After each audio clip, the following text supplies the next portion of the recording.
Looking Backward, Edward Bellamy, Preface, Historical Section Shawmut College, Boston, December 26, 2000. Living as we do in the closing year of the 20th century, enjoying the blessings of a social order at once so simple and logical that it seems but the triumph of common sense, it is no doubt difficult for those whose studies have not been largely historical to realize that the present organization of society is, in its completeness, less than a century old. No historical fact is, however, better established than that till nearly the end of the 19th century it was the general belief that the ancient industrial system, with all its shocking social consequences, was destined to last, with possibly a little patching, to the end of time. How strange and well-nigh incredible does it seem that so prodigious a moral and material transformation as has taken place since then could have been accomplished in so brief an interval. The readiness with which men accustom themselves, as matters of course, to improvements in their condition, which, when anticipated, seem to leave nothing more to be desired, could not be more strikingly illustrated. What reflection could be better calculated to moderate the enthusiasm of reformers who count their reward on the lively gratitude of future ages? The object of this volume is to assist persons who, while desiring to gain a more definite idea of the social contrasts between the 19th and 20th centuries, are daunted by the formal aspect of the histories which treat the subject. Warned by a teacher's experience that learning is accounted a weariness to the flesh, the author has sought to alleviate the instructive quality of the book by casting it in the form of a romantic narrative, which he would be glad to fancy not wholly devoid of interest on its own account. The reader, to whom modern social institutions and their underlying principles are matters of course, may at times find Dr. Leete's explanations of them rather trite, but it must be remembered that to Dr. Leete's guess they were not matters of course, and that this book is written for the express purpose of inducing the reader to forget for the nonce that they are so to him. One word more.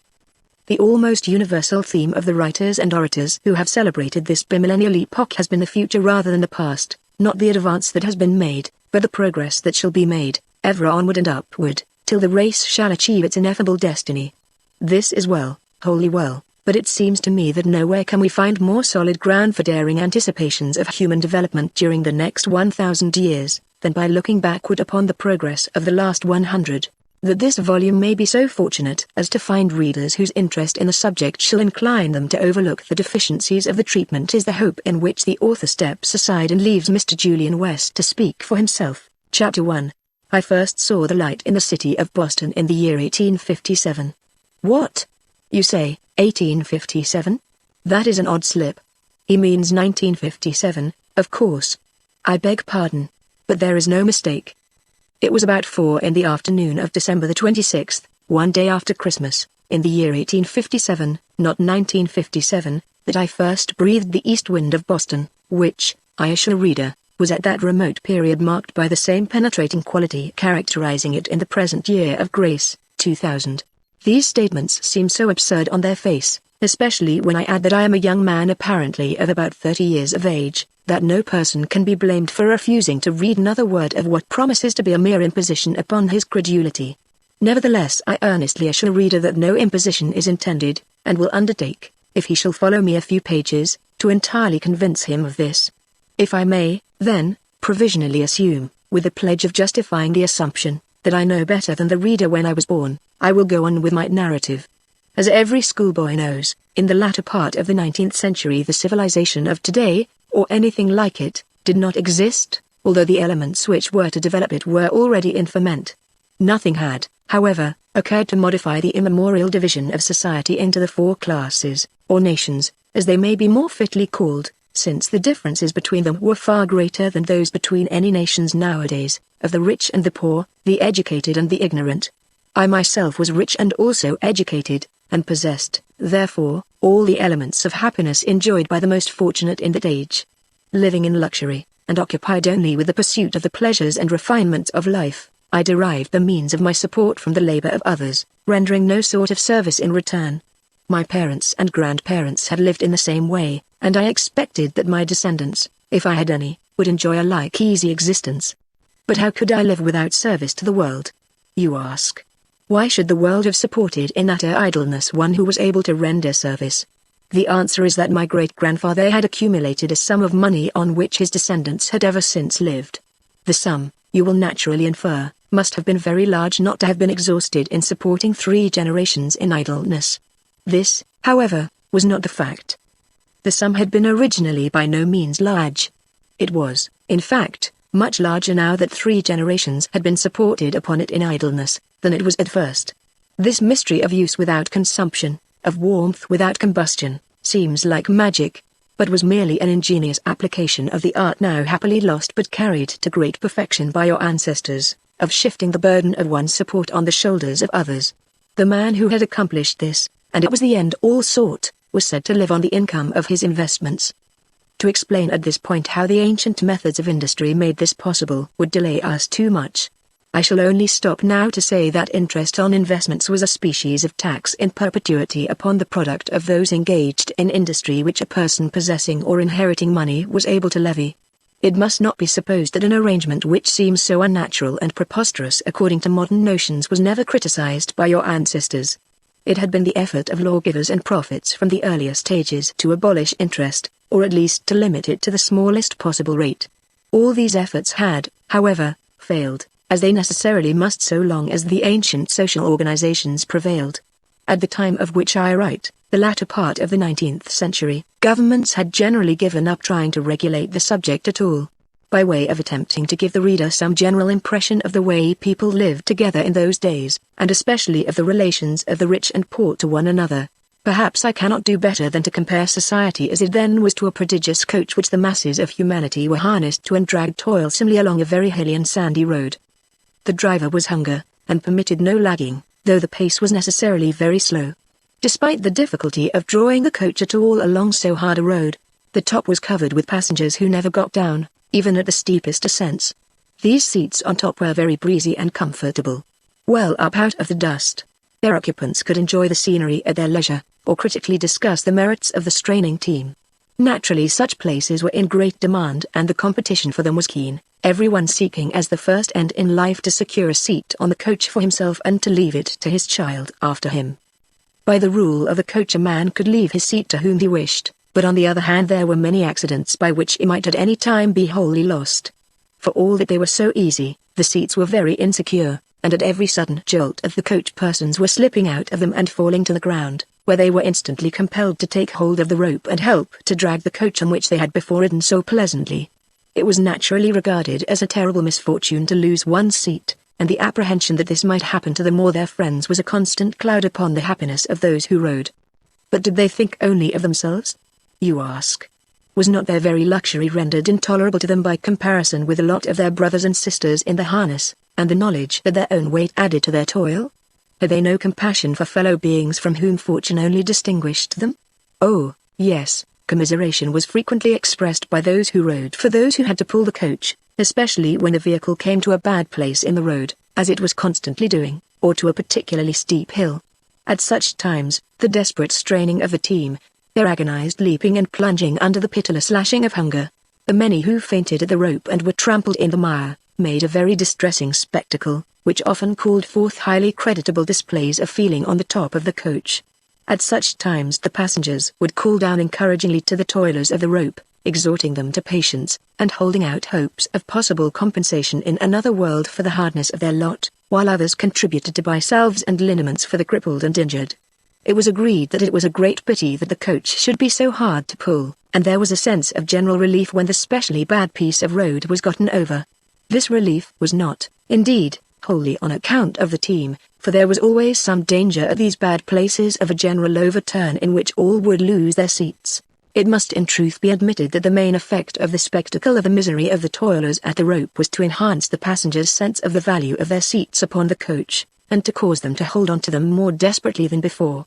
If the passengers could only have felt assured that neither they nor their friends would ever fall from the top, it is probable that, beyond contributing to the funds for liniments and bandages, they would have troubled themselves extremely little about those who dragged the coach. I am well aware that this will appear to the men and women of the 20th century an incredible inhumanity, but there are two facts, both very curious, which partly explain it. In the first place, it was firmly and sincerely believed that there was no other way in which society could get along, except the many pulled at the rope and the few rode, and not only this, but that no very radical improvement even was possible, either in the harness, the coach, the roadway, or the distribution of the toil. It had always been as it was, and it always would be so. It was a pity, but it could not be helped. and philosophy forbade wasting compassion on what was beyond remedy. The other fact is yet more curious, consisting in a singular hallucination which those on the top of the coach generally shared, that they were not exactly like their brothers and sisters who pulled at the rope, but of finer clay, in some way belonging to a higher order of beings who might justly expect to be drawn. This seems unaccountable, but, as I once rode on this very coach and shared that very hallucination, I ought to be believed. The strangest thing about the hallucination was that those who had but just climbed up from the ground, before they had outgrown the marks of the rope upon their hands, began to fall under its influence. As for those whose parents and grandparents before them had been so fortunate as to keep their seats on the top, the conviction they cherished of the essential difference between their sort of humanity and the common article was absolute. The effect of such a delusion in moderating fellow feeling for the sufferings of the mass of men into a distant and philosophical compassion is obvious. To it I refer as the only extenuation I can offer for the indifference which, at the period I write of, marked my own attitude toward the misery of my brothers. In 1887 I came to my 30th year. Although still unmarried, I was engaged to wed Edith Bartlett. She, like myself, rode on the top of the coach. That is to say, not to encumber ourselves further with an illustration which has, I hope, served its purpose of giving the reader some general impression of how we lived then. Her family was wealthy. In that age, when money alone commanded all that was agreeable and refined in life, it was enough for a woman to be rich to have suitors, but Edith Bartlett was beautiful and graceful also. My lady readers, I'm aware, will protest at this. Handsome she might have been, I hear them saying, but graceful never, in the costumes which were the fashion at that period, when the head covering was a dizzy structure a foot tall, and the almost incredible extension of the skirt behind by means of artificial contrivances more thoroughly dehumanized the form than any former device of dressmakers. Fancy anyone graceful in such a costume. The point is certainly well taken, and I can only reply that while the ladies of the 20th century are lovely demonstrations of the effect of appropriate drapery in accenting feminine graces, my recollection of their great-grandmothers enables me to maintain that no deformity of costume can wholly disguise them. Our marriage only waited on the completion of the house which I was building for our occupancy in one of the most desirable parts of the city, that is to say, a part chiefly inhabited by the rich. For it must be understood that the comparative desirability of different parts of Boston for residence depended then, not on natural features, but on the character of the neighboring population. Each class or nation lived by itself, in quarters of its own. A rich man living among the poor, an educated man among the uneducated, was like one living in isolation among a jealous and alien race. When the house had been begun, its completion by the winter of 1886 had been expected. The spring of the following year found it, however, yet incomplete, and my marriage still a thing of the future.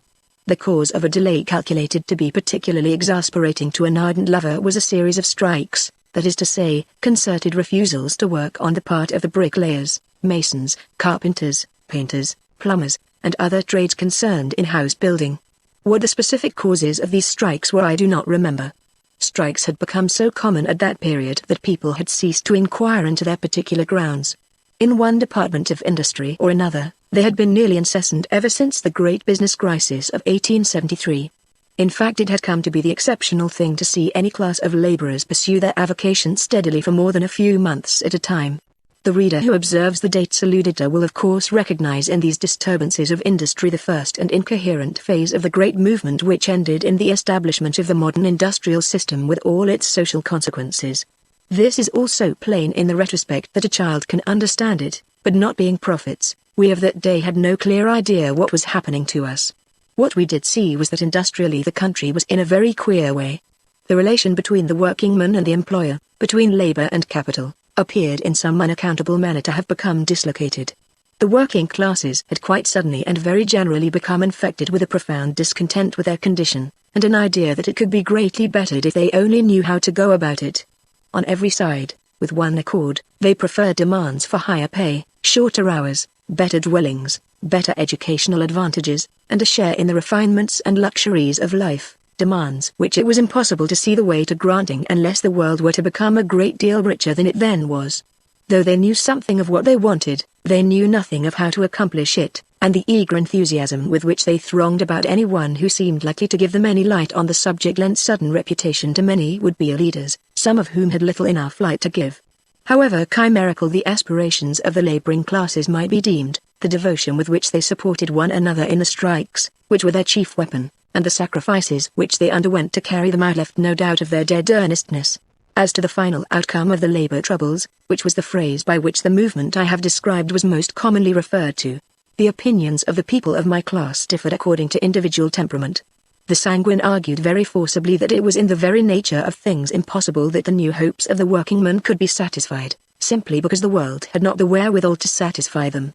It was only because the masses worked very hard and lived on short commons that the race did not starve outright, and no considerable improvement in their condition was possible while the world, as a whole, remained so poor. It was not the capitalists whom the laboring men were contending with. These maintained but the iron-bound environment of humanity, and it was merely a question of the thickness of their skulls when they would discover the fact and make up their minds to endure what they could not cure. The less sanguine admitted all this. Of course the workingmen's aspirations were impossible of fulfillment for natural reasons, but there were grounds to fear that they would not discover this fact until they had made a sad mess of society. They had the votes and the power to do so if they pleased, and their leaders meant they should. Some of these desponding observers went so far as to predict an impending social cataclysm. Humanity, they argued, having climbed to the top round of the ladder of civilization, was about to take a header into chaos, after which it would doubtless pick itself up, turn round, and begin to climb again. Repeated experiences of this sort in historic and prehistoric times possibly accounted for the puzzling bumps on the human cranium. Human history, like all great movements, was cyclical, and returned to the point of beginning. The idea of indefinite progress in a right line was a chimera of the imagination, with no analogue in nature. The parabola of a comet was perhaps a yet better illustration of the career of humanity. Tending upward and sunward from the aphelion of barbarism, the race attained the perihelion of civilization only to plunge downward once more to its nether goal in the regions of chaos. This, of course, was an extreme opinion, but I remember serious men among my acquaintances who, in discussing the signs of the times, adopted a very similar tone. It was no doubt the common opinion of thoughtful men that society was approaching a critical period which might result in great changes. The labor troubles, their causes, course, and cure, took lead of all other topics in the public prints, and in serious conversation. The nervous tension of the public mind could not have been more strikingly illustrated than it was by the alarm resulting from the talk of a small band of men who called themselves anarchists, and proposed to terrify the American people into adopting their ideas by threats of violence, as if a mighty nation which had but just put down a rebellion of half its own numbers, in order to maintain its political system, were likely to adopt a new social system out of fear. As one of the wealthy, with a large stake in the existing order of things, I naturally shared the apprehensions of my class. The particular grievance I had against the working classes at the time of which I write, on account of the effect of their strikes in postponing my wedded bliss, no doubt lent a special animosity to my feeling toward them. Chapter 2. The 30th day of May, 1887, fell on a Monday. It was one of the annual holidays of the nation in the latter third of the 19th century, being set apart under the name of Decoration Day, for doing honor to the memory of the soldiers of the North who took part in the war for the preservation of the Union of the States.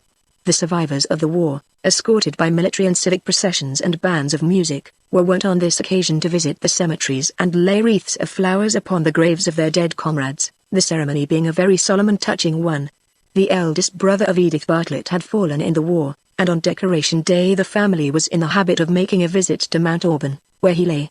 I had asked permission to make one of the party, and, on our return to the city at nightfall, remained to dine with the family of my betrothed. In the drawing room, after dinner, I picked up an evening paper and read of a fresh strike in the building trades, which would probably still further delay the completion of my unlucky house.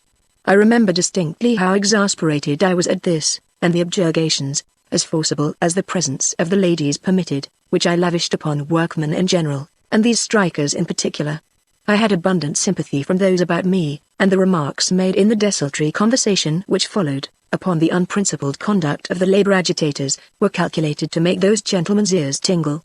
It was agreed that affairs were going from bad to worse very fast, and that there was no telling what we should come to soon.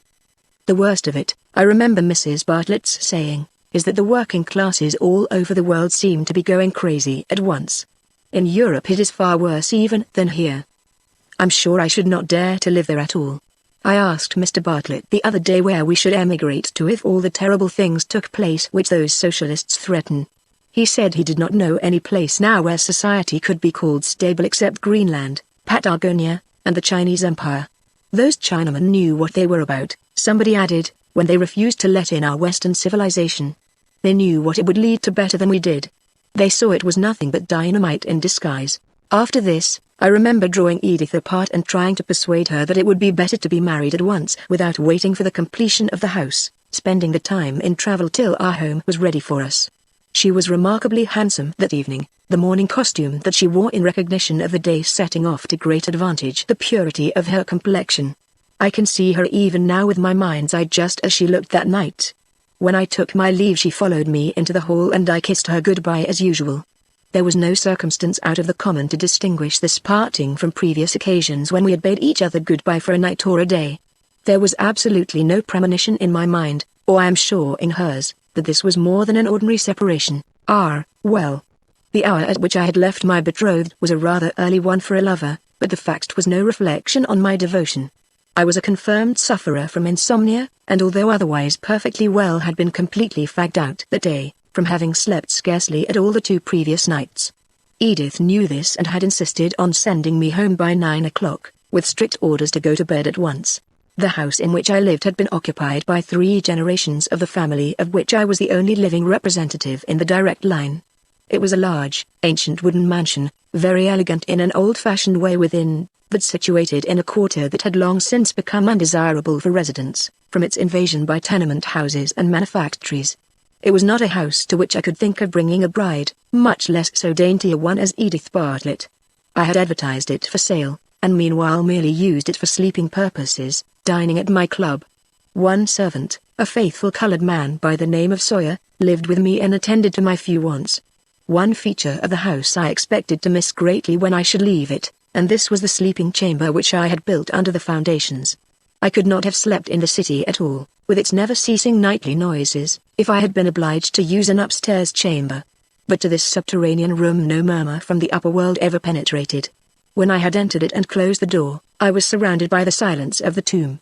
In order to prevent the dampness of the subsoil from penetrating the chamber, the walls had been laid in hydraulic cement and were very thick, and the floor was likewise protected.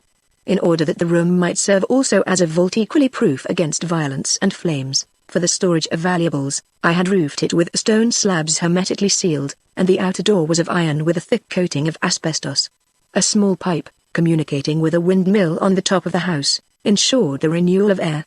It might seem that the tenant of such a chamber ought to be able to command slumber, but it was rare that I slept well, even there, 2 nights in succession. So accustomed was I to wakefulness that I minded little the loss of one night's rest. A second night, however, spent in my reading chair instead of my bed, tired me out, and I never allowed myself to go longer than that without slumber, from fear of nervous disorder. From this statement it will be inferred that I had at my command some artificial means for inducing sleep in the last resort, and so in fact I had. If after 2 sleepless nights I found myself on the approach of the third without sensations of drowsiness, I called in Dr. Pillsbury. He was a doctor by courtesy only, what was called in those days an irregular or quack doctor. He called himself a professor of animal magnetism. I had come across him in the course of some amateur investigations into the phenomena of animal magnetism. I don't think he knew anything about medicine, but he was certainly a remarkable mesmerist. It was for the purpose of being put to sleep by his manipulations that I used to send for him when I found a third night of sleeplessness impending. Let my nervous excitement or mental preoccupation be however great, Dr. Pillsbury never failed, after a short time, to leave me in a deep slumber, which continued till I was aroused by a reversal of the mesmerizing process. The process for awaking the sleeper was much simpler than that for putting him to sleep, and for convenience I had made Dr. Pillsbury teach Sawyer how to do it. My faithful servant alone knew for what purpose Dr. Pillsbury visited me, or that he did so at all. Of course, when Edith became my wife I should have to tell her my secrets. I had not hitherto told her this, because there was unquestionably a slight risk in the mesmeric sleep, and I knew she would set her face against my practice. The risk, of course, was that it might become too profound and pass into a trance beyond the mesmerizer's power to break, ending in death. Repeated experiments had fully convinced me that the risk was next to nothing if reasonable precautions were exercised, and of this I hoped, though doubtingly, to convince Edith. I went directly home after leaving her, and at once sent Sawyer to fetch Dr. Pillsbury. Meanwhile I sought my subterranean sleeping chamber, and exchanging my costume for a comfortable dressing gown, sat down to read the letters by the evening mail which Sawyer had laid on my reading table. One of them was from the builder of my new house, and confirmed what I had inferred from the newspaper item. The new strikes, he said, had postponed indefinitely the completion of the contract, as neither masters nor workmen would concede the point at issue without a long struggle. Caligula wished that the Roman people had but one neck that he might cut it off, and as I read this letter I am afraid that for a moment I was capable of wishing the same thing concerning the laboring classes of America. The return of Sawyer with the doctor interrupted my gloomy meditations. It appeared that he had with difficulty been able to secure his services, as he was preparing to leave the city that very night. The doctor explained that since he had seen me last he had learned of a fine professional opening in a distant city, and decided to take prompt advantage of it. On my asking, in some panic, what I was to do for someone to put me to sleep, he gave me the names of several mesmerizers in Boston who, he averred, had quite as great powers as he. Somewhat relieved on this point, I instructed Sawyer to rouse me at 9 o'clock next morning, and, lying down on the bed in my dressing gown, assumed a comfortable attitude, and surrendered myself to the manipulations of the mesmerizer. Owing, perhaps, to my unusually nervous state, I was slower than common in losing consciousness. But at length the delicious drowsiness stole over me. Chapter 3. He is going to open his eyes. He had better see but one of us at first. Promise me, then, that you will not tell him. The first voice was a man's, the second a woman's, and both spoke in whispers. I will see how he seems, replied the man. No, no. Promise me, persisted the other. Let her have her way, whispered a third voice, also a woman. Well, well, I promise, then, answered the man. Quick, go. He is coming out of it. There was a rustle of garments and I opened my eyes. A fine-looking man of perhaps 60 was bending over me, an expression of much benevolence mingled with great curiosity upon his features. He was an utter stranger. I raised myself on an elbow and looked around. The room was empty. I certainly had never been in it before, or one furnished like it. I looked back at my companion. He smiled. How do you feel? He inquired. Where am I? I demanded. You are in my house, was the reply. How came I here? We will talk about that when you are stronger. Meanwhile, I beg you will feel no anxiety. You are among friends and in good hands. How do you feel? A bit queerly, I replied, but I am well, I suppose. Will you tell me how I came to be indebted to your hospitality? What has happened to me? How came I here? It was in my own house that I went to sleep. There will be time enough for explanations later, my unknown host replied, with a reassuring smile. It will be better to avoid agitating talk until you are a little more yourself. Will you oblige me by taking a couple of swallows of this mixture? It will do you good. I am a physician. I repelled the glass with my hand and sat up on the couch, although with an effort, for my head was strangely light. I insist upon knowing at once where I am and what you have been doing with me, I said. My dear sir, responded my companion, let me beg that you will not agitate yourself. I would rather you did not insist upon explanations so soon, but if you do, I will try to satisfy you, provided you will first take this draught, which will strengthen you somewhat. I thereupon drank what he offered me. Then he said, it is not so simple a matter as you evidently suppose to tell you how you came here. You can tell me quite as much on that point as I can tell you. You have just been roused from a deep sleep, or, more properly, trance. So much I can tell you. You say you were in your own house when you fell into that sleep. May I ask you when that was? When? I replied, when? Why, last evening, of course, at about 10 o'clock. I left my man Sawyer orders to call me at 9 o'clock. What has become of Sawyer? I can't precisely tell you that, replied my companion, regarding me with a curious expression, but I am sure that he is excusable for not being here. And now can you tell me a little more explicitly when it was that you fell into that sleep, the date, I mean? Why, last night, of course, I said so. Didn't I? That is, unless I have overslept an entire day. Great heavens! That cannot be possible, and yet I have an odd sensation of having slept a long time. It was Decoration Day that I went to sleep. Decoration Day? Yes, Monday, the 30th. Pardon me, the 30th of what? Why, of this month, of course, unless I have slept into June, but that can't be. This month is September. September. You don't mean that I've slept since May? God in heaven! Why, it is incredible. We shall see, replied my companion. You say that it was May 30th when you went to sleep? Yes. May I ask of what year? I stared blankly at him, incapable of speech. for some moments. Of what year? I feebly echoed at last. Yes, of what year, if you please? After you have told me that I shall be able to tell you how long you have slept. It was the year 1887, I said. My companion insisted that I should take another draught from the glass, and felt my pulse. My dear sir, he said, your manner indicates that you are a man of culture, which I am aware was by no means the matter of course in your day at now. No doubt, then, you have yourself made the observation that nothing in this world can be truly said to be more wonderful than anything else. The causes of all phenomena are equally adequate, and the results equally matters of course. That you should be startled by what I shall tell you is to be expected, but I am confident that you will not permit it to affect your equanimity unduly. Your appearance is that of a young man of barely 30, and your bodily condition seems not greatly different from that of one just roused from a somewhat too long and profound sleep, and yet this is the 10th day of September in the year 2000, and you have slept exactly 113 years, 3 months, and 11 days. Feeling partially dazed, I drank a cup of some sort of broth at my companion's suggestion, and, immediately afterward becoming very drowsy, went off into a deep sleep. When I awoke it was broad daylight in the room, which had been lighted artificially when I was awake before. My mysterious host was sitting near. He was not looking at me when I opened my eyes, and I had a good opportunity to study him and meditate upon my extraordinary situation, before he observed that I was awake. My giddiness was all gone, and my mind perfectly clear. The story that I had been asleep 113 years, which, in my former weak and bewildered condition, I had accepted without question, recurred to me now only to be rejected as a preposterous attempt at an imposture, the motive of which it was impossible remotely to surmise. Something extraordinary had certainly happened to account for my waking up in this strange house with this unknown companion, but my fancy was utterly impotent to suggest more than the wildest guess as to what that something might have been. Could it be that I was the victim of some sort of conspiracy?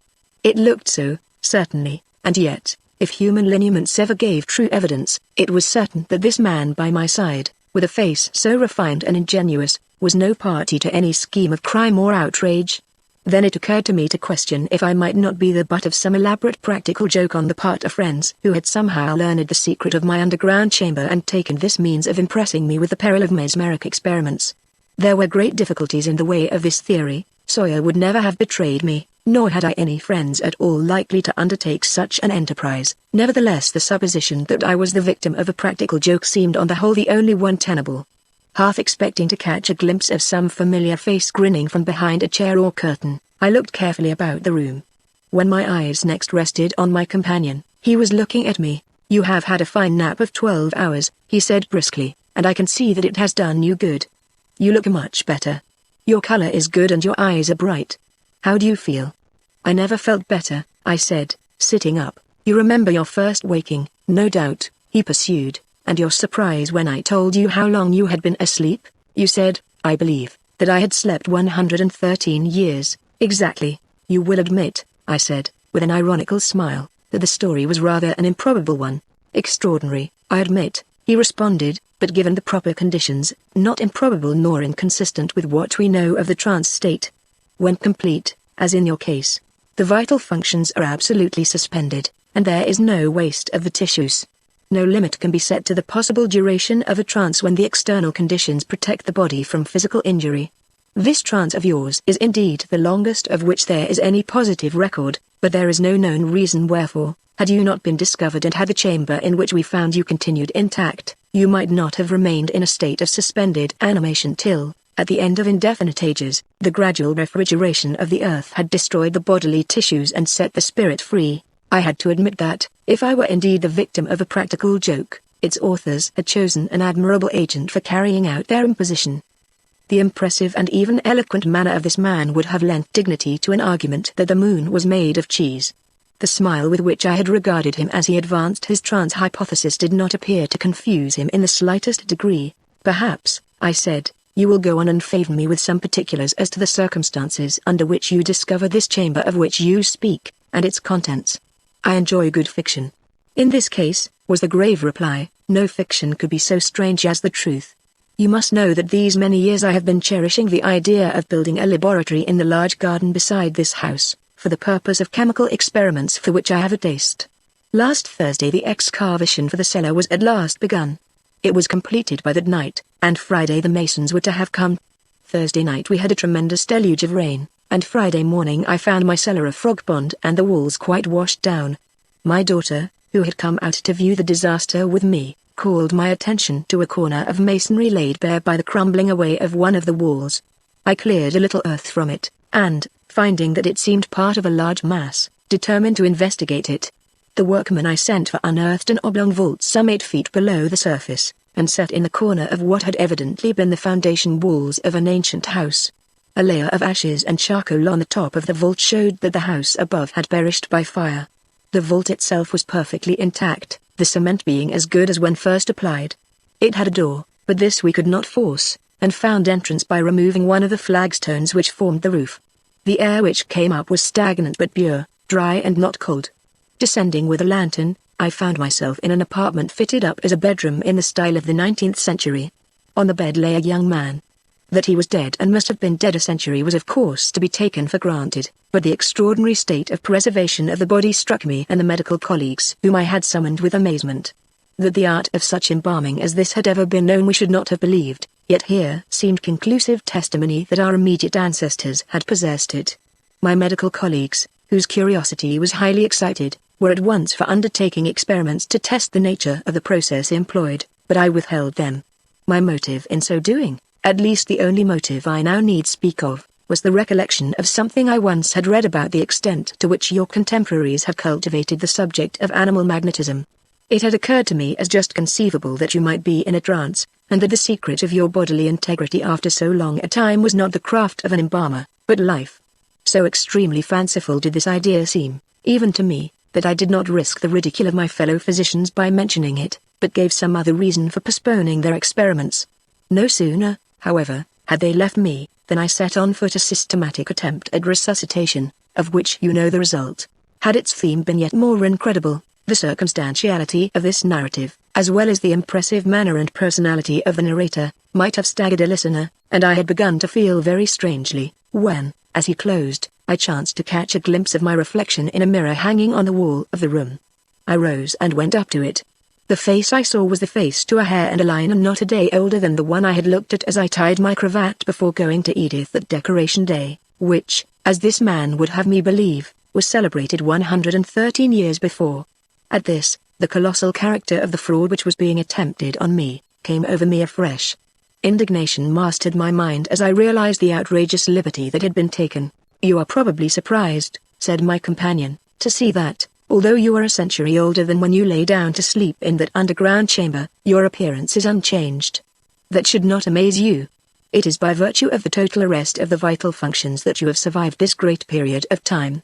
If your body could have undergone any change during your trance, it would long ago have suffered dissolution." "Sir," I replied, turning to him, "what your motive can be in reciting to me with a serious face this remarkable farrago, I am utterly unable to guess, but you are surely yourself too intelligent to suppose that anybody but an imbecile could be deceived by it.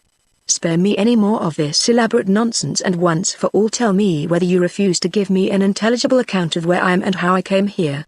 If so, I shall proceed to ascertain my whereabouts for myself, whoever may hinder. You do not, then, believe that this is the year 2000? Do you really think it necessary to ask me that?" I returned. "Very well," replied my extraordinary host. "Since I cannot convince you, you shall convince yourself. Are you strong enough to follow me upstairs?" "I am as strong as I ever was," I replied angrily, "as I may have to prove if this jest is carried much farther." "I beg, sir," was my companion's response, "that you will not allow yourself to be too fully persuaded that you are the victim of a trick, lest the reaction, when you are convinced of the truth of my statements, should be too great." The tone of concern, mingled with commiseration, with which he said this, and the entire absence of any sign of resentment at my hot words, strangely daunted me, and I followed him from the room with an extraordinary mixture of emotions. He led the way up 2 flights of stairs and then up a shorter one, which landed us upon a belvedere on the housetop. "Be pleased to look around you," he said, as we reached the platform, "and tell me if this is the Boston of the 19th century." At my feet lay a great city. Miles of broad streets, shaded by trees and lined with fine buildings, for the most part not in continuous blocks but set in larger or smaller enclosures, stretched in every direction. Every quarter contained large open squares filled with trees, among which statues glistened and fountains flashed in the late afternoon sun. public buildings of a colossal size and an architectural grandeur unparalleled in my day raised their stately piles on every side. Surely I had never seen this city nor one comparable to it before. Raising my eyes at last towards the horizon, I looked westward. That blue ribbon winding away to the sunset, was it not the sinuous Charles? I looked east. Boston Harbor stretched before me within its headlands, not one of its green islets missing. I knew then that I had been told the truth concerning the prodigious thing which had befallen me. Chapter 4. I did not faint, but the effort to realize my position made me very giddy, and I remember that my companion had to give me a strong arm as he conducted me from the roof to a roomy apartment on the upper floor of the house, where he insisted on my drinking a glass or two of good wine and partaking of a light repast. "I think you are going to be all right now," he said cheerily. "I should not have taken so abrupt a means to convince you of your position if your course, while perfectly excusable under the circumstances, had not rather obliged me to do so. I confess," he added laughing, "I was a little apprehensive at one time that I should undergo what I believe you used to call a knockdown in the 19th century, if I did not act rather promptly. I remembered that the Bostonians of your day were famous pugilists, and thought best to lose no time.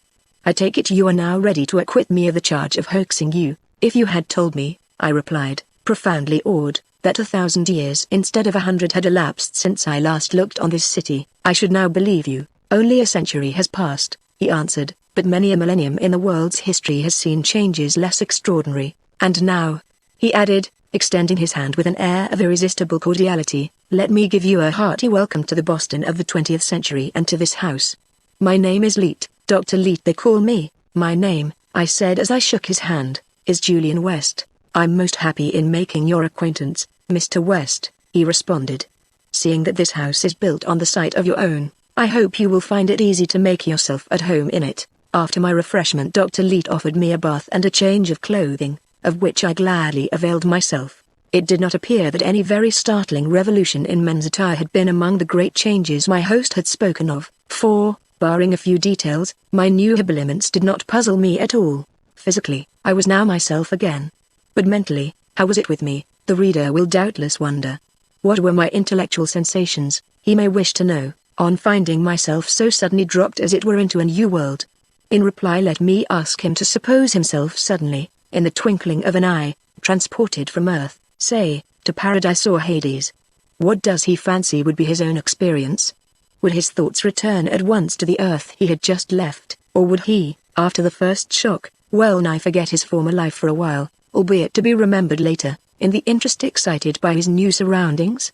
All I can say is, that if his experience were at all like mine in the transition I am describing, the latter hypothesis would prove the correct one.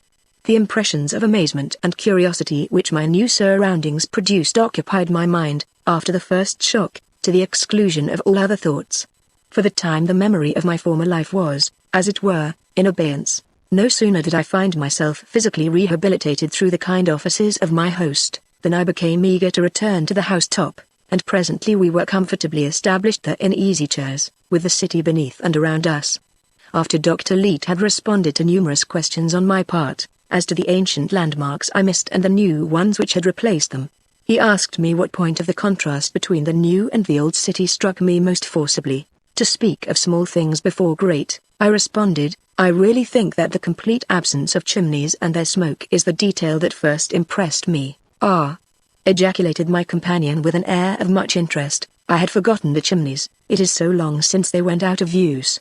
It is nearly a century since the crude method of combustion on which you depended for heat became obsolete." "In general," I said, "what impresses me most about the city is the material prosperity on the part of the people which its magnificence implies." "I would give a great deal for just one glimpse of the Boston of your day," replied Dr. Leete. "No doubt, as you imply, the cities of that period were rather shabby affairs. If you had the taste to make them splendid, which I would not be so rude as to question, the general poverty resulting from your extraordinary industrial system would not have given you the means. Moreover, the excessive individualism which then prevailed was inconsistent with much public spirit. What little wealth you had seems almost wholly to have been lavished in private luxury. Nowadays, on the contrary, there is no destination of the surplus wealth so popular as the adornment of the city, which all enjoy in equal degree." The sun had been setting as we returned to the housetop, and as we talked night descended upon the city. "It is growing dark," said Dr. Leete. "Let us descend into the house," I want to introduce my wife and daughter to you." His words recalled to me the feminine voices which I had heard whispering about me as I was coming back to conscious life, and, most curious to learn what the ladies of the year 2000 were like, I assented with alacrity to the proposition. The apartment in which we found the wife and daughter of my host, as well as the entire interior of the house, was filled with a mellow light, which I knew must be artificial, although I could not discover the source from which it was diffused. Mrs. Leete was an exceptionally fine-looking and well-preserved woman of about her husband's age, while the daughter, who was in the first blush of womanhood, was the most beautiful girl I had ever seen. Her face was as bewitching as deep blue eyes, delicately tinted complexion, and perfect features could make it. But even had her countenance lacked special charms, the faultless luxuriance of her figure would have given her place as a beauty among the women of the 19th century. Feminine softness and delicacy were in this lovely creature deliciously combined with an appearance of health and abounding physical vitality too often lacking in the maidens with whom alone I could compare her. It was a coincidence trifling in comparison with the general strangeness of the situation, but still striking, that her name should be Edith. The evening that followed was certainly unique in the history of social intercourse, but to suppose that our conversation was peculiarly strained or difficult would be a great mistake. I believe indeed that it is under what may be called unnatural, in the sense of extraordinary, circumstances that people behave most naturally, for the reason, no doubt, that such circumstances banish artificiality.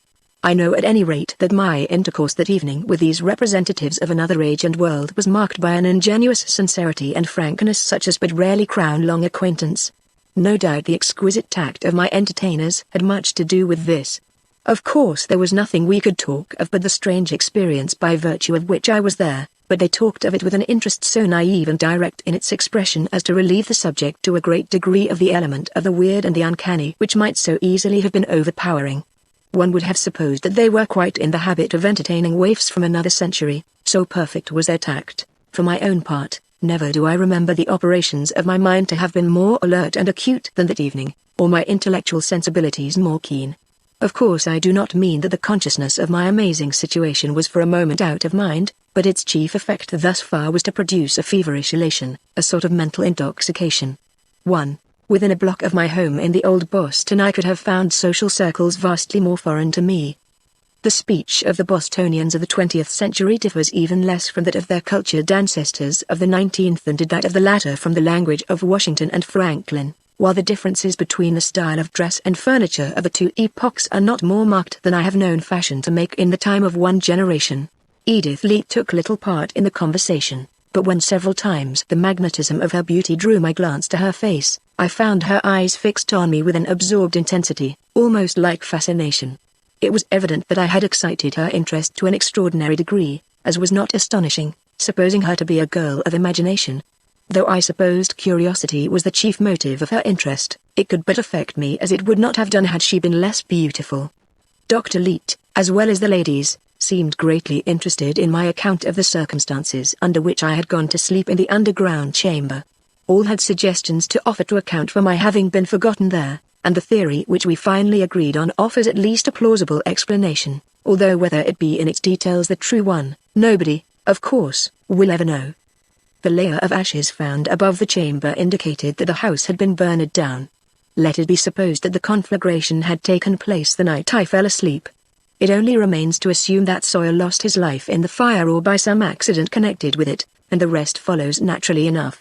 No one but he and Dr. Pillsbury either knew of the existence of the chamber or that I was in it, and Dr. Pillsbury, who had gone that night to New Orleans, had probably never heard of the fire at all. The conclusion of my friends, and of the public, must have been that I had perished in the flames. An excavation of the ruins, unless thorough, would not have disclosed the recess in the foundation walls connecting with my chamber. To be sure, if the site had been again built upon, at least immediately, such an excavation would have been necessary, but the troublous times and the undesirable character of the locality might well have prevented rebuilding. The size of the trees in the garden now occupying the site indicated, Dr. Leete said, that for more than half a century at least it had been open ground. Chapter 5. When, in the course of the evening the ladies retired, leaving Dr. Leete and myself alone, he sounded me as to my disposition for sleep, saying that if I felt like it my bed was ready for me, but if I was inclined to wakefulness nothing would please him better than to bear me company. I am a late bird, myself, he said, and, without suspicion of flattery, I may say that a companion more interesting than yourself could scarcely be imagined.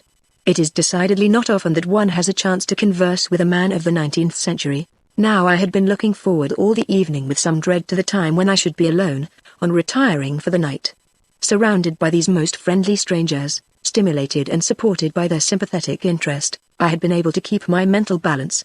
Even then, however, in pauses of the conversation I had had glimpses, vivid as lightning flashes, of the horror of strangeness that was waiting to be faced when I could no longer command diversion. I knew I could not sleep that night, and as for lying awake and thinking, it argues no cowardice, I am sure, to confess that I was afraid of it. When, in reply to my host's question, I frankly told him this, he replied that it would be strange if I did not feel just so, but that I need have no anxiety about sleeping. Whenever I wanted to go to bed, he would give me a dose which would ensure me a sound night's sleep without fail. Next morning, no doubt, I would awake with the feeling of an old citizen. Before I acquired that, I replied, I must know a little more about the sort of Boston I have come back to. You told me when we were upon the housetop that though a century only had elapsed since I fell asleep, it had been marked by greater changes in the conditions of humanity than many a previous millennium. With the city before me I could well believe that, but I am very curious to know what some of the changes have been. To make a beginning somewhere, for the subject is doubtless a large one, what solution, if any, have you found for the labor question? It was the Sphinx's riddle of the 19th century, and when I dropped out the Sphinx was threatening to devour society, because the answer was not forthcoming. It is well worth sleeping 100 years to learn what the right answer was, if, indeed, you have found it yet. As no such thing as the labor question is known nowadays, replied Dr. Leete, and there is no way in which it could arise, I suppose we may claim to have solved it. Society would indeed have fully deserved being devoured if it had failed to answer a riddle so entirely simple. In fact, to speak by the book, it was not necessary for society to solve the riddle at all. It may be said to have solved itself. The solution came as the result of a process of industrial evolution which could not have terminated otherwise. All that society had to do was to recognize and cooperate with that evolution, when its tendency has become unmistakable. I can only say, I answered, that at the time I fell asleep no such evolution had been recognized. It was in 1887 that you fell into this sleep, I think you said. Yes, May 30th, 1887. My companion regarded me musingly for some moments. Then he observed, and you tell me that even then there was no general recognition of the nature of the crisis which society was nearing? Of course, I fully credit your statement. The singular blindness of your contemporaries to the signs of the times is a phenomenon commented on by many of our historians, but few facts of history are more difficult for us to realize. So obvious and unmistakable as we look back seem the indications, which must also have come under your eyes, of the transformation about to come to pass. I should be interested, Mr. West, if you would give me a little more definite idea of the view which you and men of your grade of intellect took of the state and prospects of society in 1887. You must, at least, have realized that the widespread industrial and social troubles, and the underlying dissatisfaction of all classes with the inequalities of society, and the general misery of mankind, were portents of great changes of some sort. We did, indeed, fully realize that, I replied. We felt that society was dragging anchor and in danger of going adrift. Whither it would drift nobody could say, but all feared the rocks. Nevertheless, said Dr. Leete, the set of the current was perfectly perceptible if you had but taken pains to observe it, and it was not toward the rocks, but toward a deeper channel. We had a popular proverb, I replied, that hindsight is better than foresight, the force of which I shall now, no doubt, appreciate more fully than ever. All I can say is, that the prospect was such when I went into that long sleep that I should not have been surprised had I looked down from your housetop today on a heap of charred and moss-grown ruins instead of this glorious city. Dr. Leete had listened to me with close attention and nodded thoughtfully as I finished speaking. What you have said, he observed, will be regarded as a most valuable vindication of Storiot, whose account of your era has been generally thought exaggerated in its picture of the gloom and confusion of men's minds. That a period of transition like that should be full of excitement and agitation was indeed to be looked for, but seeing how plain was the tendency of the forces in operation, it was natural to believe that hope rather than fear would have been the prevailing temper of the popular mind. You have not yet told me what was the answer to the riddle which you found, I said. I am impatient to know by what contradiction of natural sequence the peace and prosperity which you now seem to enjoy could have been the outcome of an era like my own. Excuse me, replied my host, but do you smoke? It was not till our cigars were lighted and drawing well that he resumed. Since you are in the humor to talk rather than to sleep, as I certainly am, perhaps I cannot do better than to try to give you enough idea of our modern industrial system to dissipate at least the impression that there is any mystery about the process of its evolution.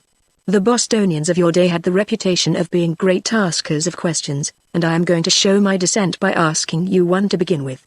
What should you name as the most prominent feature of the labor troubles of your day? Why, the strikes, of course, I replied. Exactly, but what made the strikes so formidable? The great labor organizations. And what was the motive of these great organizations? The workmen claimed they had to organize to get their rights from the big corporations, I replied. That is just it, said Dr. Leet. The organization of labor and the strikes were an effect, merely, of the concentration of capital in greater masses than had ever been known before. Before this concentration began, while as yet commerce and industry were conducted by innumerable petty concerns with a small capital, instead of a small number of great concerns with vast capital, the individual workman was relatively important and independent in his relations to the employer. Moreover, when a little capital or a new idea was enough to start a man in business for himself, workingmen were constantly becoming employers and there was no hard and fast line between the two classes. Labor unions were needless then, and general strikes out of the question. But when the era of small concerns with a small capital was succeeded by that of the great aggregations of capital, all this was changed. The individual laborer, who had been relatively important to the small employer, was reduced to insignificance and powerlessness over against the great corporation, while at the same time the way upward to the grade of employer was closed to him. Self-defense drove him to union with his fellows. The records of the period show that the outcry against the concentration of capital was furious. Men believed that it threatened society with a form of tyranny more abhorrent than it had ever endured. They believed that the great corporations were preparing for them the yoke of a baser servitude than had ever been imposed on the race, servitude not to men but to soulless machines incapable of any motive but insatiable greed. Looking back, we cannot wonder at their desperation, for certainly humanity was never confronted with a fate more sordid and hideous than would have been the era of corporate tyranny which they anticipated. Meanwhile, without being in the smallest degree checked by the clamor against it, the absorption of business by ever larger monopolies continued. In the United States there was not, after the beginning of the last quarter of the century, any opportunity whatever for individual enterprise in any important field of industry, unless backed by a great capital. During the last decade of the century, such small businesses as still remained were fast failing survivals of a past epoch, or mere parasites on the great corporations, or else existed in fields too small to attract the great capitalists. Small businesses, as far as they still remained, were reduced to the condition of rats and mice, living in holes and corners, and counting on evading notice for the enjoyment of existence. The railroads had gone on combining till a few great syndicates controlled every rail in the land. In manufactories, every important staple was controlled by a syndicate. These syndicates, pools, trusts, or whatever their name, fixed prices and crushed all competition except when combinations as vast as themselves arose. Then a struggle, resulting in a still greater consolidation, ensued. The great city bazaar crushed its country rivals with branch stores, and in the city itself absorbed its smaller rivals till the business of a whole quarter was concentrated under one roof, with 100 former proprietors of shops serving as clerks. Having no business of his own to put his money in, the small capitalist, at the same time that he took service under the corporation, found no other investment for his money but its stocks and bonds, thus becoming doubly dependent upon it.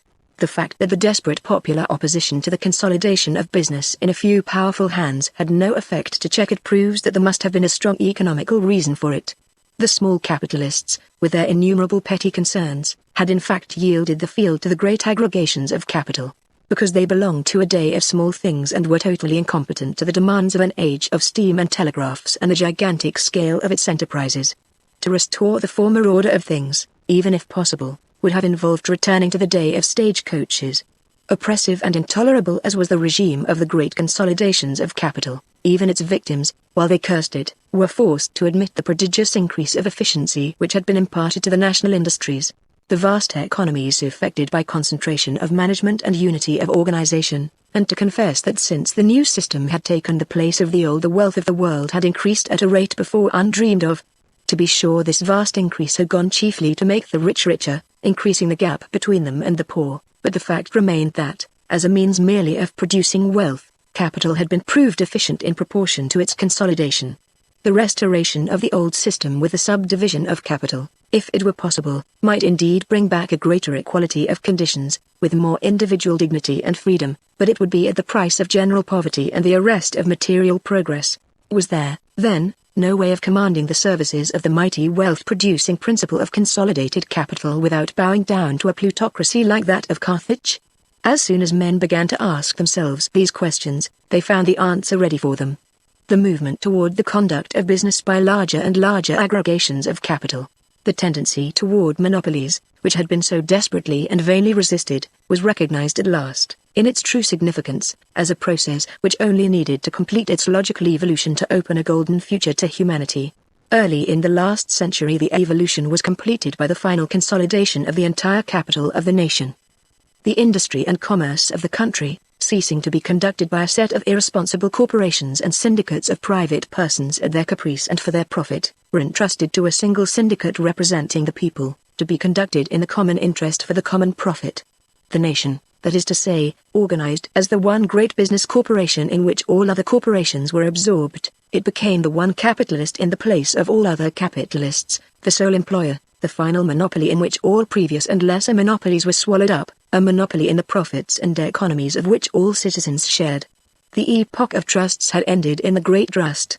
In a word, the people of the United States concluded to assume the conduct of their own business, just as 100-odd years before they had assumed the conduct of their own government, organizing now for industrial purposes on precisely the same grounds that they had then organized for political purposes.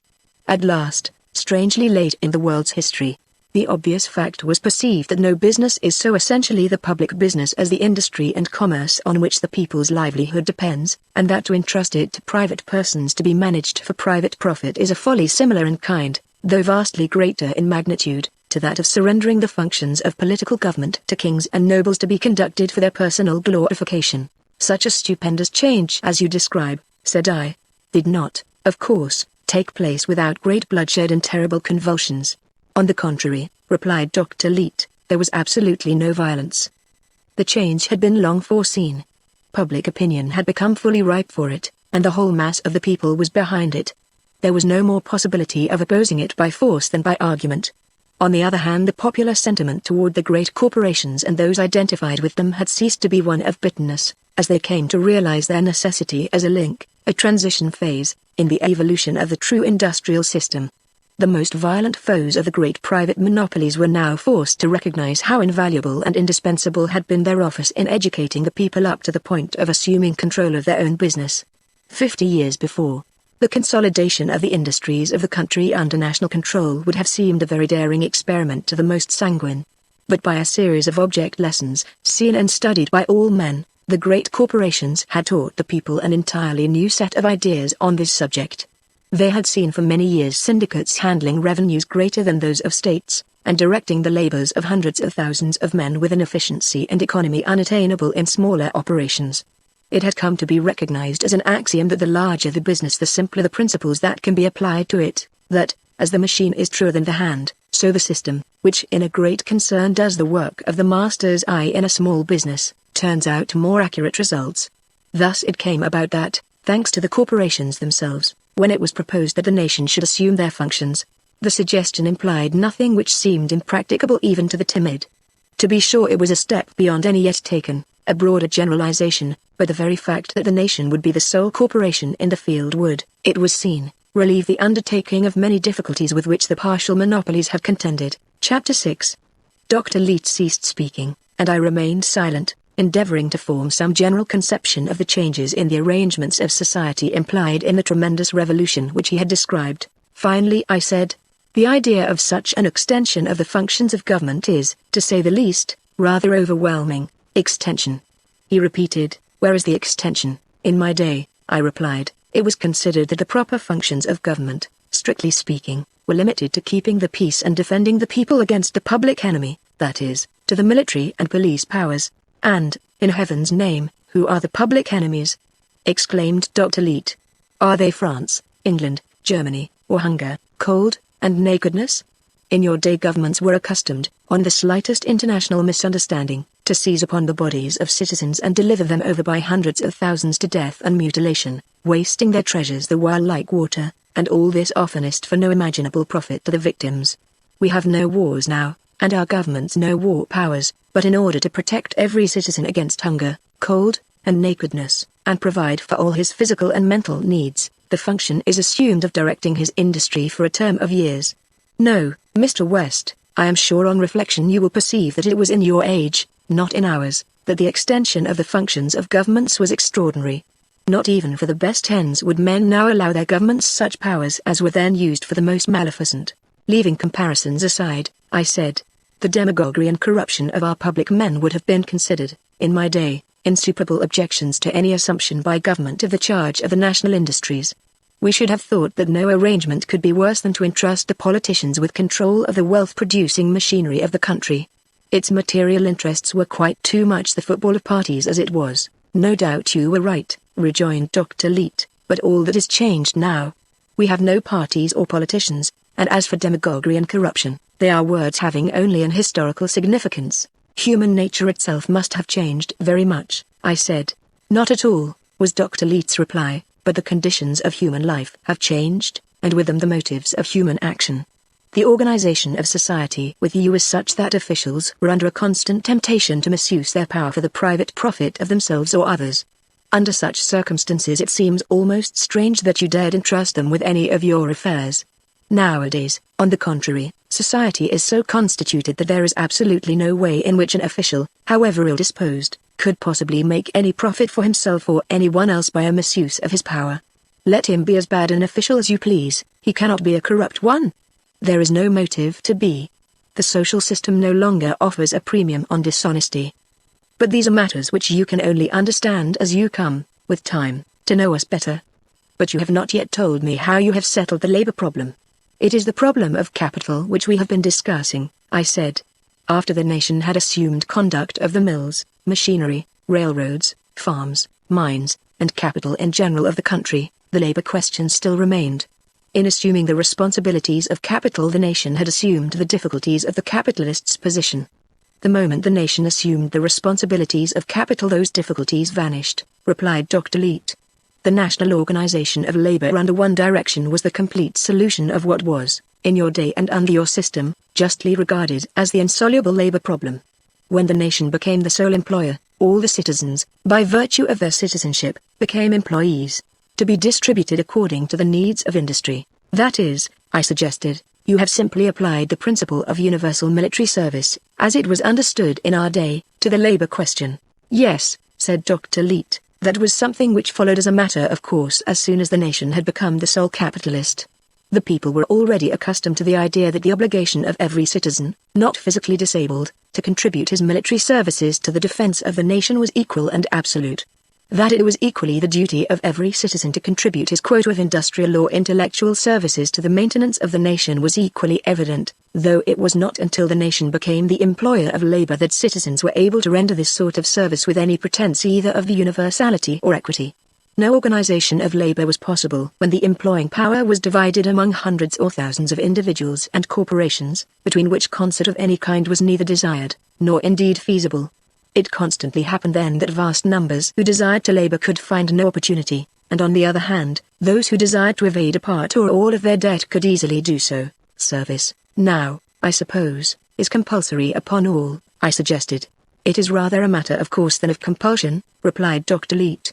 It is regarded as so absolutely natural and reasonable that the idea of its being compulsory has ceased to be thought of. He would be thought to be an incredibly contemptible person who should need compulsion in such a case.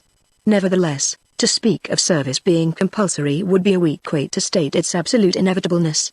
Our entire social order is so wholly based upon and deduced from it that if it were conceivable that a man could escape it, he would be left with no possible way to provide for his existence.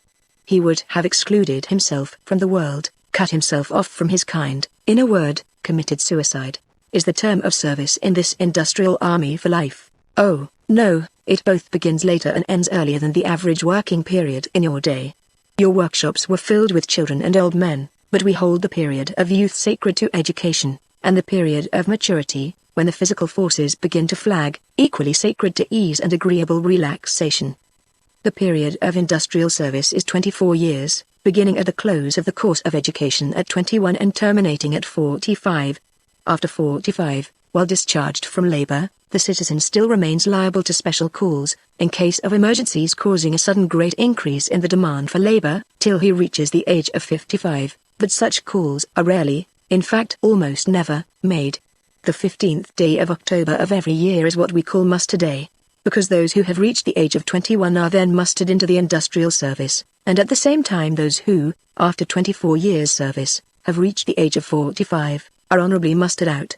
It is the great day of the year with us, whence we reckon all other events, our Olympiad, save that it is annual. Chapter 7.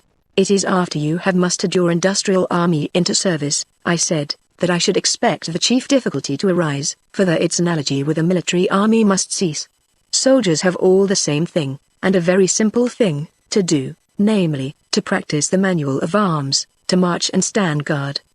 But the industrial army must learn and follow 200 or 300 diverse trades and avocations. What administrative talent can be equal to determining wisely what trade or business every individual in a great nation shall pursue? The administration has nothing to do with determining that point. Who does determine it, then? I asked. Every man for himself in accordance with his natural aptitude, the utmost pains being taken to enable him to find out what his natural aptitude really is. The principle on which our industrial army is organized is that a man's natural endowments, mental and physical, determine what he can work at most profitably to the nation and the most satisfactorily to himself. While the obligation of service in some form is not to be evaded, voluntary election, subject only to necessary regulation, is depended on to determine the particular sort of service every man is to render. As an individual's satisfaction during his term of service depends on his having an occupation to his taste, parents and teachers watch from early years for indications of special aptitudes in children. A thorough study of the national industrial system, with the history and rudiments of all the great trades, is an essential part of our educational system.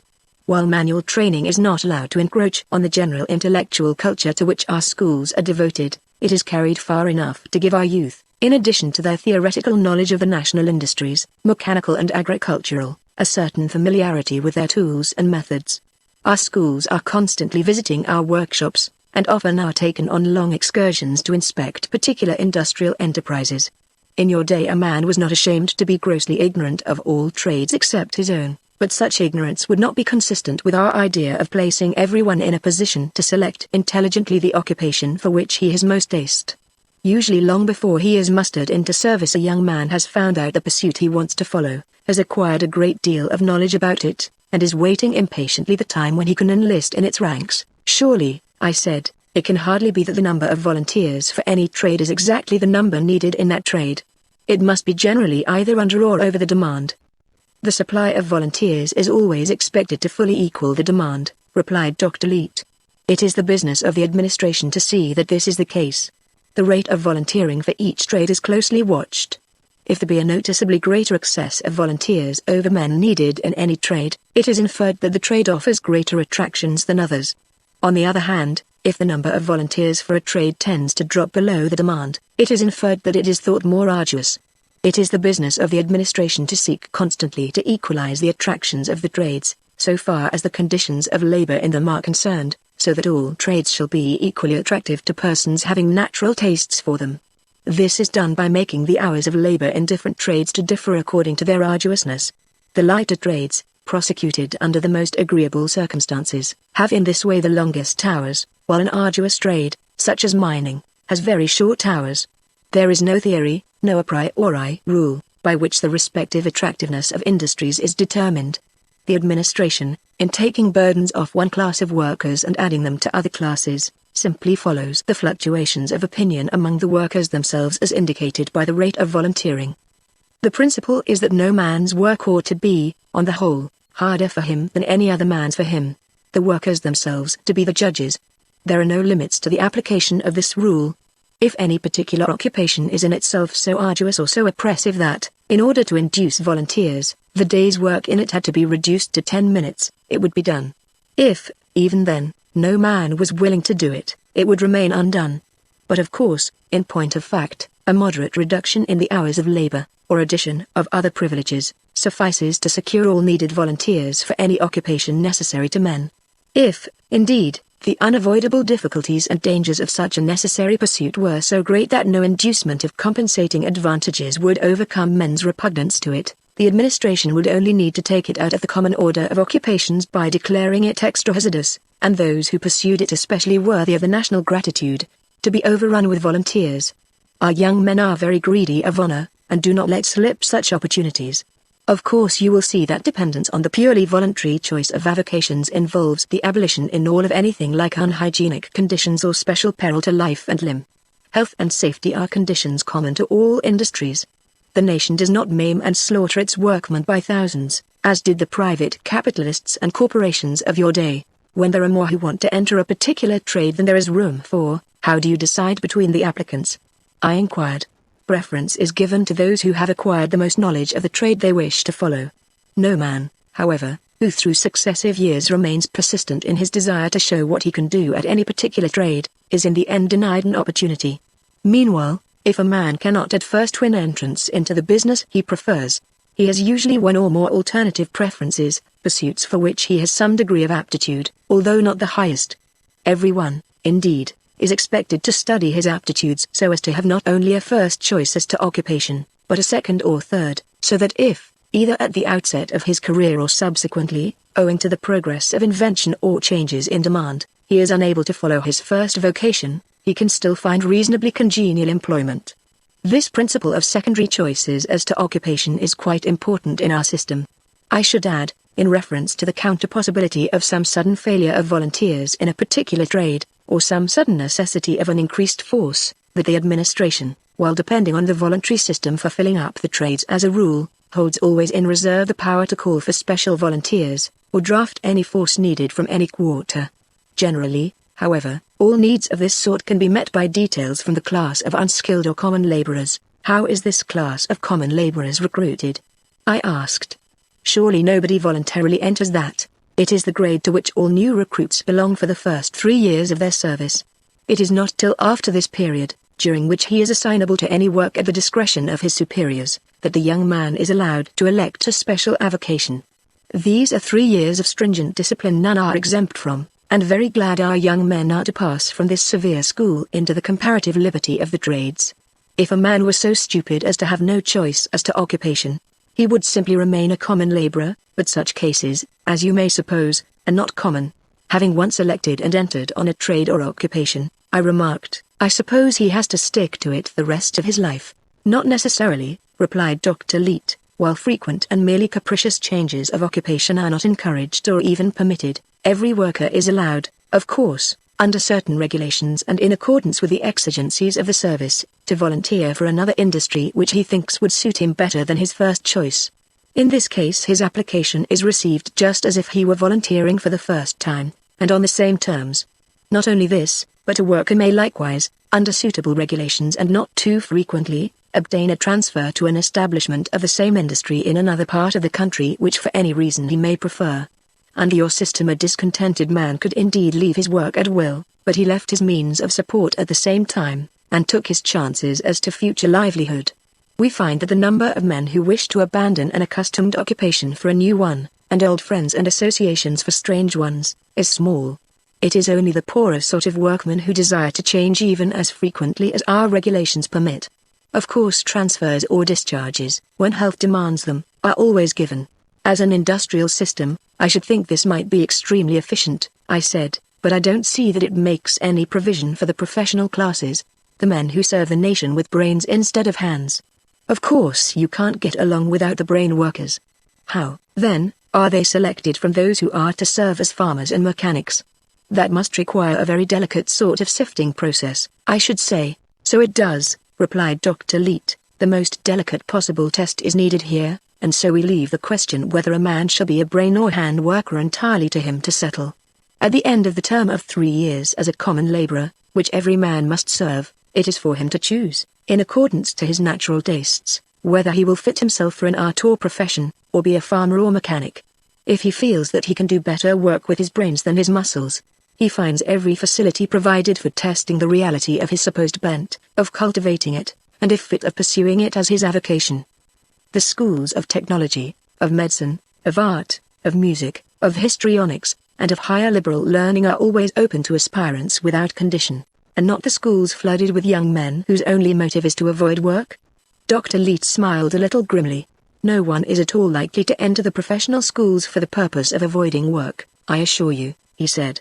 They are intended for those with special aptitude for the branches they teach, and anyone without it would find it easier to do double hours at his trade than try to keep up with the classes.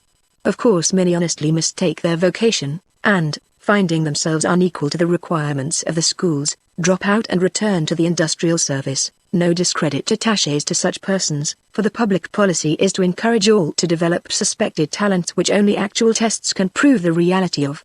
The professional and scientific schools of your day depended on the patronage of their pupils for support, and the practice appears to have been common of giving diplomas to unfit persons, who afterwards found their way into the professions. Our schools are national institutions, and to have passed their tests is a proof of special abilities not to be questioned. This opportunity for a professional training, the doctor continued, remains open to every man till the age of 30 is reached, after which students are not received, as there would remain too brief a period before the age of discharge in which to serve the nation in their professions. In your day young men had to choose their professions very young, and therefore, in a large proportion of instances, wholly mistook their vocations. It is recognized nowadays that the natural aptitudes of some are later than those of others in developing, and therefore, while the choice of profession may be made as early as 24, it remains open for 6 years longer. A question which had a dozen times before been on my lips now found utterance, a question which touched upon what, in my time, had been regarded the most vital difficulty in the way of any final settlement of the industrial problem. It is an extraordinary thing, I said, that you should not yet have said a word about the method of adjusting wages. Since the nation is the sole employer, the government must fix the rate of wages and determine just how much everybody shall earn, from the doctors to the diggers. All I can say is, that this plan would never have worked with us, and I don't see how it can now unless human nature has changed. In my day, nobody was satisfied with his wages or salary. Even if he felt he received enough, he was sure his neighbor had too much, which was as bad. If the universal discontent on this subject, instead of being dissipated in curses and strikes directed against innumerable employers, could have been concentrated upon one, and that the government, the strongest ever devised, would not have seen 2 paydays. Dr. Leete laughed heartily. Very true, he said. A general strike would most probably have followed the first payday, and a strike directed against a government is a revolution. How, then, do you avoid a revolution every payday? If demanded. Has some prodigious philosopher devised a new system of calculus satisfactory to all for determining the exact and comparative value of all sorts of service, whether by brawn or brain, by hand or voice, by ear or eye? Or has human nature itself changed, so that no man looks upon his own things but every man on the things of his neighbor? One or the other of these events must be the explanation. Neither one nor the other, however, was my host's laughing response. And now, Mr. West, he continued, you must remember that you are my patient as well as my guest, and permit me to prescribe sleep for you before we have any more conversation. It is after 3 o'clock.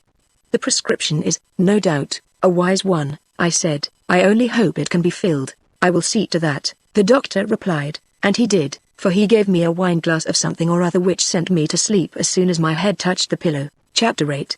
When I awoke I felt greatly refreshed, and lay a considerable time in a dozing state, enjoying the sensation of bodily comfort. The experiences of the day previous, my waking to find myself in the year 2000, the sight of the new Boston, my host and his family, and the wonderful things I had heard, were a blank in my memory. I thought I was in my bedchamber at home, and the half-dreaming, half-waking fancies which passed before my mind related to the incidents and experiences of my former life. Dreamily I reviewed the incidents of Decoration Day, my trip in company with Edith and her parents to Mount Auburn, and my dining with them on our return to the city. I recalled how extremely well Edith had looked, and from that fell to thinking of our marriage, but scarcely had my imagination begun to develop this delightful theme than my waking dream was cut short by the recollection of the letter I had received the night before from the builder announcing that the new strikes might postpone indefinitely the completion of the new house. The chagrin which this recollection brought with it effectually roused me. I remembered that I had an appointment with the builder at 11 o'clock, to discuss the strike, and opening my eyes, looked up at the clock at the foot of my bed to see what time it was. But no clock met my glance, and what was more, I instantly perceived that I was not in my room. Starting up on my couch, I stared wildly round the strange apartment. I think it must have been many seconds that I sat up thus in bed staring about, without being able to regain the clue to my personal identity. I was no more able to distinguish myself from pure being during those moments than we may suppose a soul in the rough to be before it has received the earmarks, the individualizing touches which make it a person. Strange that the sense of this inability should be such anguish. But so we are constituted. There are no words for the mental torture I endured during this helpless, eyeless groping for myself in a boundless void. No other experience of the mind gives probably anything like the sense of absolute intellectual arrest from the loss of a mental fulcrum, a starting point of thought, which comes during such a momentary obscuration of the sense of one's identity. I trust I may never know what it is again. I do not know how long this condition had lasted. It seemed an interminable time when, like a flash, the recollection of everything came back to me. I remembered who and where I was, and how I had come here, and that these scenes as of the life of yesterday which had been passing before my mind concerned a generation long ago molded to dust. Leaping from bed, I stood in the middle of the room clasping my temples with all my might between my hands to keep them from bursting. Then I fell prone on the couch, and, burying my face in the pillow, lay without motion. The reaction which was inevitable, from the mental elation, the fever of the intellect that had been the first effect of my tremendous experience, had arrived. The emotional crisis which had awaited the full realization of my actual position, and all that it implied, was upon me, and with set teeth and laboring chest, gripping the bedstead with frenzied strength, I lay there and fought for my sanity. In my mind, all had broken loose, habits of feeling, associations of thought, ideas of persons and things, all had dissolved and lost coherence and were seething together in apparently irretrievable chaos. There were no rallying points, nothing was left stable. There only remained the will. And was any human will strong enough to say to such a weltering sea, "Peace, be still"? I dared not think. Every effort to reason upon what had befallen me, and realize what it implied, set up an intolerable swimming of the brain. The idea that I was two persons, that my identity was double, began to fascinate me with its simple solution of my experience. I knew that I was on the verge of losing my mental balance. If I lay there thinking, I was doomed. Diversion of some sort I must have. At least the diversion of physical exertion. I sprang up, and, hastily dressing, opened the door of my room and went downstairs. The hour was very early, it being not yet fairly light, and I found no one in the lower part of the house. There was a hat in the hall, and, opening the front door, which was fastened with a slightness indicating that burglary was not among the perils of the modern Boston, I found myself on the street. For 2 hours I walked or ran through the streets of the city, visiting most quarters of the peninsular part of the town. None but an antiquarian who knows something of the contrast which the Boston of today offers to the Boston of the 19th century can begin to appreciate what a series of bewildering surprises I underwent during that time. Viewed from the housetop the day before, the city had indeed appeared strange to me, but that was only in its general aspect. How complete the change had been I first realized now that I walked the streets. The few old landmarks which still remained only intensified this effect, for without them I might have imagined myself in a foreign town. A man may leave his native city in childhood, and return 50 years later, perhaps, to find it transformed in many features. He is astonished, but he is not bewildered. He is aware of a great lapse of time, and of changes likewise occurring in himself meanwhile. He but dimly recalls the city as he knew it when a child. But remember that there was no sense of any lapse of time with me. So far as my consciousness was concerned, it was but yesterday, but a few hours, since I had walked these streets in which scarcely a feature had escaped a complete metamorphosis. The mental image of the old city was so fresh and strong that it did not yield to the impression of the actual city, but contended with it, so that it was first one and then the other which seemed the more unreal. There was nothing I saw which was not blurred in this way, like the faces of a composite photograph. Finally, I stood again at the door of the house from which I had come out. My feet must have instinctively brought me back to the site of my old home, for I had no clear idea of returning thither. It was no more home-like to me than any other spot in this city of a strange generation, nor were its inmates less utterly and necessarily strangers than all the other men and women now on the earth. Had the door of the house been locked, I should have been reminded by its resistance that I had no object in entering, and turned away, but it yielded to my hand, and advancing with uncertain steps through the hall, I entered one of the apartments opening from it. Throwing myself into a chair, I covered my burning eyeballs with my hands to shut out the horror of strangeness. My mental confusion was so intense as to produce actual nausea. The anguish of those moments, during which my brain seemed melting, or the abjectness of my sense of helplessness. How can I describe? In my despair I groaned aloud. I began to feel that unless some help should come I was about to lose my mind. And just then it did come. I heard the rustle of drapery, and looked up. Edith Leete was standing before me. Her beautiful face was full of the most poignant sympathy. "Oh, what is the matter, Mr. West?" she said. "I was here when you came in. I saw how dreadfully distressed you looked, and when I heard you groan, I could not keep silent. What has happened to you? Where have you been? Can't I do something for you?" Perhaps she involuntarily held out her hands in a gesture of compassion as she spoke. At any rate I had caught them in my own and was clinging to them with an impulse as instinctive as that which prompts the drowning man to seize upon and cling to the rope which is thrown him as he sinks for the last time. As I looked up into her compassionate face and her eyes moist with pity, my brain ceased to whirl. The tender human sympathy which thrilled in the soft pressure of her fingers had brought me the support I needed. Its effect to calm and soothe was like that of some wonder-working elixir. "God bless you," I said, after a few moments. "He must have sent you to me just now. I think I was in danger of going crazy if you had not come." At this the tears came into her eyes. "Oh, Mr. West," she cried. "How heartless you must have thought us. How could we leave you to yourself so long? But it is over now, is it not? You are better, surely?" "Yes," I said, "thanks to you. If you will not go away quite yet, I shall be myself soon." "Indeed I will not go away," she said, with a little quiver of her face, more expressive of her sympathy than a volume of words. "You must not think us so heartless as we seemed in leaving you so by yourself. I scarcely slept last night, for thinking how strange your waking would be this morning, but father said you would sleep till late.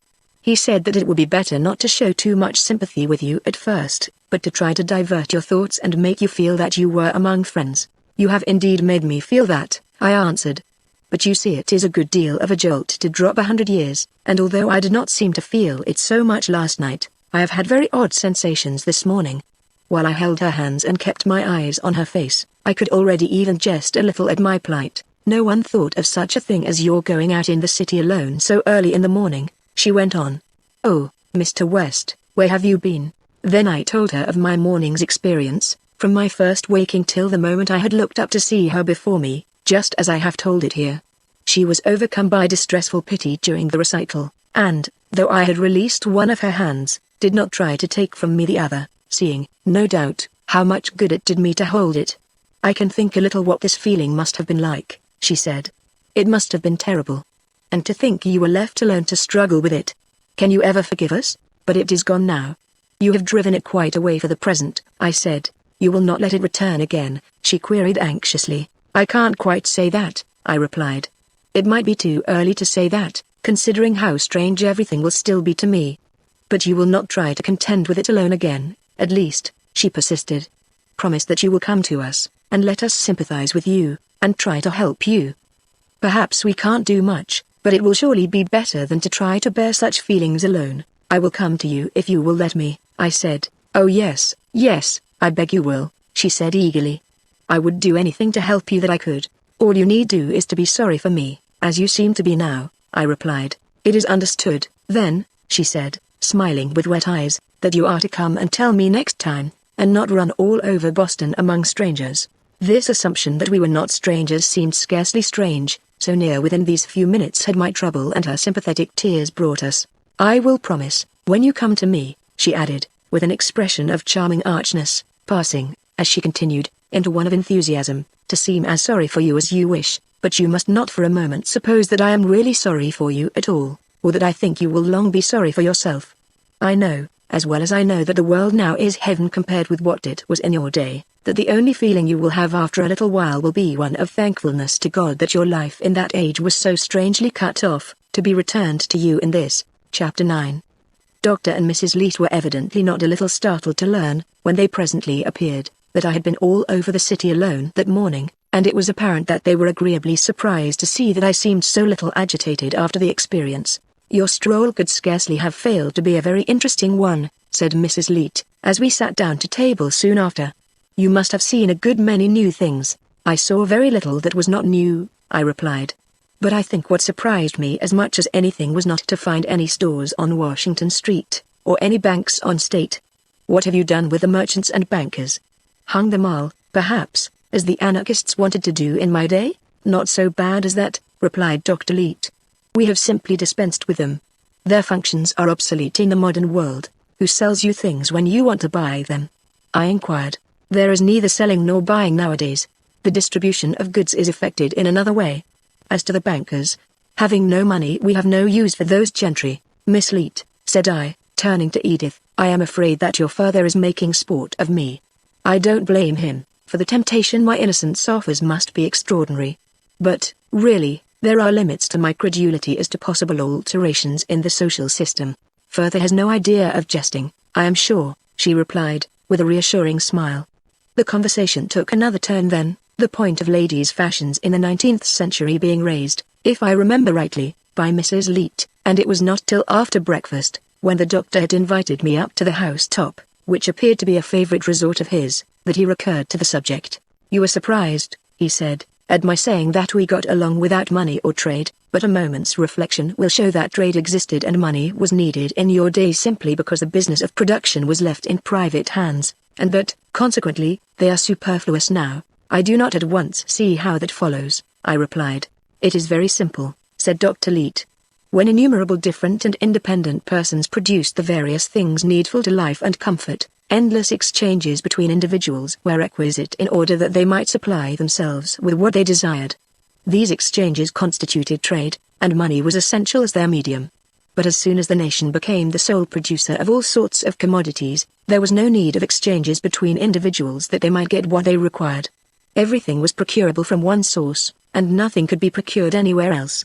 A system of direct distribution from the national storehouses took the place of trade, and for this money was unnecessary. How is this distribution managed? I asked. On the simplest possible plan, replied Dr. Leet. A credit corresponding to his share of the annual product of the nation is given to every citizen on the public books at the beginning of each year, and a credit card issued him with which he procures at the public storehouses, found in every community, whatever he desires whenever he desires it.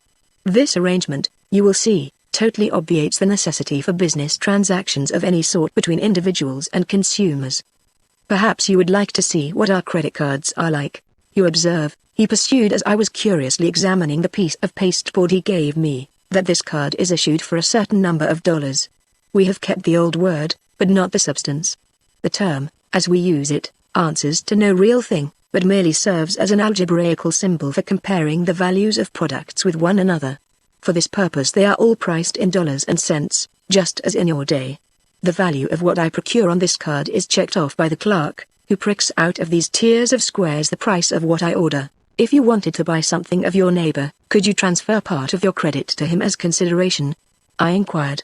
In the first place, replied Dr. Leet, our neighbors have nothing to sell us, but in any event our credit would not be transferable, being strictly personal.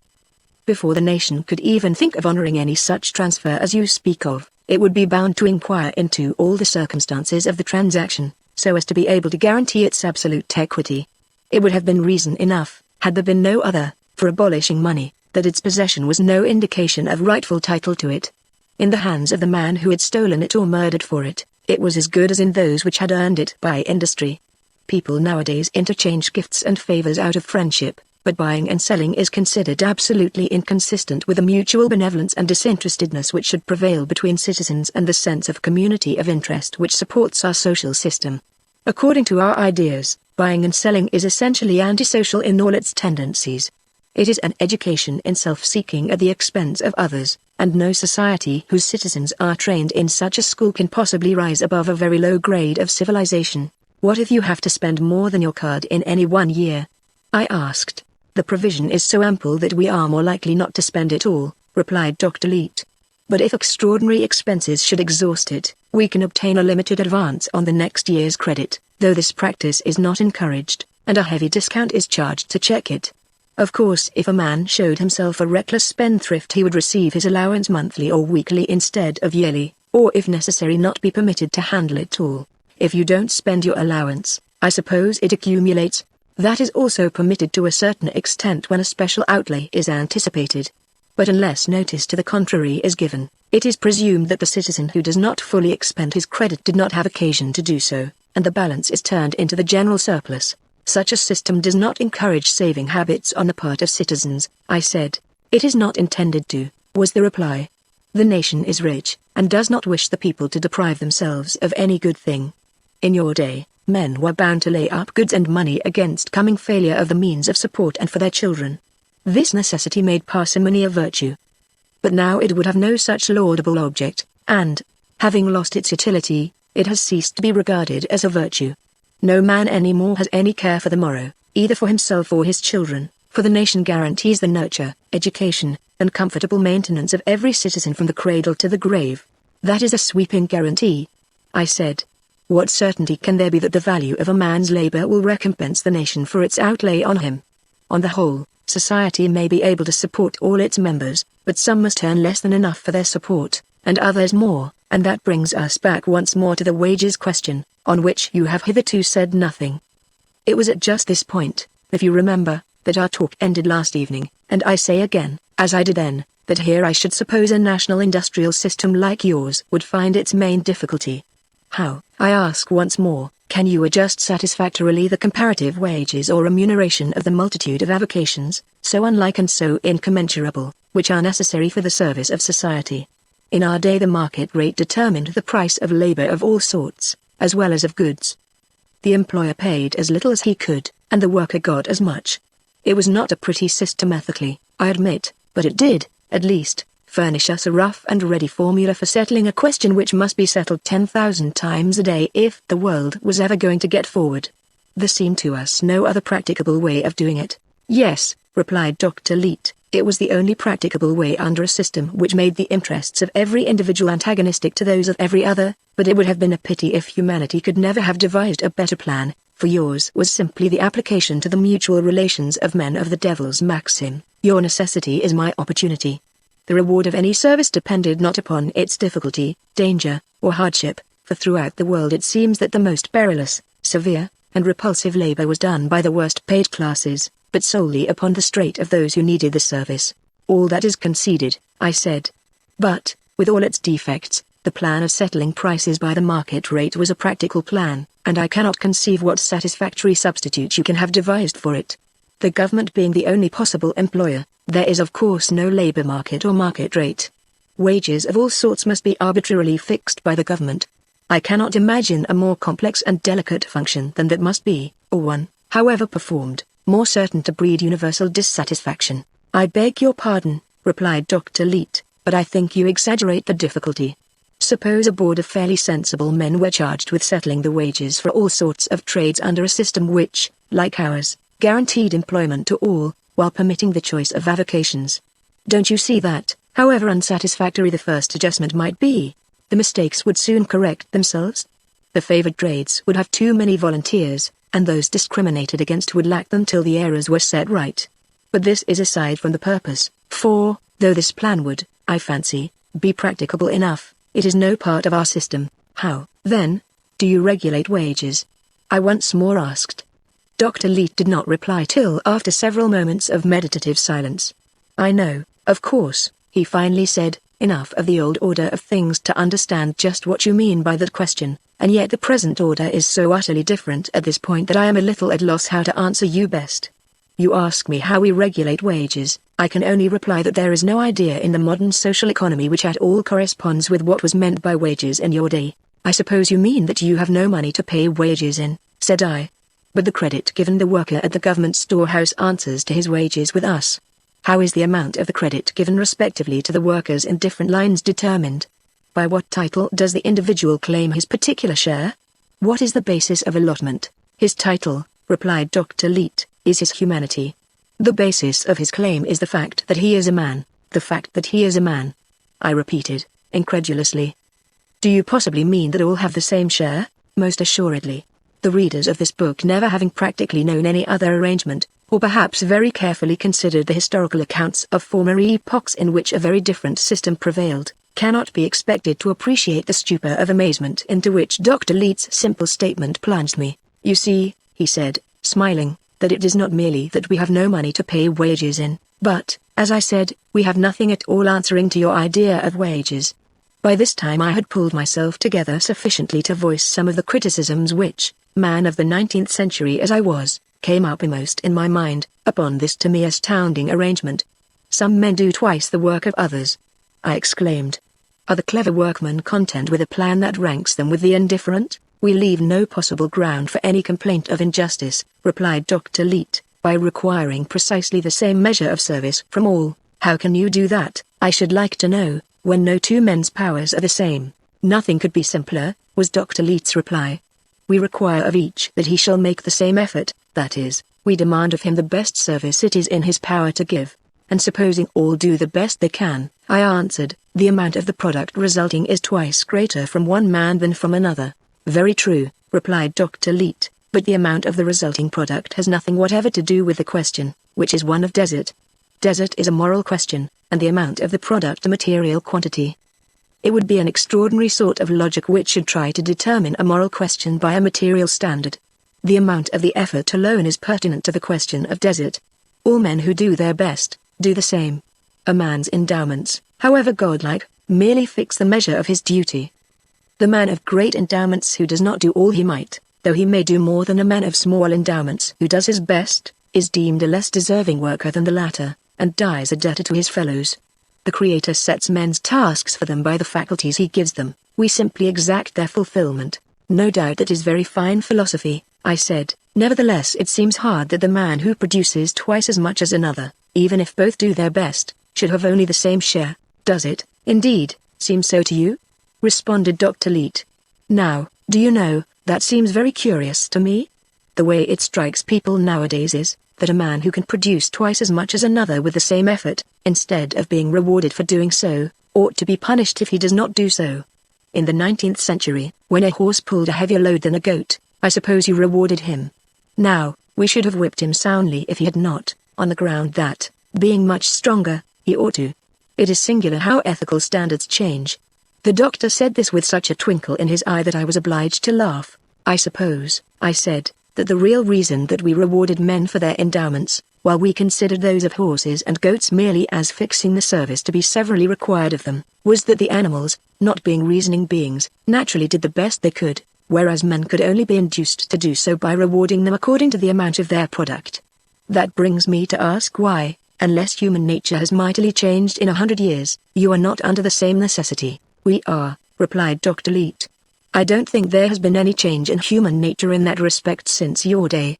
It is still so constituted that special incentives in the form of prizes, and advantages to be gained, are requisite to call out the best endeavors of the average man in any direction. But what inducement, I asked, can a man have to put forth his best endeavors when, however much or little he accomplishes, his income remains the same? High characters may be moved by devotion to the common welfare under such a system, but does not the average man tend to rest back on his oar, reasoning that it is of no use to make a special effort, since the effort will not increase his income, nor its withholding diminish it? Does it then really seem to you, answered my companion, that human nature is insensible to any motives save fear of want and love of luxury, that you should expect security and equality of livelihood to leave them without possible incentives to effort? Your contemporaries did not really think so, though they might fancy they did.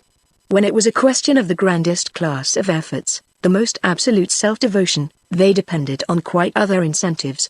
Not higher wages, but honor and the hope of men's gratitude, patriotism and the inspiration of duty, were the motives which they set before their soldiers when it was a question of dying for the nation, and never was there an age of the world when those motives did not call out what is best and noblest in men.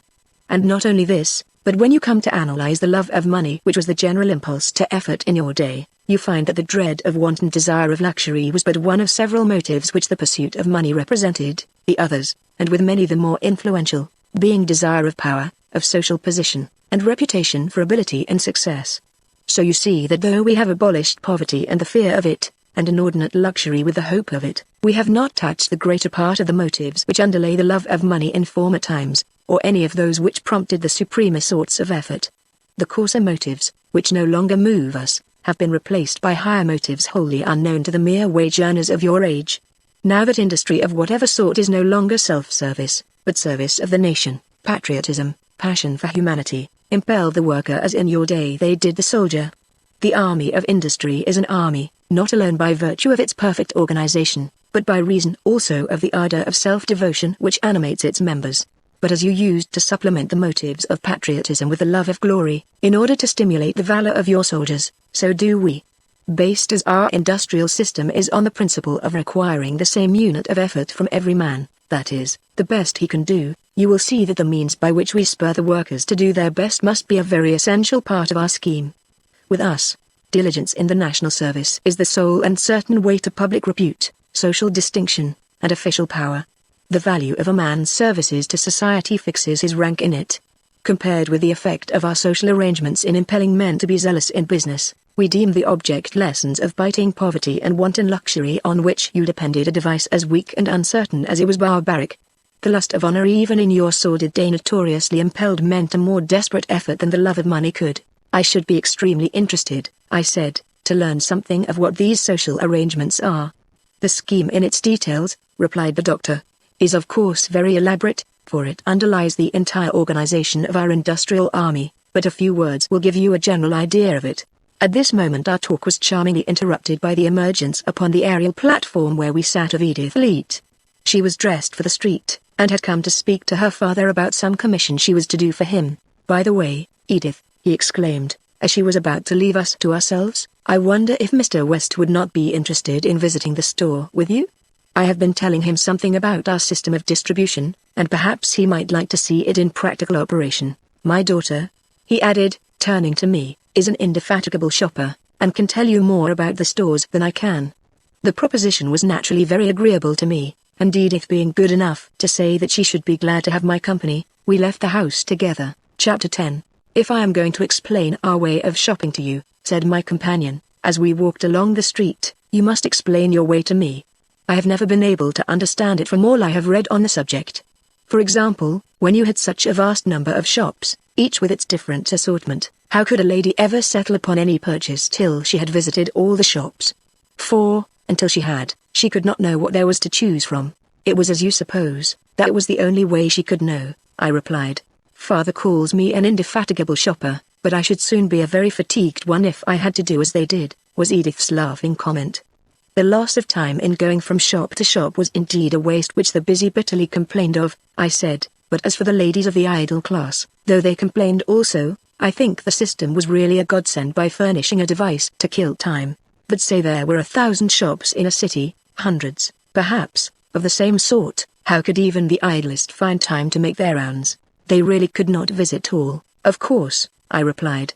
Those who did a great deal of buying, learned in time where they might expect to find what they wanted.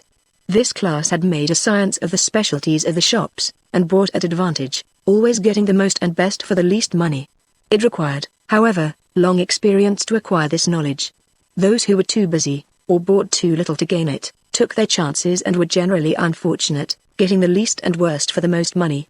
It was the merest chance if persons not experienced in shopping received the value of their money. But why did you put up with such a shockingly inconvenient arrangement when you saw its faults so plainly? Edith asked me. It was like all our social arrangements, I replied. You can see their faults scarcely more plainly than we did, but we saw no remedy for them. Here we are at the store of our ward, said Edith, as we turned in at the great portal of one of the magnificent public buildings I had observed in my morning walk. There was nothing in the exterior aspect of the edifice to suggest a store to a representative of the 19th century. There was no display of goods in the great windows, or any device to advertise wares, or attract custom. Nor was there any sort of sign or legend on the front of the building to indicate the character of the business carried on there, but instead, above the portal, standing out from the front of the building, a majestic life-size group of statuary, the central figure of which was a female ideal of plenty, with her cornucopia. Judging from the composition of the throng passing in and out, about the same proportion of the sexes among shoppers obtained as in the 19th century. As we entered, Edith said that there was one of these great distributing establishments in each ward of the city, so that no residence was more than 5 or 10 minutes' walk from one of them. It was the first interior of a 20th century public building that I had ever beheld, and the spectacle naturally impressed me deeply. I was in a vast hall full of light, received not alone from the windows on all sides, but from the dome, the point of which was 100 feet above. Beneath it, in the center of the hall, a magnificent fountain played, cooling the atmosphere to a delicious freshness with its spray. The walls and ceiling were frescoed in mellow tints, calculated to soften without absorbing the light which flooded the interior. Around the fountain was a space occupied with chairs and sofas, on which many persons were seated conversing. Legends on the walls all about the hall indicated to what classes of commodities the counters below were devoted. Edith directed her steps towards one of these, where samples of muslin of a bewildering variety were displayed, and proceeded to inspect them. "Where is the clerk?" I asked, for there was no one behind the counter, and no one seemed coming to attend to the customer. "I have no need of the clerk yet," said Edith. "I have not made my selection." "It was the principal business of clerks to help people to make their selections in my day," I replied. "What? To tell people what they wanted?" "Yes, and often to induce them to buy what they didn't want. But did not ladies find that very impertinent?" Edith asked, wonderingly. What concern could it possibly be to the clerks whether people bought or not? It was their sole concern, I answered. They were hired for the purpose of getting rid of the goods, and were expected to do their utmost, short of the use of force, to compass that end. Yes. How stupid I am to forget," said Edith. "The storekeeper and his clerks depended for their livelihood on selling the goods in your day. Of course that is all different now. The goods are the nation's. They are here for those who want them, and it is the business of the clerks to wait on people and take their orders, but it is not the interest of the clerk or the nation to dispose of a yard or a pound of anything to anybody who does not want it." She smiled as she added, "How exceedingly odd it must have seemed to have clerks trying to induce one to take what one did not want, or was doubtful about. But even a 20th century clerk might make himself useful in giving you information about the goods, though he did not tease you to buy them," I suggested. "No," said Edith, "that is not the business of the clerk. These printed cards, for which the government authorities are responsible, give us all the information we can possibly need." I saw then that there was fastened to each sample a card containing in succinct form a complete statement of the make and materials of the goods and all its qualities, as well as price, leaving absolutely no point to hang a question on. "The clerk has, then, nothing to say about the goods he sells?" I said. "Nothing at all.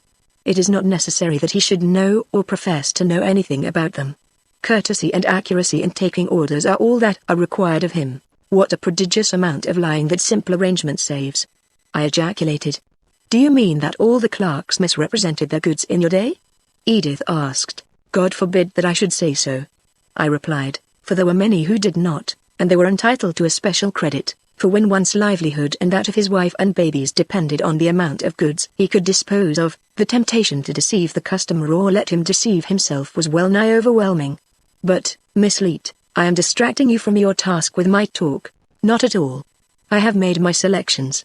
With that she touched a button, and in a moment a clerk appeared. He took down her order on a tablet with a pencil which made 2 copies, of which he gave one to her, and enclosing the counterpart in a small receptacle, dropped it into a transmitting tube.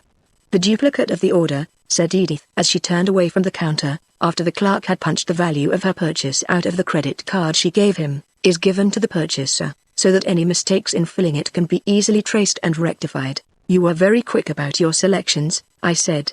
"May I ask how you knew that you might not have found something to suit you better in some of the other stores?" "But probably you are required to buy in your own district." "Oh, no," she replied. "We buy where we please, though naturally most often near home. But I should have gained nothing by visiting other stores. The assortment in all is exactly the same, representing as it does in each case samples of all the varieties produced or imported by the United States.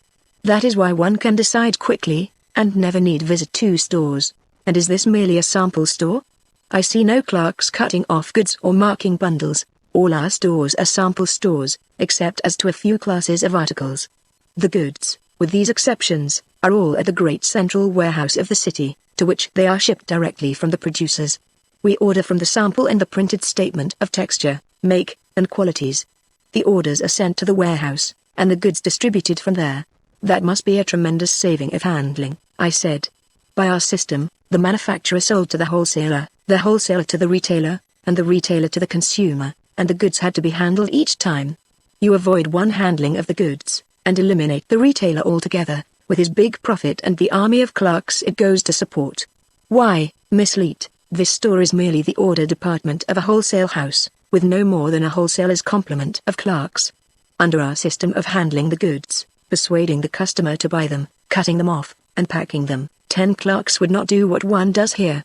The saving must be enormous." "I suppose so," said Edith, "but of course we have never known any other way." "But, Mr. West, you must not fail to ask further to take you to the central warehouse someday, where they receive the orders from the different sample houses all over the city and parcel out and send the goods to their destinations. He took me there not long ago, and it was a wonderful sight. The system is certainly perfect. For example, over yonder in that sort of cage is the dispatching clerk. The orders, as they are taken by the different departments in the store, are sent by transmitters to him. His assistants sort them and enclose each class in a carrier box by itself. The dispatching clerk has a dozen pneumatic transmitters before him answering to the general classes of goods, each communicating with the corresponding department at the warehouse. He drops the box of orders into the tube it calls for, and in a few moments later it drops on the proper desk in the warehouse, together with all the orders of the same sort from the other sample stores. The orders are read off, recorded, and sent to be filled, like lightning. The filling I thought the most interesting part. Bales of cloth are placed on spindles and turned by machinery, and the cutter, who also has a machine, works right through one bale after another till exhausted, when another man takes his place, and it is the same with those who fill the orders in any other staple. The packages are then delivered by larger tubes to the city districts, and thence distributed to the houses. You may understand how quickly it is all done when I tell you that my order will probably be at home sooner than I could have carried it from here. How do you manage in the thinly settled rural districts? I asked. The system is the same, Edith explained. The village sample shops are connected by transmitters with the central county warehouse, which may be 20 miles away. The transmission is so swift, though, that the time lost on the way is trifling. But, to save expense, in many counties one set of tubes connects several villages with the warehouse, and then there is time lost waiting for one another. Sometimes it is 2 or 3 hours before goods ordered are received. It was so where I was staying last summer, and I found it quite inconvenient. 2. There must be many other aspects also, no doubt, in which the country stores are inferior to the city stores, I suggested. No, Edith answered, they are otherwise precisely as good. The sample shop of the smallest village, just like this one, gives you your choice of all the varieties of goods the nation has, for the county warehouse draws on the same source as the city warehouse. As we walked home I commented on the great variety in the size and cost of the houses. How is it, I asked, that this difference is consistent with the fact that all citizens have the same income? Because, Edith explained, although the income is the same, personal taste determines how the individual shall spend it. Some like fine horses, others, like myself, prefer pretty clothes, and still others want an elaborate table. The rents which the nation receives for these houses vary, according to size, elegance, and location, so that everybody can find something to suit. The larger houses are usually occupied by large families, in which there are several to contribute to the rent, while small families, like ours, find smaller houses more convenient and economical. It is a matter of taste and convenience wholly. I have read that in old times people often kept up establishments and did other things which they could not afford for ostentation, to make people think them richer than they were. Was it really so, Mr. West? I shall have to admit that it was, I replied. Well, you see, it could not be so nowadays, for everybody's income is known, and it is known that what is spent one way must be saved another. Chapter 11. When we arrived home, Dr. Leete had not yet returned, and Mrs. Leete was not visible. Are you fond of music, Mr. West? Edith asked. I assured her that it was half of life, according to my notion. I ought to apologize for inquiring, she said. It is not a question that we ask one another nowadays, but I have read that in your day, even among the cultured class, there were some who did not care for music. You must remember, in excuse, I said, that we had some rather absurd kinds of music. Yes, she said, I know that. I am afraid I should not have fancied it all myself. Would you like to hear some of ours now, Mr. West? Nothing would delight me so much as to listen to you, I said. To me? She exclaimed, laughing. Did you think I was going to play or sing to you? I hoped so, certainly, I replied.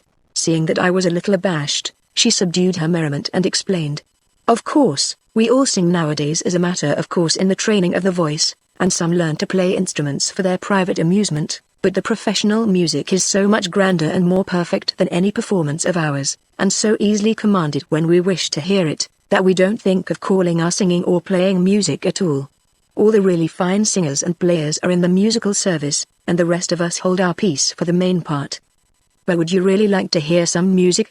I assured her once more that I would. Come, then, into the music room, she said, and I followed her into an apartment finished, without hangings, in wood, with a floor of polished wood. I was prepared for new devices in musical instruments, but I saw nothing in the room which by any stretch of imagination could be conceived as such.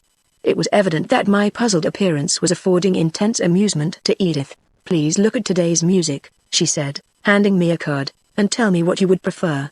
It is now 5 o'clock, you will remember." The card bore the date September 12, 2000, and contained the longest program of music I had ever seen. It was as various as it was long, including a most extraordinary range of vocal and instrumental solos, duets, quartets, and various orchestral combinations. I remained bewildered by the prodigious list until Edith's pink fingertip indicated a particular section of it, where several selections were bracketed, with the words 5 p.m. against them. Then I observed that this prodigious program was an all-day one, divided into 24 sections answering to the hours. There were but a few pieces of music in the 5 p.m. section, and I indicated an organ piece as my preference. "I am so glad you like the organ," said she. "I think there is scarcely any music that suits my mood oftener." She made me sit down comfortably, and, crossing the room, so far as I could see, merely touched 1 or 2 screws, and at once the room was filled with the music of a grand organ anthem, filled, not flooded, for, by some means, the volume of melody had been perfectly graduated to the size of the apartment. I listened, scarcely breathing, to the close. Such music, so perfectly rendered, I had never expected to hear.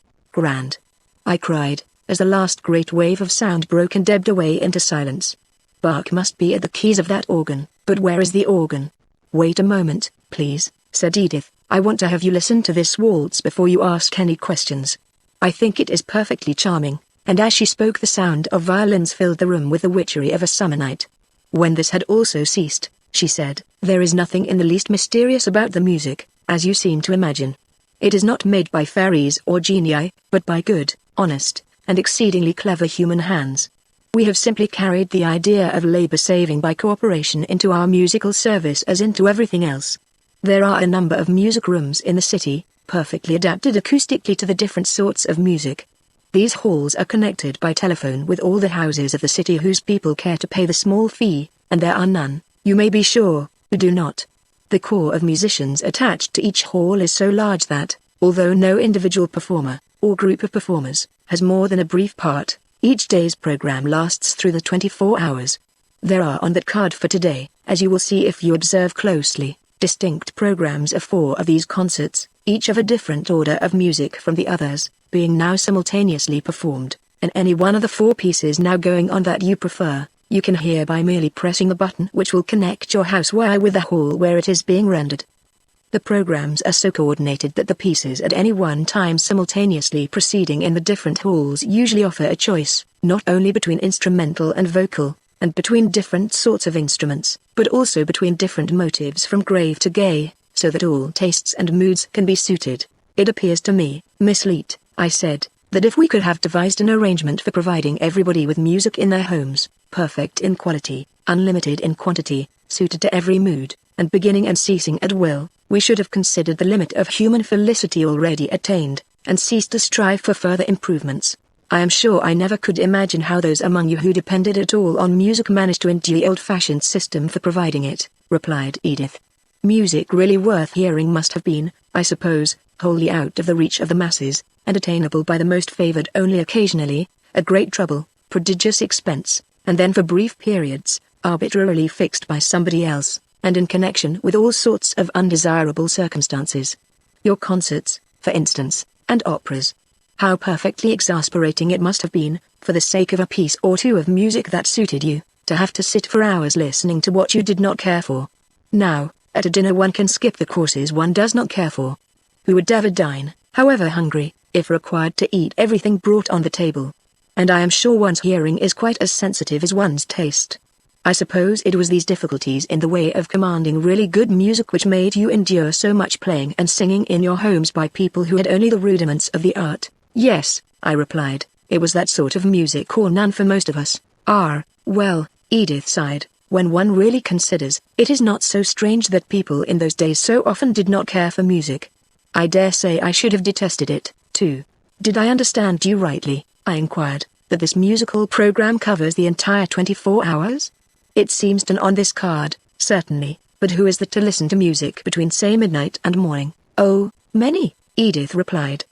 Our people keep all hours, but if the music were provided from midnight to morning for no others, it still would be for the sleepless, the sick, and the dying. All our bedchambers have a telephone attachment at the head of the bed by which any person who may be sleepless can command music at pleasure, of the sort suited to the mood. Is there such an arrangement in the room assigned to me? Why, certainly, and how stupid, how very stupid, of me not to think to tell you of that last night.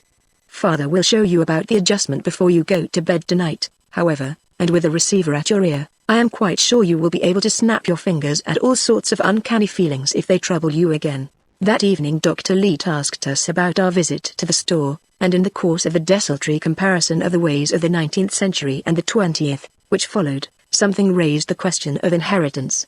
I suppose, I said, the inheritance of property is not now allowed. On the contrary, replied Dr. Leete, there is no interference with it. In fact, you will find, Mr. West, as you come to know us, that there is far less interference of any sort with personal liberty nowadays than you were accustomed to. We require, indeed, by law that every man shall serve the nation for a fixed period, instead of leaving him his choice, as you did, between working, stealing, or starving. With the exception of this fundamental law, which is, indeed, merely a codification of the law of nature, the Edict of Eden, by which it is made equal in its pressure on men, our system depends in no particular upon legislation, but is entirely voluntary, the logical outcome of the operation of human nature under rational conditions. This question of inheritance illustrates just that point. The fact that the nation is the sole capitalist and landowner of course restricts the individual's possessions to his annual credit, and what personal and household belongings he may have procured with it. His credit, like an annuity in your day, ceases on his death, with the allowance of a fixed sum for funeral expenses. His other possessions he leaves as he pleases. What is to prevent, in course of time, such accumulations of valuable goods and chattels in the hands of individuals as might seriously interfere with equality in the circumstances of citizens? I asked. That matter arranges itself very simply, was the reply. Under the present organization of society, accumulations of personal property are merely burdensome the moment they exceed what adds to the real comfort. In your day, if a man had a house crammed full with gold and silver plate, rare china, expensive furniture, and such things, he was considered rich, for these things represented money, and could at any time be turned into it. Nowadays a man whom the legacies of 100 relatives, simultaneously dying, should place in a similar position, would be considered very unlucky. The articles, not being saleable, would be of no value to him except for their actual use or the enjoyment of their beauty. On the other hand, his income remaining the same, he would have to deplete his credit to hire houses to store the goods in, and still further to pay for the service of those who took care of them. You may be very sure that such a man would lose no time in scattering among his friends possessions which only made him the poorer, and that none of those friends would accept more of them than they could easily spare room for in time to attend to. You see, then, that to prohibit the inheritance of personal property with a view to prevent great accumulations would be a superfluous precaution for the nation. The individual citizen can be trusted to see that he is not overburdened. So careful is he in this respect, that the relatives usually waive claim to most of the effects of deceased friends, reserving only particular objects. The nation takes charge of the resigned chattels, and turns such as are of value into the common stock once more. You spoke of paying for service to take care of your houses, said I. That suggests a question I have several times been on the point of asking. How have you disposed of the problem of domestic service? Who are willing to be domestic servants in a community where all are social equals? Our ladies found it hard enough to find such even when there was little pretense of social equality. It is precisely because we are all social equals whose equality nothing can compromise, and because service is honorable, in a society whose fundamental principle is that all in turn shall serve the rest, that we could easily provide a corps of domestic servants such as you never dreamed of, if we needed them, replied Dr. Leete. But we do not need them. Who does your housework, then? I asked. There is none to do, said Mrs. Leete, to whom I had addressed this question. Our washing is all done at public laundries at excessively cheap rates, and our cooking at public kitchens. The making and repairing of all we wear are done outside in public shops. Electricity, of course, takes the place of all fires and lighting. We choose houses no larger than we need, and furnish them so as to involve the minimum of trouble to keep them in order. We have no use for domestic servants. The fact, said Dr. Leete, that you had in the poorer classes a boundless supply of serfs on whom you could impose all sorts of painful and disagreeable tasks, made you indifferent to devices to avoid the necessity for them. But now that we all have to do in turn whatever work is done for society, every individual in the nation has the same interest, and a personal one, in devices for lightening the burden.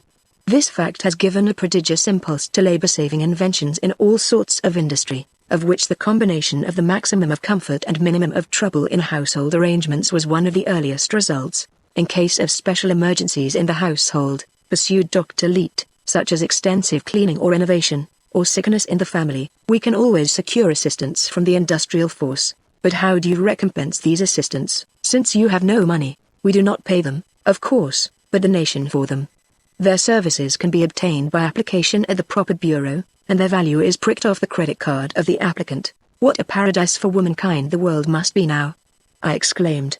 In my day, even wealth and unlimited servants did not enfranchise their possessors from household cares, while the women of the merely well-to-do and poorer classes lived and died martyrs to them. Yes, said Mrs. Leet, I have read something of that, enough to convince me that, badly off as the men, too, were in your day, they were more fortunate than their mothers and wives. The broad shoulders of the nation, said Dr. Leet, bear now like a feather the burden that broke the backs of the women of your day. Their misery came, with all your other miseries, from that incapacity for cooperation which followed from the individualism on which your social system was founded, from your inability to perceive that you could make 10 times more profit out of your fellow men by uniting with them than by contending with them. The wonder is, not that you did not live more comfortably, but that you were able to live together at all, who were all confessedly bent on making one another your servants, and securing possession of one another's goods. There, father, if you are so vehement, Mr. West will think you are scolding him, laughingly interposed Edith. When you want a doctor, I asked, do you simply apply to the proper bureau and take any one that may be sent? That rule would not work well in the case of physicians, replied Dr. Leet. The good a physician can do a patient depends largely on his acquaintance with his constitutional tendencies and condition. The patient must be able, therefore, to call in a particular doctor, and he does so just as patients did in your day. The only difference is that, instead of collecting his fee for himself, the doctor collects it for the nation by pricking off the amount, according to a regular scale for medical attendance, from the patient's credit card. I can imagine, I said, that if the fee is always the same, and a doctor may not turn away patients, as I suppose he may not, the good doctors are called constantly and the poor doctors left in idleness. In the first place, if you will overlook the apparent conceit of the remark from a retired physician, replied Dr. Leet, with a smile, we have no poor doctors. Anybody who pleases to get a little smattering of medical terms is not now at liberty to practice on the bodies of citizens, as in your day. None but students who have passed the severe tests of the schools, and clearly proved their vocation, are permitted to practice. Then, too, you will observe that there is nowadays no attempt of doctors to build up their practice at the expense of other doctors. There would be no motive for that. For the rest, the doctor has to render regular reports of his work to the medical bureau, and if he is not reasonably well employed, work is found for him. Chapter 12.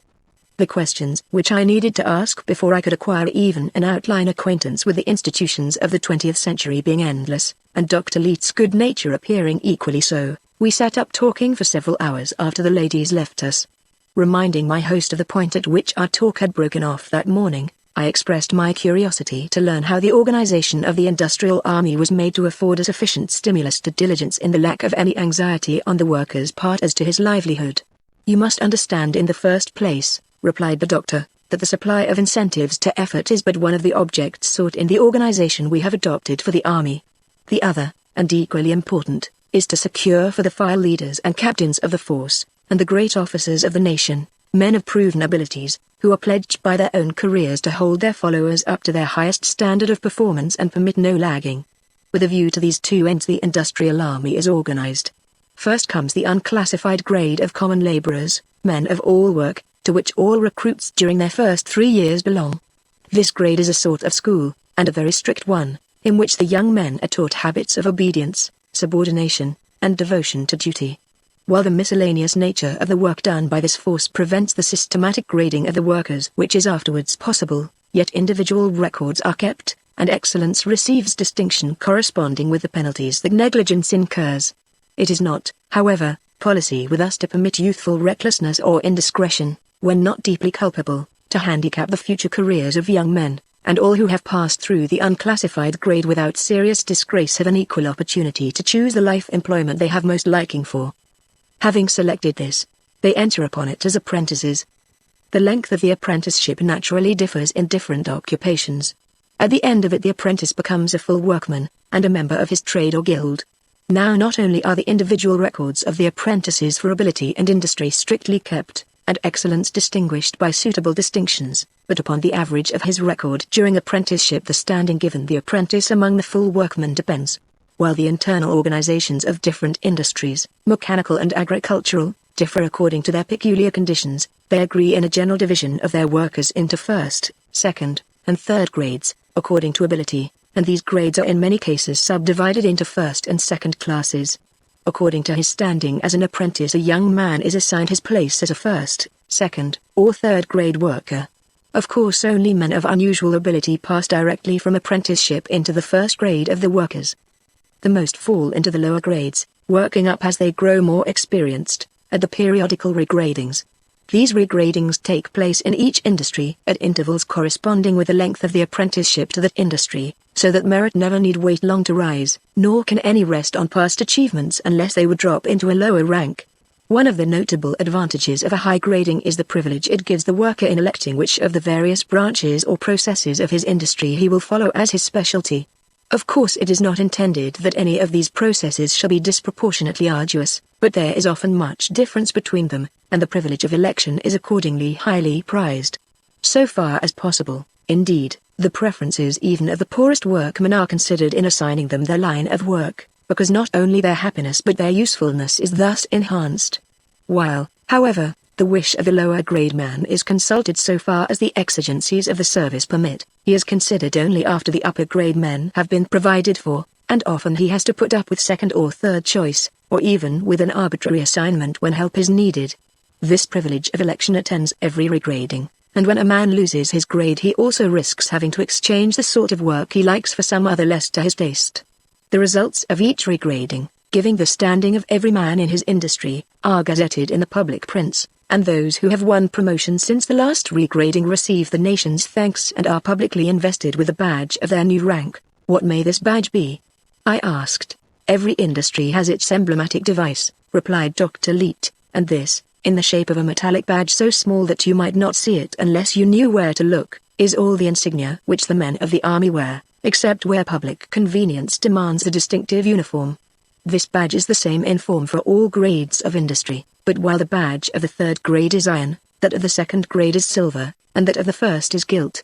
Apart from the grand incentive to endeavor afforded by the fact that the high places in the nation are open only to the highest class men, and that rank in the army constitutes the only mode of social distinction for the vast majority who are not aspirants in art, literature, and the professions, various incitements of a minor, but perhaps equally effective, sort are provided in the form of special privileges and immunities in the way of discipline, which the superior class men enjoy.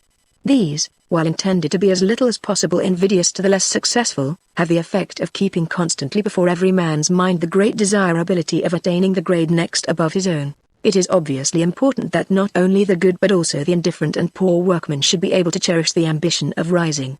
Indeed, the number of the latter being so much greater, it is even more essential that the ranking system should not operate to discourage them than that it should stimulate the others. It is to this end that the grades are divided into classes. The grades as well as the classes being made numerically equal at each regrading, there is not at any time, counting out the officers and the unclassified and apprentice grades, over 1/9 of the industrial army in the lowest class, and most of this number are recent apprentices, all of whom expect to rise. Those who remain during the entire term of service in the lowest class are but a trifling fraction of the industrial army, and likely to be as deficient in sensibility to their position as in ability to better it. It is not even necessary that a worker should win promotion to a higher grade to have at least a taste of glory. While promotion requires a general excellence of record as a worker, honorable mention and various sorts of prizes are awarded for excellence less than sufficient for promotion, and also for special feats and single performances in the various industries. There are many minor distinctions of standing, not only within the grades but within the classes, each of which acts as a spur to the efforts of a group. It is intended that no form of merit shall wholly fail of recognition. As for actual neglect of work, positively bad work, or other overt remissness on the part of men incapable of generous motives. The discipline of the industrial army is far too strict to allow anything whatever of the sort. A man able to do duty, and persistently refusing, is sentenced to solitary imprisonment on bread and water till he consents. The lowest grade of the officers of the industrial army, that of assistant foremen or lieutenants, is appointed out of men who have held their place for 2 years in the first class of the first grade. Where this leaves too large a range of choice, only the first group of this class are eligible. No one thus comes to the point of commanding men until he is about 30 years old.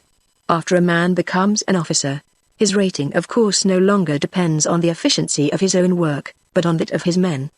The foremen are appointed from among the assistant foremen, by the same exercise of discretion limited to a small eligible class. In the appointments to the still higher grades another principle is introduced, which it would take too much time to explain now. Of course such a system of grading as I have described would have been impracticable applied to the small industrial concerns of your day, in some of which there were hardly enough employees to have left one apiece for the classes. You must remember that, under the National Organization of Labor, all industries are carried on by great bodies of men, many of your farms or shops being combined as one. It is also owing solely to the vast scale on which each industry is organized, with coordinate establishments in every part of the country, that we are able by exchanges and transfers to fit every man so nearly with the sort of work he can do best. And now, Mr. West, I will leave it to you, on the bare outline of its features which I have given, if those who need special incentives to do their best are likely to lack them under our system. Does it not seem to you that men who found themselves obliged, whether they wished or not, to work, would under such a system be strongly impelled to do their best? I replied that it seemed to me the incentives offered were, if any objection were to be made, too strong, that the pace set for the young men was too hot, and such, indeed, I would add with deference, still remains my opinion, now that by longer residence among you I become better acquainted with the whole subject. Dr. Leete, however, desired me to reflect, and I am ready to say that it is perhaps a sufficient reply to my objection, that the worker's livelihood is in no way dependent on his ranking, and anxiety for that never embitters his disappointments, that the working hours are short, the vacations regular, and that all emulation ceases at 45, with the attainment of middle life. There are 2 or 3 other points I ought to refer to, he added, to prevent your getting mistaken impressions. In the first place, you must understand that this system of preferment given the more efficient workers over the less so, in no way contravenes the fundamental idea of our social system, that all who do their best are equally deserving, whether that best be great or small. I have shown that the system is arranged to encourage the weaker as well as the stronger with the hope of rising, while the fact that the stronger are selected for the leaders is in no way a reflection upon the weaker, but in the interest of the common weal.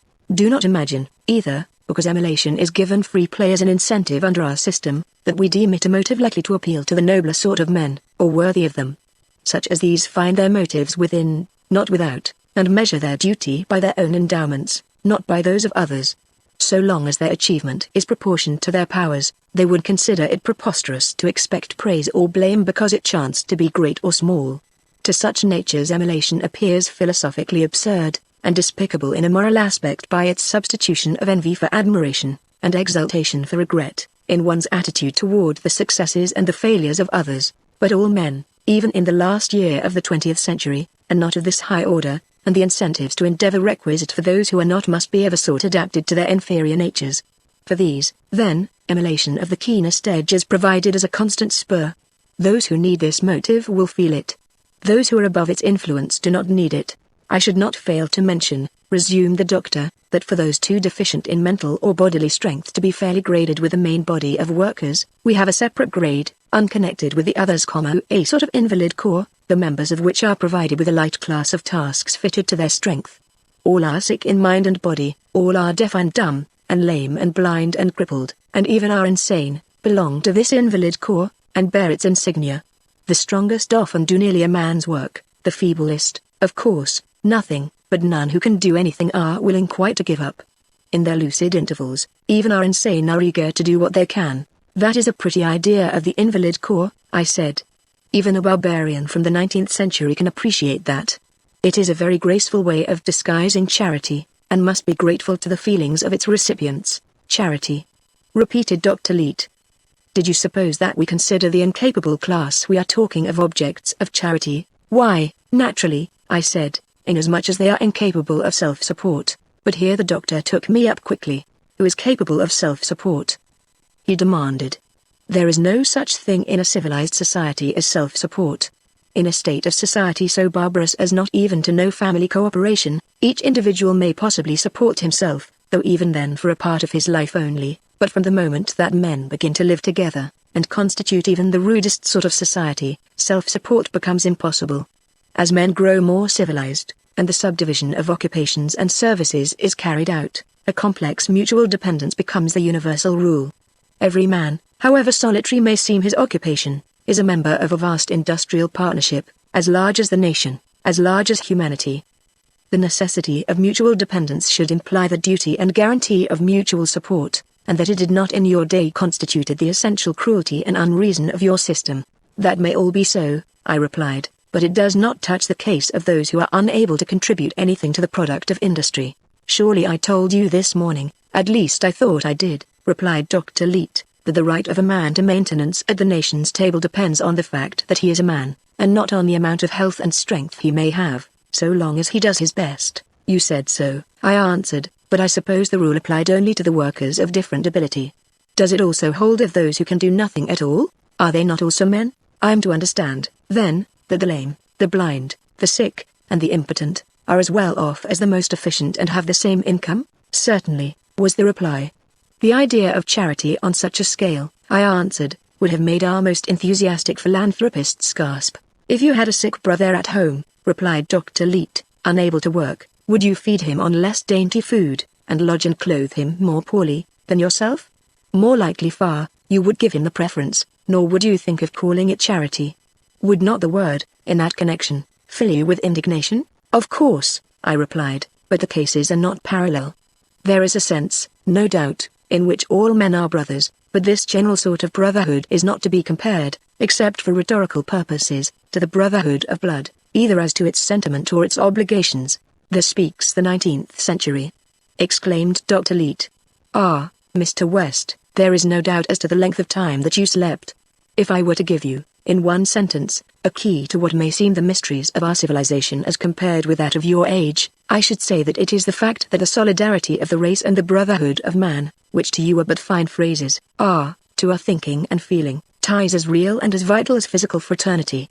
But even setting that consideration aside, I do not see why it so surprises you that those who cannot work are conceded the full right to live on the produce of those who can. Even in your day, the duty of military service for the protection of the nation, to which our industrial service corresponds, while obligatory on those able to discharge it, did not operate to deprive of the privileges of citizenship those who were unable. They stayed at home, and were protected by those who fought, and nobody questioned their right to be, or thought less of them. So, now, the requirement of industrial service from those able to render it does not operate to deprive of the privileges of citizenship, which now implies the citizen's maintenance, him who cannot work. The worker is not a citizen because he works, but works because he is a citizen. As you recognize the duty of the strong to fight for the weak, we, now that fighting is gone by, recognize his duty to work for him. A solution which leaves an unaccounted for residuum is no solution at all, and our solution of the problem of human society would have been none at all had it left the lame, the sick, and the blind outside with the beasts, to fare as they might. Better far have left the strong and well unprovided for than these burdened ones, toward whom every heart must yearn, and for whom ease of mind and body should be provided, if for no others. Therefore it is, as I told you this morning, that the title of every man, woman, and child to the means of existence rests on no basis less plain, broad, and simple than the fact that they are fellows of one race, members of one human family. The only coin current is the image of God, and that is good for all we have. I think there is no feature of the civilization of your epoch so repugnant to modern ideas as the neglect with which you treated your dependent classes. Even if you had no pity, no feeling of brotherhood, how was it that you did not see that you were robbing the incapable class of their plain right in leaving them unprovided for? I don't quite follow you there, I said. I admit the claim of this class to our pity. But how could they who produced nothing claim a share of the product as a right? How happened it, was Dr. Leet's reply, that your workers were able to produce more than so many savages would have done? Was it not wholly on account of the heritage of the past knowledge and achievements of the race, the machinery of society, thousands of years in contriving, found by you ready-made to your hand? How did you come to be possessors of this knowledge and this machinery? which represent 9 parts to 1 contributed by yourself in the value of your product. You inherited it, did you not? And were not these others, these unfortunate and crippled brothers whom you cast out, joint inheritors, co-heirs with you? What did you do with their share? Did you not rob them when you put them off with crusts, who were entitled to sit with the heirs, and did you not add insult to robbery when you called the crusts charity? Ah, Mr. West, Dr. Leete continued, as I did not respond, what I do not understand is, setting aside all considerations either of justice or brotherly feeling toward the crippled and defective, how the workers of your day could have had any heart for their work, knowing that their children, or grandchildren, if unfortunate, would be deprived of the comforts and even necessities of life. It is a mystery how men with children could favor a system under which they were rewarded beyond those less endowed with bodily strength or mental power. For, by the same discrimination by which the father profited, the son, for whom he would give his life, being perchance weaker than others, might be reduced to crusts and beggary. How men dared leave children behind them, I have never been able to understand. Note. Although in his talk on the previous evening Dr. Leete had emphasized the pains taken to enable every man to ascertain and follow his natural bent in choosing an occupation, it was not till I learned that the worker's income is the same in all occupations that I realized how absolutely he may be counted on to do so, and thus, by selecting the harness which sets most lightly on himself, find that in which he can pull best. The failure of my age in any systematic or effective way to develop and utilize the natural aptitudes of men for the industries and intellectual avocations was one of the great wastes, as well as one of the most common causes of unhappiness in that time. The vast majority of my contemporaries, though nominally free to do so, never really chose their occupations at all, but were forced by circumstances into work for which they were relatively inefficient, because not naturally fitted for it. The rich, in this respect, had little advantage over the poor. The latter, indeed, being generally deprived of education, had no opportunity even to ascertain the natural aptitudes they might have, and on account of their poverty were unable to develop them by cultivation even when ascertained. The liberal and technical professions, except by favorable accident, were shut to them, to their own great loss and that of the nation. On the other hand, the well-to-do, although they could command education and opportunity, were scarcely less hampered by social prejudice, which forbade them to pursue manual avocations, even when adapted to them, and destined them, whether fit or unfit, to the professions, thus wasting many an excellent handicraftsman. Mercenary considerations, tempting men to pursue money-making occupations for which they were unfit, instead of less remunerative employments for which they were fit, were responsible for another vast perversion of talent. All these things now are changed.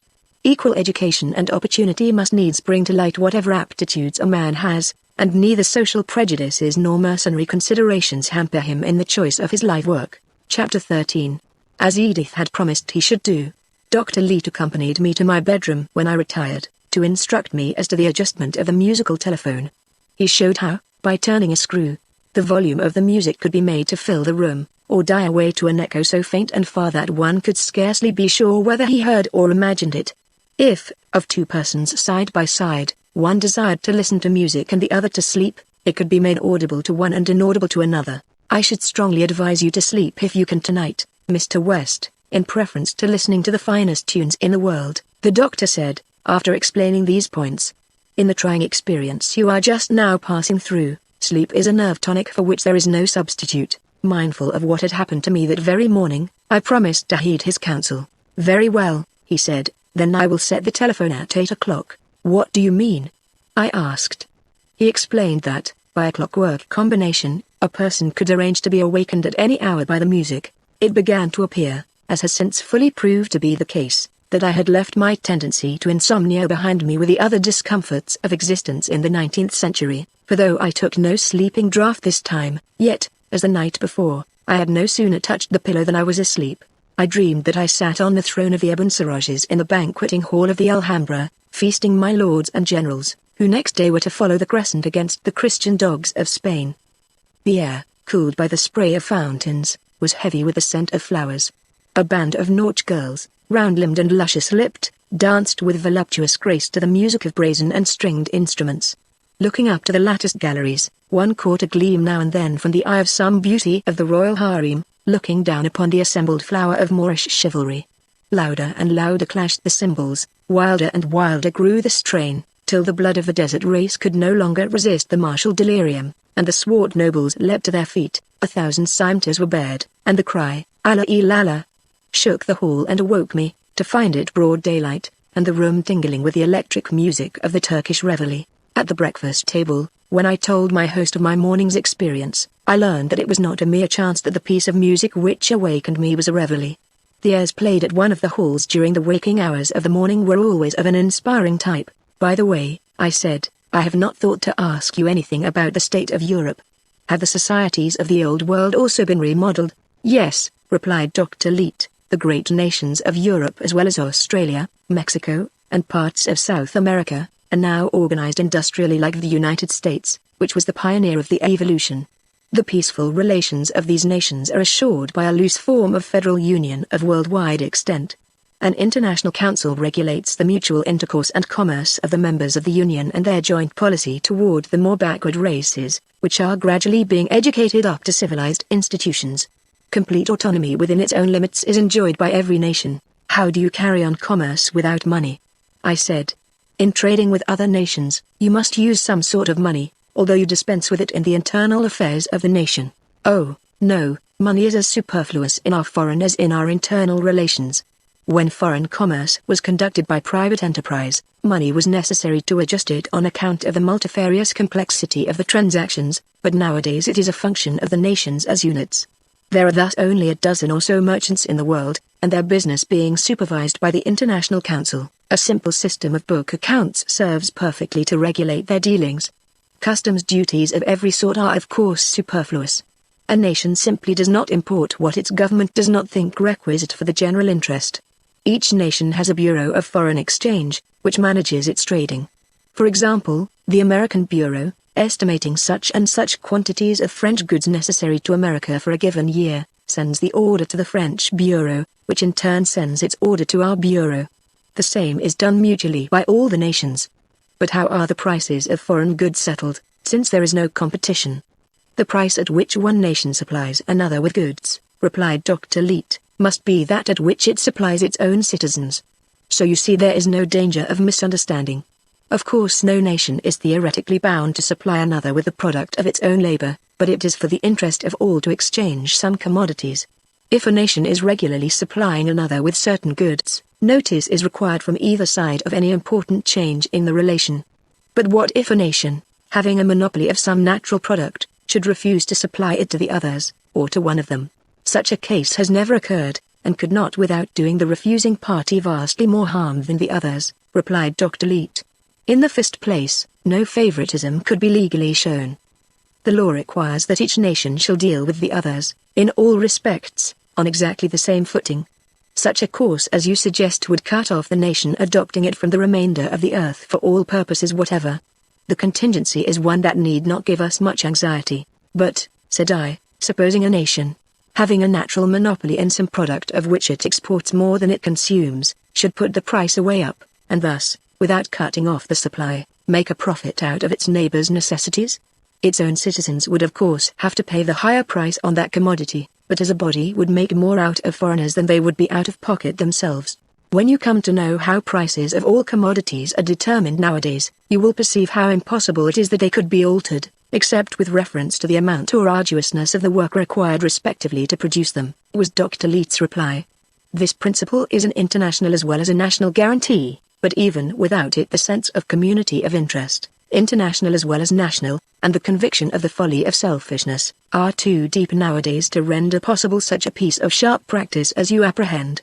You must understand that we all look forward to an eventual unification of the world as one nation. That, no doubt, will be the ultimate form of society, and will realize certain economic advantages over the present federal system of autonomous nations. Meanwhile, however, the present system works so nearly perfectly that we are quite content to leave to posterity the completion of the scheme. There are, indeed, some who hold that it never will be completed, on the ground that the federal plan is not merely a provisional solution of the problem of human society, but the best ultimate solution. How do you manage, I asked, when the books of any two nations do not balance? Supposing we import more from France than we export to her. At the end of each year, replied the doctor, the books of every nation are examined. If France is found in our debt, probably we are in the debt of some nation which owes France, and so on with all the nations. The balances that remain after the accounts have been cleared by the International Council should not be large under our system. Whatever they may be, the Council requires them to be settled every few years, and may require their settlement at any time if they are getting too large, for it is not intended that any nation shall run largely in debt to another, lest feelings unfavorable to amity should be engendered. To guard further against this, the International Council inspects the commodities interchanged by the nations, to see that they are of perfect quality. But what are the balances finally settled with, seeing that you have no money? In national staples, a basis of agreement as to what staples shall be accepted, and in what proportions, for settlement of accounts, being a preliminary to trade relations. Emigration is another point I want to ask you about, said I. With every nation organized as a close industrial partnership, monopolizing all means of production in the country, the emigrant, even if he were permitted to land, would starve. I suppose there is no emigration nowadays. On the contrary, there is constant emigration, by which I suppose you mean removal to foreign countries for permanent residence, replied Dr. Leete. It is arranged on a simple international arrangement of indemnities. For example, if a man at 21 emigrates from England to America, England loses all the expense of his maintenance and education, and America gets a workman for nothing. America accordingly makes England an allowance. The same principle, varied to suit the case, applies generally. If the man is near the term of his labor when he emigrates, the country receiving him has the allowance. As to imbecile persons, it is deemed best that each nation should be responsible for its own, and the emigration of such must be under full guarantees of support by his own nation. Subject to these regulations, the right of any man to emigrate at any time is unrestricted. But how about mere pleasure trips, tours of observation? How can a stranger travel in a country whose people do not receive money, and are themselves supplied with the means of life on a basis not extended to him? His own credit card cannot, of course, be good in other lands. How does he pay his way? An American credit card, replied Dr. Leete, is just as good in Europe as American gold used to be, and on precisely the same condition, namely, that it be exchanged into the currency of the country you are traveling in. An American in Berlin takes his credit card to the local office of the International Council, and receives in exchange for the whole or part of it a German credit card, the amount being charged against the United States in favor of Germany on the international account. Perhaps Mr. West would like to dine at the Elephant today, said Edith, as we left the table. That is the name we give to the general dining house in our ward, explained her father. Not only is our cooking done at the public kitchens, as I told you last night, but the service and quality of the meals are much more satisfactory if taken at the dining house. The two minor meals of the day are usually taken at home, as not worth the trouble of going out, but it is general to go out to dine. We have not done so since you have been with us, from a notion that it would be better to wait till you had become a little more familiar with our ways. What do you think? Shall we take dinner at the dining house today? I said that I should be very much pleased to do so. Not long after, Edith came to me, smiling, and said, "Last night, as I was thinking what I could do to make you feel at home until you came to be a little more used to us and our ways, an idea occurred to me. What would you say if I were to introduce you to some very nice people of your own times, whom I am sure you used to be well acquainted with?" I replied, rather vaguely, that it would certainly be very agreeable, but I did not see how she was going to manage it. "Come with me," was her smiling reply, "and see if I am not as good as my word." My susceptibility to surprise had been pretty well exhausted by the numerous shocks it had received, but it was with some wonderment that I followed her into a room which I had not before entered. It was a small, cozy apartment, walled with cases filled with books. "Here are your friends," said Edith, indicating one of the cases, and as my eye glanced over the names on the backs of the volumes, Shakespeare, Milton, Wordsworth, Shelley, Tennyson, Defoe, Dickens, Thackeray, Hugo, Hawthorne, Irving, and a score of other great writers of my time and all time, I understood her meaning. She had indeed made good her promise in a sense compared with which its literal fulfillment would have been a disappointment. She had introduced me to a circle of friends whom the century that had elapsed since last I communed with them had aged as little as it had myself. Their spirit was as high, their wit as keen, their laughter and their tears as contagious, as when their speech had whiled away the hours of a former century. Lonely I was not and could not be more, with this goodly companionship, however wide the gulf of years that gaped between me and my old life. "You are glad I brought you here," exclaimed Edith, radiant, as she read in my face the success of her experiment. "It was a good idea, was it not, Mr. West? How stupid in me not to think of it before. I will leave you now with your old friends, for I know there will be no company for you like them just now, but remember you must not let old friends make you quite forget new ones." And with that smiling caution she left me. Attracted by the most familiar of the names before me, I laid my hand on a volume of Dickens, and sat down to read. He had been my prime favorite among the book writers of the century, I mean the 19th century, and a week had rarely passed in my old life during which I had not taken up some volume of his works to while away an idle hour. Any volume with which I had been familiar would have produced an extraordinary impression, read under my present circumstances, but my exceptional familiarity with Dickens, and his consequent power to call up the associations of my former life, gave to his writings an effect no others could have had, to intensify, by force of contrast, my appreciation of the strangeness of my present environment. However new and astonishing one's surroundings, the tendency is to become a part of them so soon that almost from the first the power to see them objectively and fully measure their strangeness, is lost. That power, already dulled in my case, the pages of Dickens restored by carrying me back through their associations to the standpoint of my former life. With a clearness which I had not been able before to attain, I saw now the past and present, like contrasting pictures, side by side. The genius of the great novelist of the 19th century, like that of Homer, might indeed defy time, but the setting of his pathetic tales, the misery of the poor, the wrongs of power, the pitiless cruelty of the system of society, had passed away as utterly as Circe and the Sirens, Charybdis and Cyclops. During the hour or two that I sat there with Dickens open before me, I did not actually read more than a couple of pages. Every paragraph, every phrase, brought up some new aspect of the world transformation which had taken place, and led my thoughts on long and widely ramifying excursions. As meditating thus in Dr. Leete's library, I gradually attained a more clear and coherent idea of the prodigious spectacle which I had been so strangely enabled to view. I was filled with a deepening wonder at the seeming capriciousness of the fate that had given to one who so little deserved it, or seemed in any way set apart for it, the power alone among his contemporaries to stand upon the earth in this latter day. I had neither foreseen the new world nor toiled for it, as many about me had done, regardless of the scorn of fools or the misconstruction of the good. Surely it would have been more in accordance with the fitness of things had one of those prophetic and strenuous souls been enabled to see the travail of his soul and be satisfied. He, for example, 1,000 times rather than I, who, having beheld in a vision the world I looked on, sang of it in words that again and again, during these last wondrous days, had rung in my mind. For I dipped into the future, far as human eye could see, saw the vision of the world, and all the wonder that would be till the war drum throbbed no longer, and the battle flags were furled.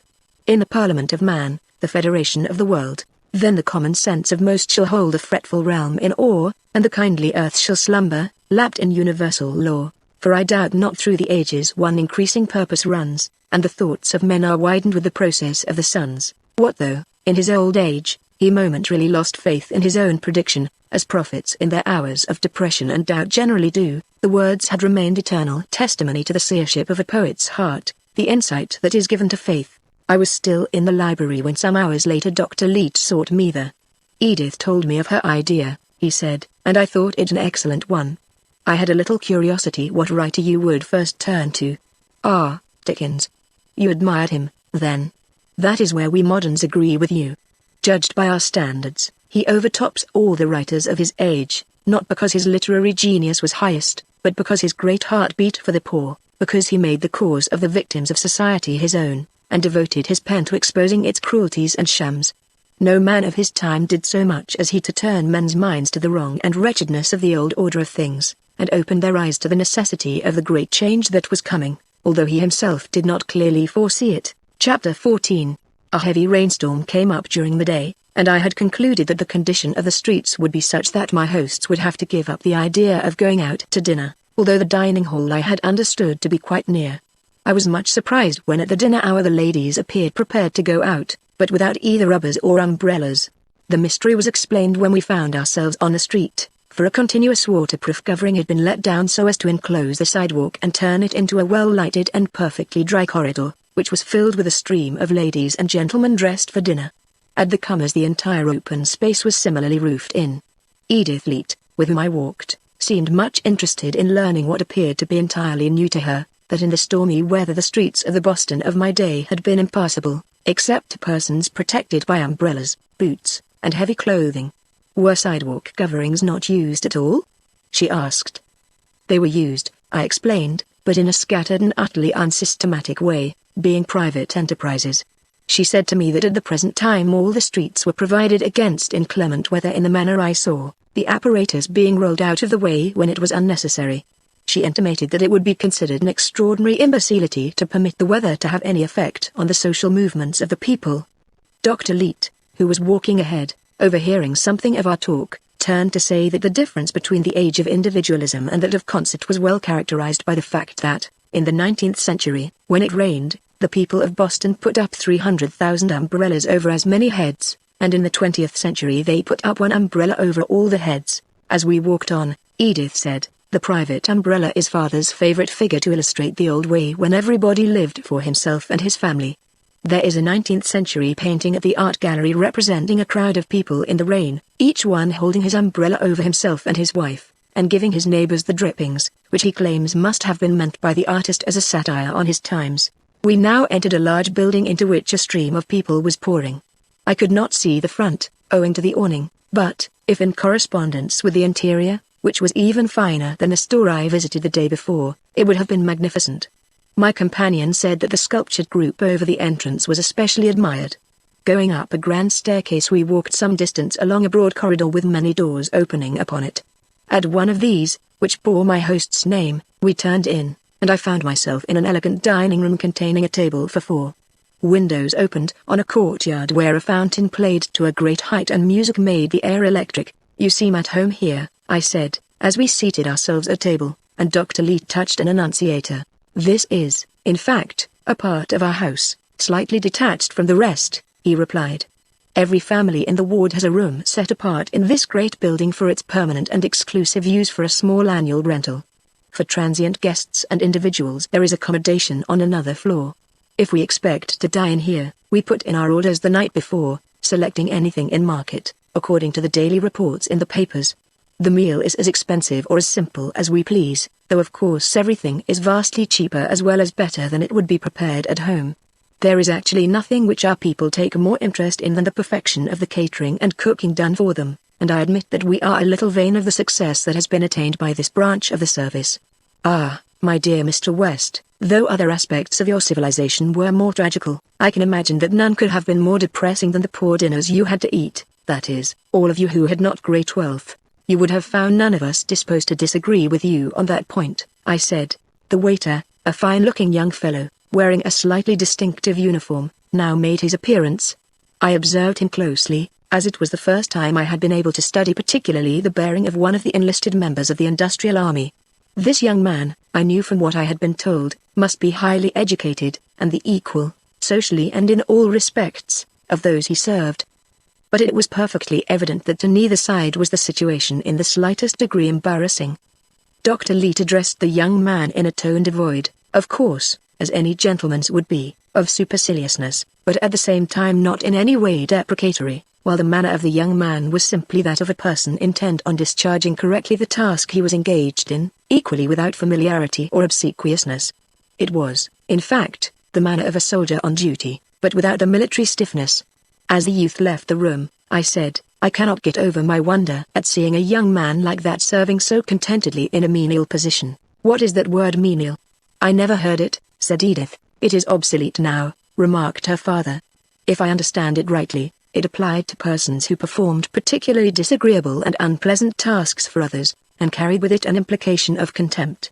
Was it not so, Mr. West?" "That is about it," I said.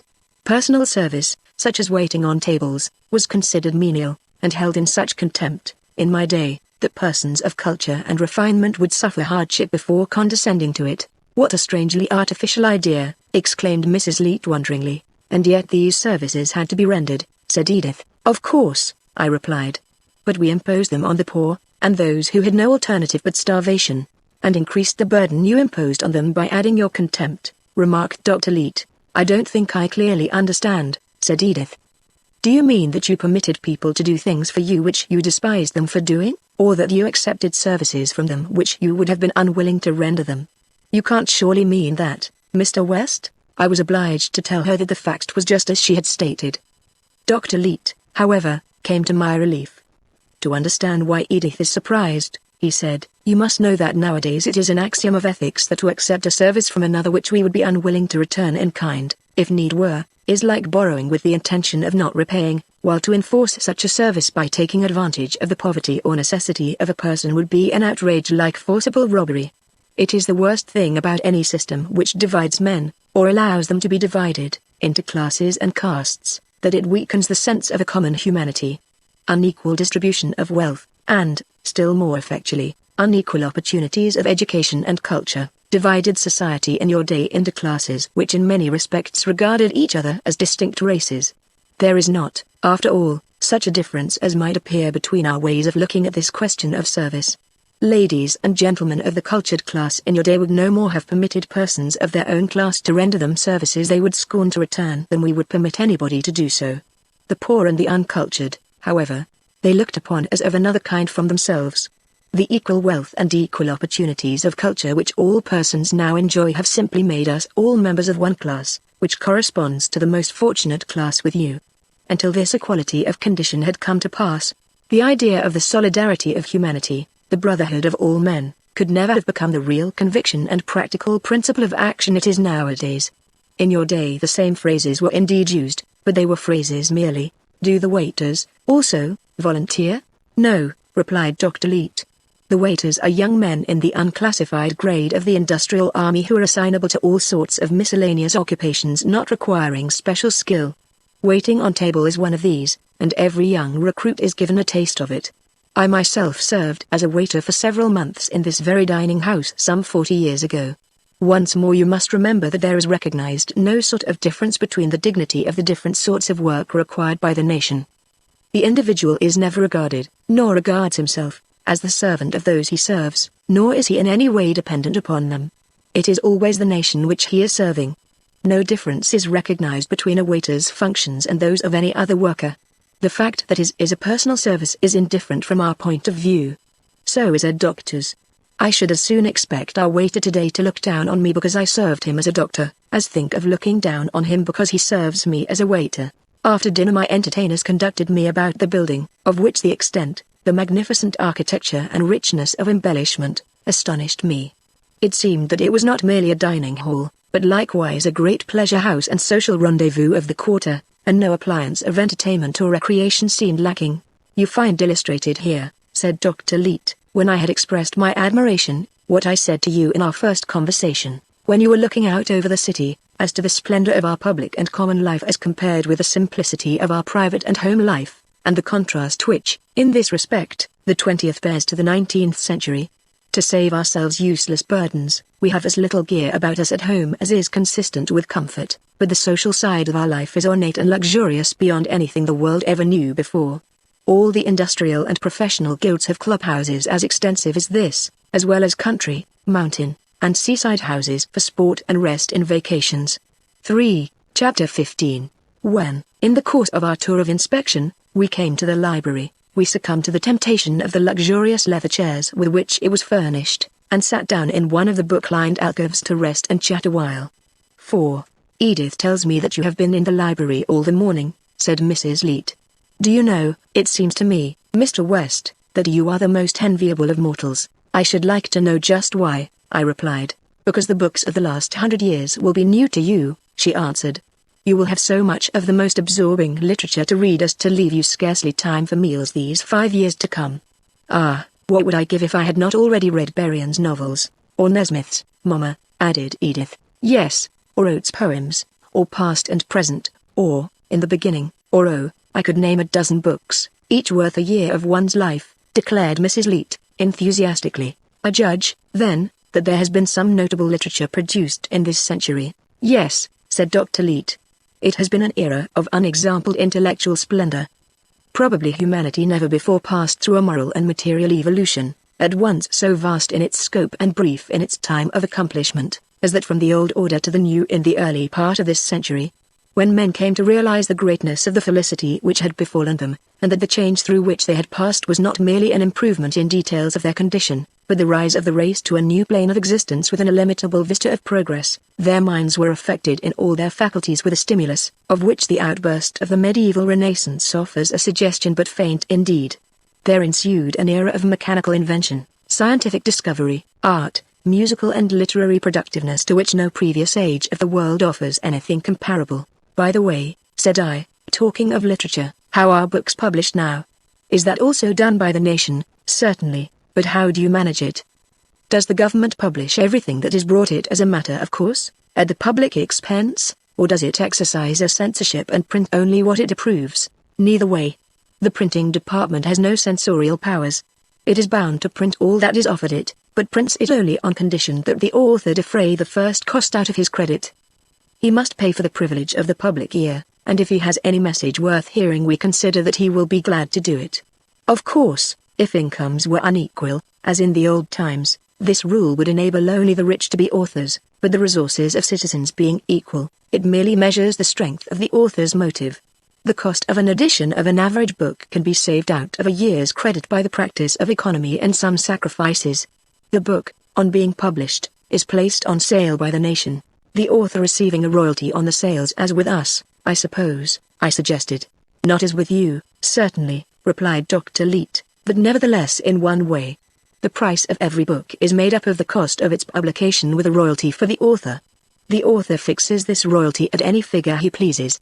Of course if he puts it unreasonably high it is his own loss, for the book will not sell. The amount of this royalty is set to his credit and he is discharged from other service to the nation for so long a period as this credit at the rate of allowance for the support of citizens shall suffice to support him. If his book be moderately successful, he has thus a furlough for several months, a year, 2 or 3 years, and if he in the meantime produces other successful work, the remission of service is extended so far as the sale of that may justify. An author of much acceptance succeeds in supporting himself by his pen during the entire period of service, and the degree of any writer's literary ability, as determined by the popular voice, is thus the measure of the opportunity given him to devote his time to literature. In this respect the outcome of our system is not very dissimilar to that of yours, but there are 2 notable differences. In the first place, the universally high level of education nowadays gives the popular verdict a conclusiveness on the real merit of literary work which in your day it was as far as possible from having. In the second place, there is no such thing now as favoritism of any sort to interfere with the recognition of true merit. Every author has precisely the same facilities for bringing his work before the popular tribunal. To judge from the complaints of the writers of your day, this absolute equality of opportunity would have been greatly prized. In the recognition of merit in other fields of original genius, such as music, art, invention, design, I said, I suppose you follow a similar principle. Yes, he replied, although the details differ. In art, for example, as in literature, the people are the sole judges. They vote upon the acceptance of statues and paintings for the public buildings, and their favorable verdict carries with it the artist's remission from other tasks to devote himself to his vocation. On copies of his work disposed of, he also derives the same advantage as the author on sales of his books. In all these lines of original genius the plan pursued is the same, to offer a free field to aspirants, and as soon as exceptional talent is recognized to release it from all trammels and let it have free course. The remission of other service in these cases is not intended as a gift or reward, but as the means of obtaining more and higher service. Of course there are various literary, art, and scientific institutes to which membership comes to the famous and is greatly prized. The highest of all honors in the nation, higher than the presidency, which calls merely for good sense and devotion to duty, is the red ribbon awarded by the vote of the people to the great authors, artists, engineers, physicians, and inventors of the generation. Not over a certain number wear it at any one time, though every bright young fellow in the country loses innumerable nights' sleep dreaming of it. I even did myself, just as if Mama and I would have thought any more of you with it, exclaimed Edith. Not that it isn't, of course, a very fine thing to have. You had no choice, my dear, but to take your father as you found him and make the best of him. Dr. Leete replied, but as for your mother, there, she would never have had me if Elle had not assured her that I was bound to get the red ribbon or at least the blue. On this extravagance Mrs. Leete's only comment was a smile. How about periodicals and newspapers? I said.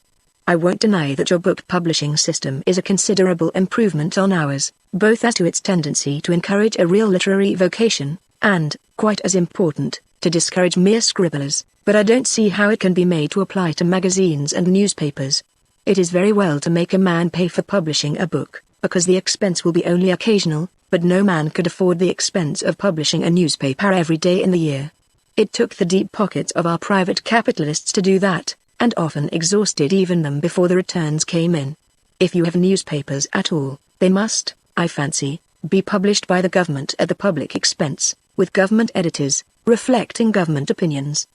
Now, if your system is so perfect that there is never anything to criticize in the conduct of affairs, this arrangement may answer.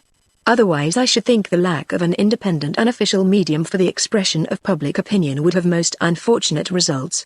Confess, Dr. Leet, that a free newspaper press, with all that it implies, was a redeeming incident of the old system when capital was in private hands, and that you have to set off the loss of that against your gains in other respects.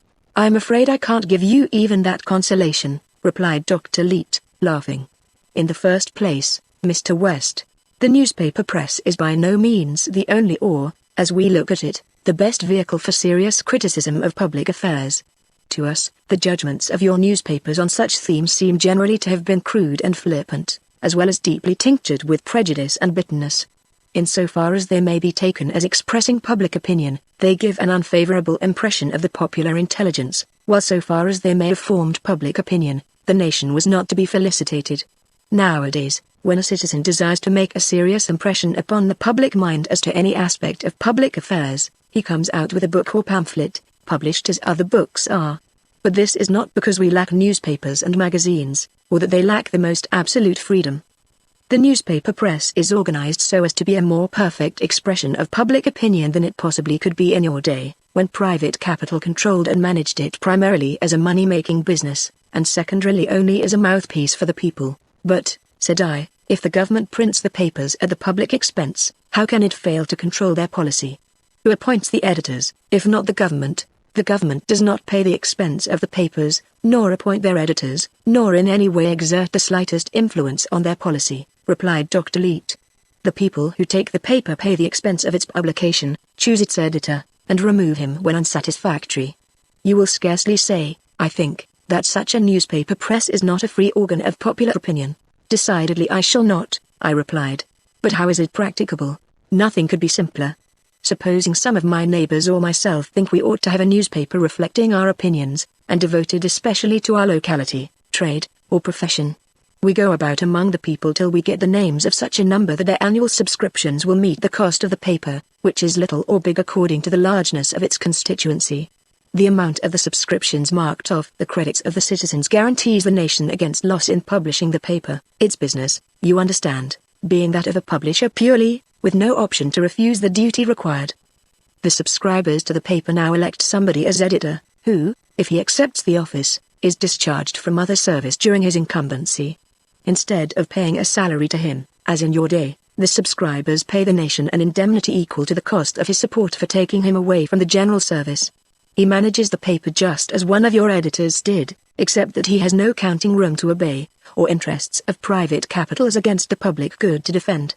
At the end of the first year, the subscribers for the next either re-elect the former editor or choose anyone else to his place. A neighbor editor, of course, keeps his place indefinitely. As the subscription list enlarges, the funds of the paper increase, and it is improved by the securing of more and better contributors, just as your papers were. How is the staff of contributors recompensed, since they cannot be paid in money? The editor settles with them the price of their wares. The amount is transferred to their individual credit from the guarantee credit of the paper, and a remission of service is granted the contributor for a length of time corresponding to the amount credited him, just as to other authors. As to magazines, the system is the same. Those interested in the prospectus of a new periodical pledge enough subscriptions to run it for a year, select their editor, who recompenses his contributors just as in the other case, the printing bureau furnishing the necessary force and material for publication, as a matter of course. When an editor's services are no longer desired, if he cannot earn the right to his time by other literary work, he simply resumes his place in the industrial army. I should add that, though ordinarily the editor is elected only at the end of the year, and as a rule is continued in office for a term of years, in case of any sudden change he should give to the tone of the paper, provision is made for taking the sense of the subscribers as to his removal at any time. However earnestly a man may long for leisure for purposes of study or meditation, I remarked, he cannot get out of the harness, if I understand you rightly, except in these two ways you have mentioned. He must either buy literary, artistic, or inventive productiveness indemnify the nation for the loss of his services, or must get a sufficient number of other people to contribute to such an indemnity. It is most certain, replied Dr. Leete, that no able-bodied man nowadays can evade his share of work and live on the toil of others, whether he calls himself by the fine name of student or confesses to being simply lazy. At the same time, our system is elastic enough to give free play to every instinct of human nature which does not aim at dominating others or living on the fruit of others' labor. There is not only the remission by indemnification but the remission by abnegation. Any man in his 33rd year, his term of service being then half done, can obtain an honorable discharge from the army, provided he accepts for the rest of his life 1/2 the rate of maintenance other citizens receive. It is quite possible to live on this amount, though one must forego the luxuries and elegancies of life, with some, perhaps, of its comforts. When the ladies retired that evening, Edith brought me a book and said, "If you should be wakeful tonight, Mr. West, you might be interested in looking over this story by Berrien. It is considered his masterpiece, and will at least give you an idea what the stories nowadays are like." I sat up in my room that night reading Penthesilea till it grew grey in the east, and did not lay it down till I had finished it.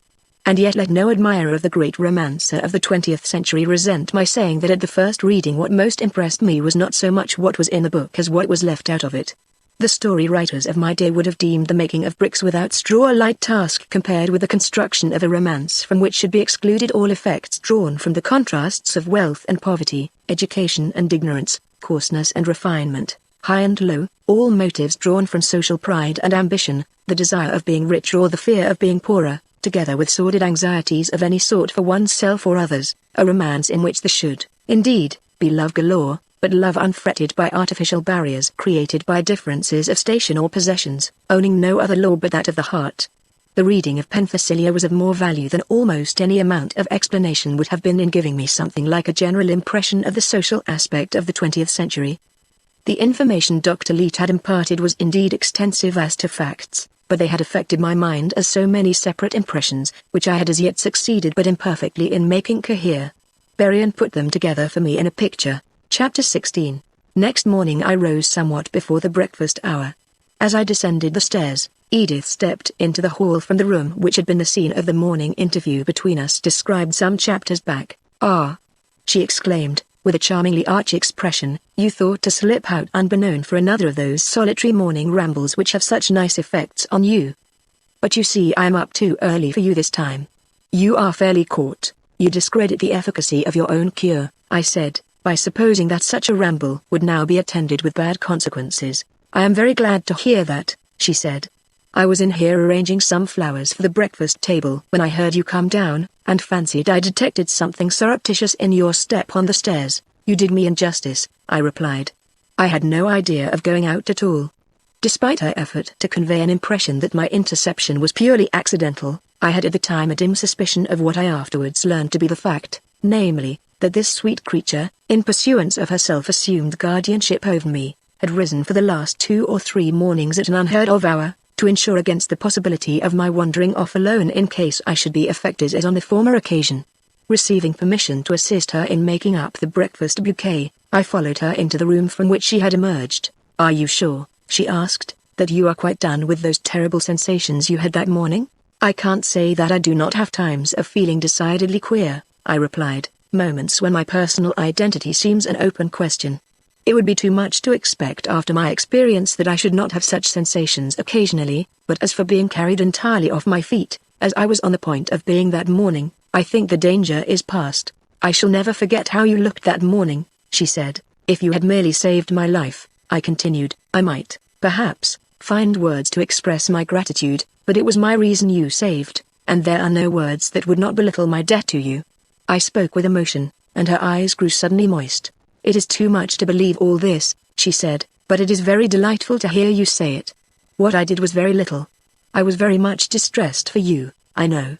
Father never thinks anything ought to astonish us when it can be explained scientifically, as I suppose this long sleep of yours can be. But even to fancy myself in your place makes my head swim.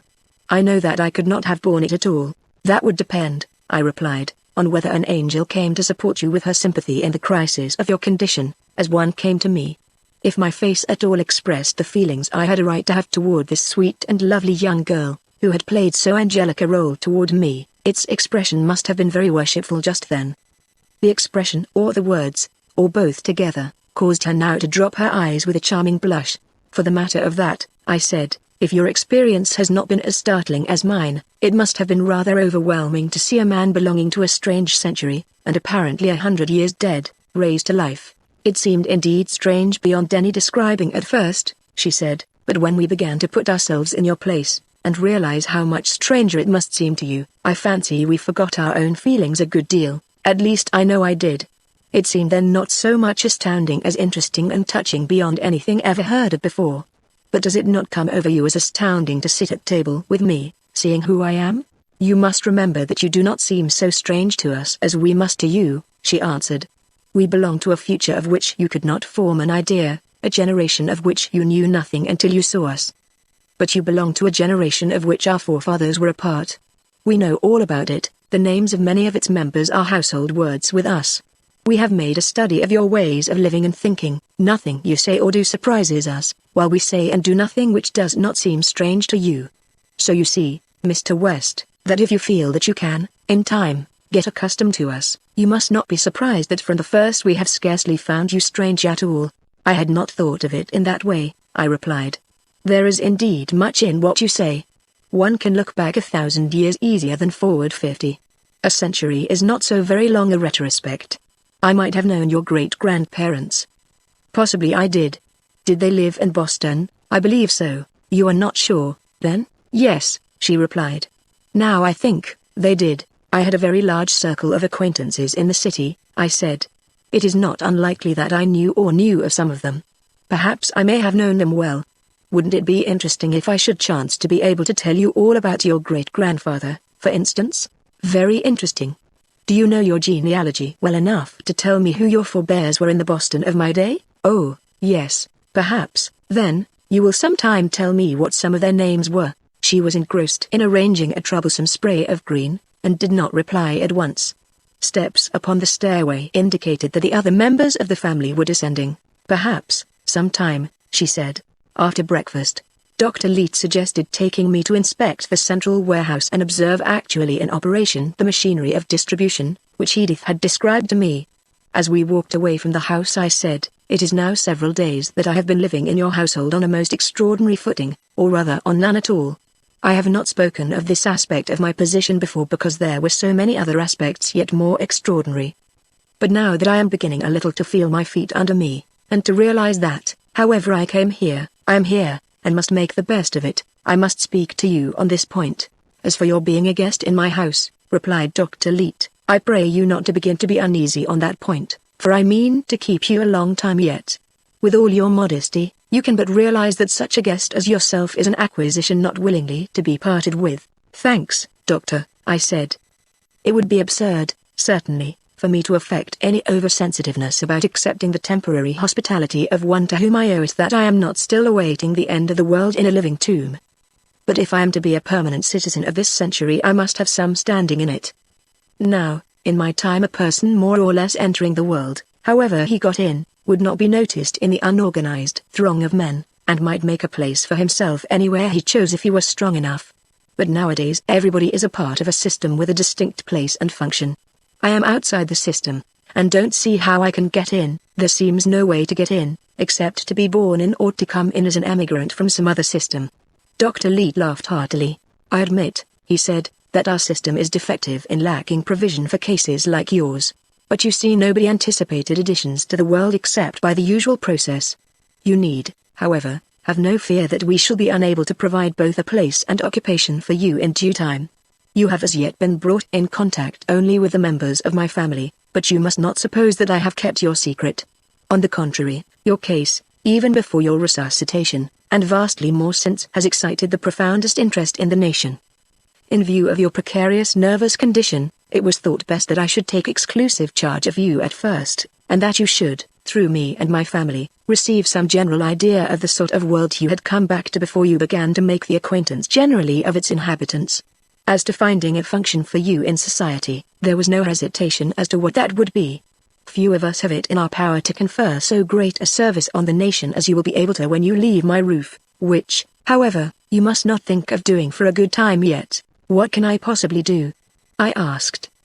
Perhaps you imagine I have some trade, or art, or special skill. I assure you I have none whatever. I never earned $1 in my life, or did an hour's work. I am strong, and might be a common laborer, but nothing more. If that were the most efficient service you were able to render the nation, you would find that avocation considered quite as respectable as any other, replied Dr. Leet, but you can do something else better. You are easily the master of all our historians on questions relating to the social condition of the latter part of the 19th century, to us one of the most absorbingly interesting periods of history, and whenever in due time you have sufficiently familiarized yourself with our institutions, and are willing to teach us something concerning those of your day, you will find an historical lectureship in one of our colleges awaiting you. Very good. Very good indeed, I said, much relieved by so practical a suggestion on a point which had begun to trouble me. If your people are really so much interested in the 19th century, there will indeed be an occupation ready-made for me.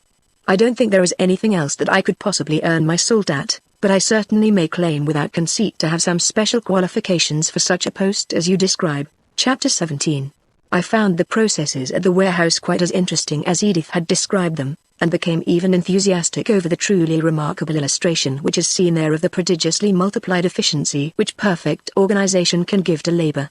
It is like a gigantic mill, into the hopper of which goods are being constantly poured by the trainload and shipload, to issue at the other end in packages of pounds and ounces, yards and inches, pints and gallons, corresponding to the infinitely complex personal needs of 500,000 people. Dr. Leet, with the assistance of data furnished by me as to the way goods were sold in my day, figured out some astounding results in the way of the economies effected by the modern system. As we set out homeward, I said, after what I have seen today, together with what you have told me, and what I learned under Miss Leet's tutelage at the sample store, I have a tolerably clear idea of your system of distribution, and how it enables you to dispense with the circulating medium. But I should like very much to know something more about your system of production. You have told me in general how your industrial army is levied and organized, but who directs its efforts? What supreme authority determines what shall be done in every department, so that enough of everything is produced and yet no labor wasted?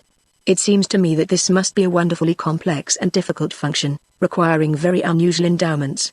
Does it indeed seem so to you? Responded Dr. Leet. I assure you that it is nothing of the kind, but on the other hand so simple, and depending on principles so obvious and easily applied, that the functionaries at Washington to whom it is trusted require to be nothing more than men of fair abilities to discharge it to the entire satisfaction of the nation. The machine which they direct is indeed a vast one, but so logical in its principles and direct and simple in its workings, that it all but runs itself, and nobody but a fool could arrange it, as I think you will agree after a few words of explanation. Since you already have a pretty good idea of the working of the distributive system, let us begin at that end. Even in your day statisticians were able to tell you the number of yards of cotton, velvet, woolen, the number of barrels of flour, potatoes, butter, number of pairs of shoes, hats, and umbrellas annually consumed by the nation. Owing to the fact that production was in private hands, and that there was no way of getting statistics of actual distribution, these figures were not exact, but they were nearly so. Now that every pin which is given out from a national warehouse is recorded, of course the figures of consumption for any week, month, or year, in the possession of the Department of Distribution at the end of that period, are precise. On these figures, allowing for tendencies to increase or decrease and for any special causes likely to affect demand, the estimates, say for a year ahead, are based. These estimates, with a proper margin for security, having been accepted by the General Administration, the responsibility of the distributive department ceases until the goods are delivered to it. I speak of the estimates being furnished for an entire year ahead, but in reality they cover that much time only in case of the great staples for which the demand can be calculated on as steady. In the great majority of smaller industries for the product of which popular taste fluctuates, and novelty is frequently required, production is kept barely ahead of consumption, the distributive department furnishing frequent estimates based on the weekly state of demand. Now the entire field of productive and constructive industry is divided into 10 great departments, each representing a group of allied industries, each particular industry being in turn represented by a subordinate bureau, which has a complete record of the plant and force under its control, of the present product, and means of increasing it. The estimates of the distributive department, after adoption by the administration, are sent as mandates to the 10 great departments, which allot them to the subordinate bureaus representing the particular industries, and these set the men at work. Each bureau is responsible for the task given it, and this responsibility is enforced by departmental oversight and that of the administration, nor does the distributive department accept the product without its own inspection, while even if in the hands of the consumer an article turns out unfit, the system enables the fault to be traced back to the original workman. The production of the commodities for actual public consumption does not, of course, require by any means all the national force of workers. After the necessary contingents have been detailed for the various industries, the amount of labor left for other employment is expended in creating fixed capital, such as buildings, machinery, engineering works, and so forth. One point occurs to me, I said, on which I should think there might be dissatisfaction.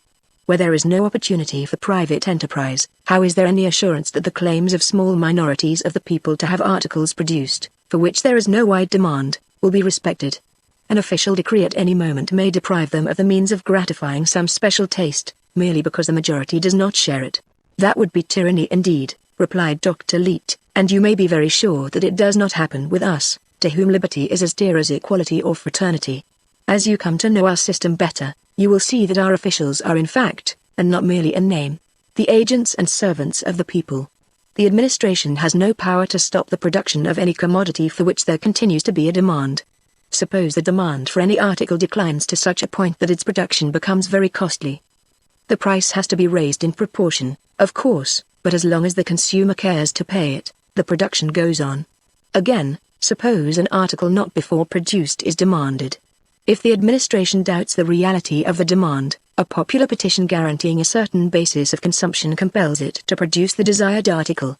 A government, or a majority, which should undertake to tell the people, or a minority, what they were to eat, drink, or wear, as I believe governments in America did in your day, would be regarded as a curious anachronism indeed. Possibly you had reasons for tolerating these infringements of personal independence, but we should not think them endurable. I am glad you raised this point, for it has given me a chance to show you how much more direct and efficient is the control over production exercised by the individual citizen now than it was in your day, when what you called private initiative prevailed, though it should have been called capitalist initiative, for the average private citizen had little enough share in it. You speak of raising the price of costly articles, I said. How can prices be regulated in a country where there is no competition between buyers or sellers? Just as they were with you, replied Dr. Leete. You think that needs explaining, he added, as I looked incredulous, but the explanation need not be long. The cost of the labor which produced it was recognized as the legitimate basis of the price of an article in your day, and so it is in ours. In your day, it was the difference in wages that made the difference in the cost of labor. Now it is the relative number of hours constituting a day's work in different trades, the maintenance of the worker being equal in all cases. The cost of a man's work in a trade so difficult that in order to attract volunteers the hours have to be fixed at 4 a day is twice as great as that in a trade where the men work 8 hours. The result as to the cost of labor, you see, is just the same as if the man working 4 hours were paid, under your system, twice the wages the others get. This calculation applied to the labor employed in the various processes of a manufactured article gives its price relatively to other articles. Besides the cost of production and transportation, the factor of scarcity affects the prices of some commodities.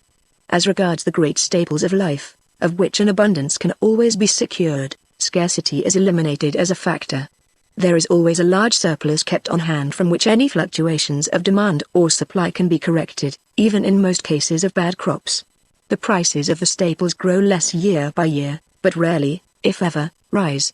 There are, however, certain classes of articles permanently, and others temporarily, unequal to the demand, as, for example, fresh fish or dairy products in the latter category, and the products of high skill and rare materials in the other.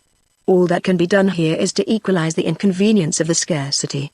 This is done by temporarily raising the price if the scarcity be temporary, or fixing it high if it be permanent. High prices in your day meant restriction of the articles affected to the rich, but nowadays, when the means of all are the same, the effect is only that those to whom the articles seem most desirable are the ones who purchase them. Of course the nation, as any other caterer for the public needs must be, is frequently left with small lots of goods on its hands by changes in taste, unseasonable weather and various other causes. These it has to dispose of at a sacrifice just as merchants often did in your day, charging up the loss to the expenses of the business. Owing, however, To the vast body of consumers to which such lots can be simultaneously offered, there is rarely any difficulty in getting rid of them at trifling loss. I have given you now some general notion of our system of production, as well as distribution. Do you find it as complex as you expected? I admitted that nothing could be much simpler. I am sure, said Dr. Leet, that it is within the truth to say that the head of one of the myriad private businesses of your day, who had to maintain sleepless vigilance against the fluctuations of the market, the machinations of his rivals, and the failure of his debtors, had a far more trying task than the group of men at Washington who nowadays direct the industries of the entire nation. All this merely shows, my dear fellow, how much easier it is to do things the right way than the wrong.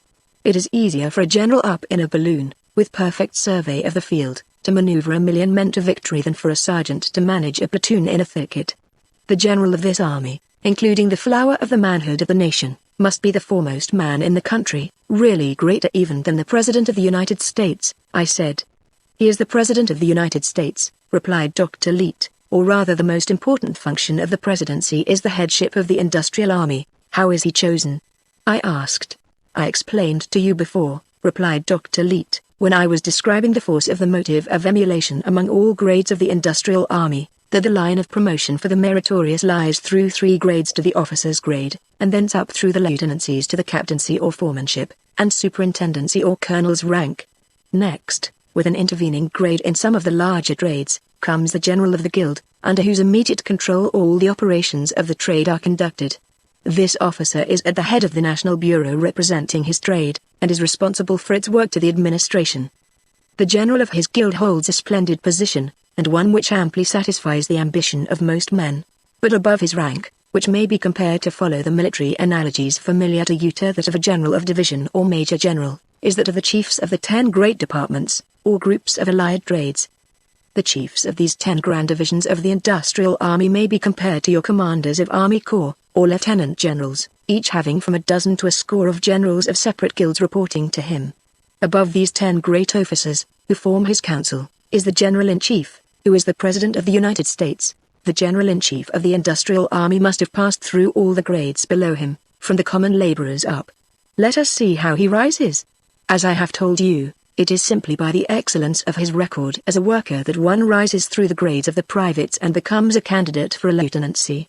Through the lieutenancies he rises to the colonelcy, or superintendent's position, by appointment from above, strictly limited to the candidates of the best records. The general of the guild appoints to the ranks under him, but he himself is not appointed, but chosen by suffrage. By suffrage, I exclaimed.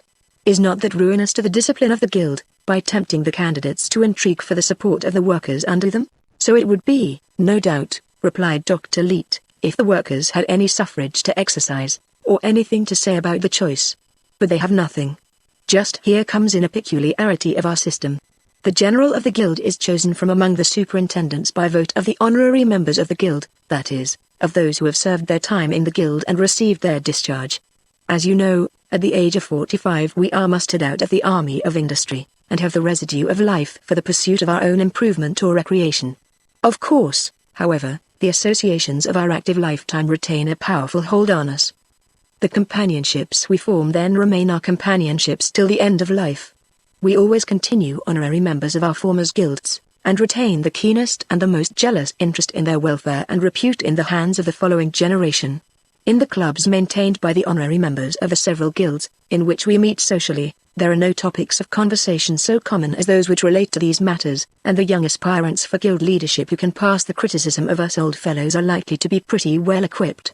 Recognizing this fact, the nation entrusts to the honorary members of each guild the election of its general, and I venture to claim that no previous form of society could have developed a body of electors so ideally adapted to their office, as regards absolute impartiality, knowledge of the special qualifications and record of candidates, solicitude for the best result, and complete absence of self-interest. Each of the 10 lieutenant generals or heads of departments is himself elected from among the generals of the guilds grouped as a department, by vote of the honorary members of the guilds thus grouped.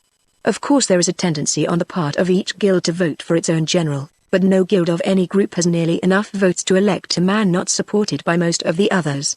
I assure you that these elections are exceedingly lively. The president, I suppose, is selected from among the 10 heads of the great departments, I suggested. Precisely, but the heads of departments are not eligible to the presidency till they have been a certain number of years out of office. It is rarely that a man passes through all the grades to the headship of a department much before he is 40, and at the end of a 5-year term he is usually 45. If more, he still serves through his term, and if less, he is nevertheless discharged from the industrial army at its termination. It would not do for him to return to the ranks. The interval before he is a candidate for the presidency is intended to give time for him to recognize fully that he has returned into the general mass of the nation, and is identified with it rather than with the industrial army.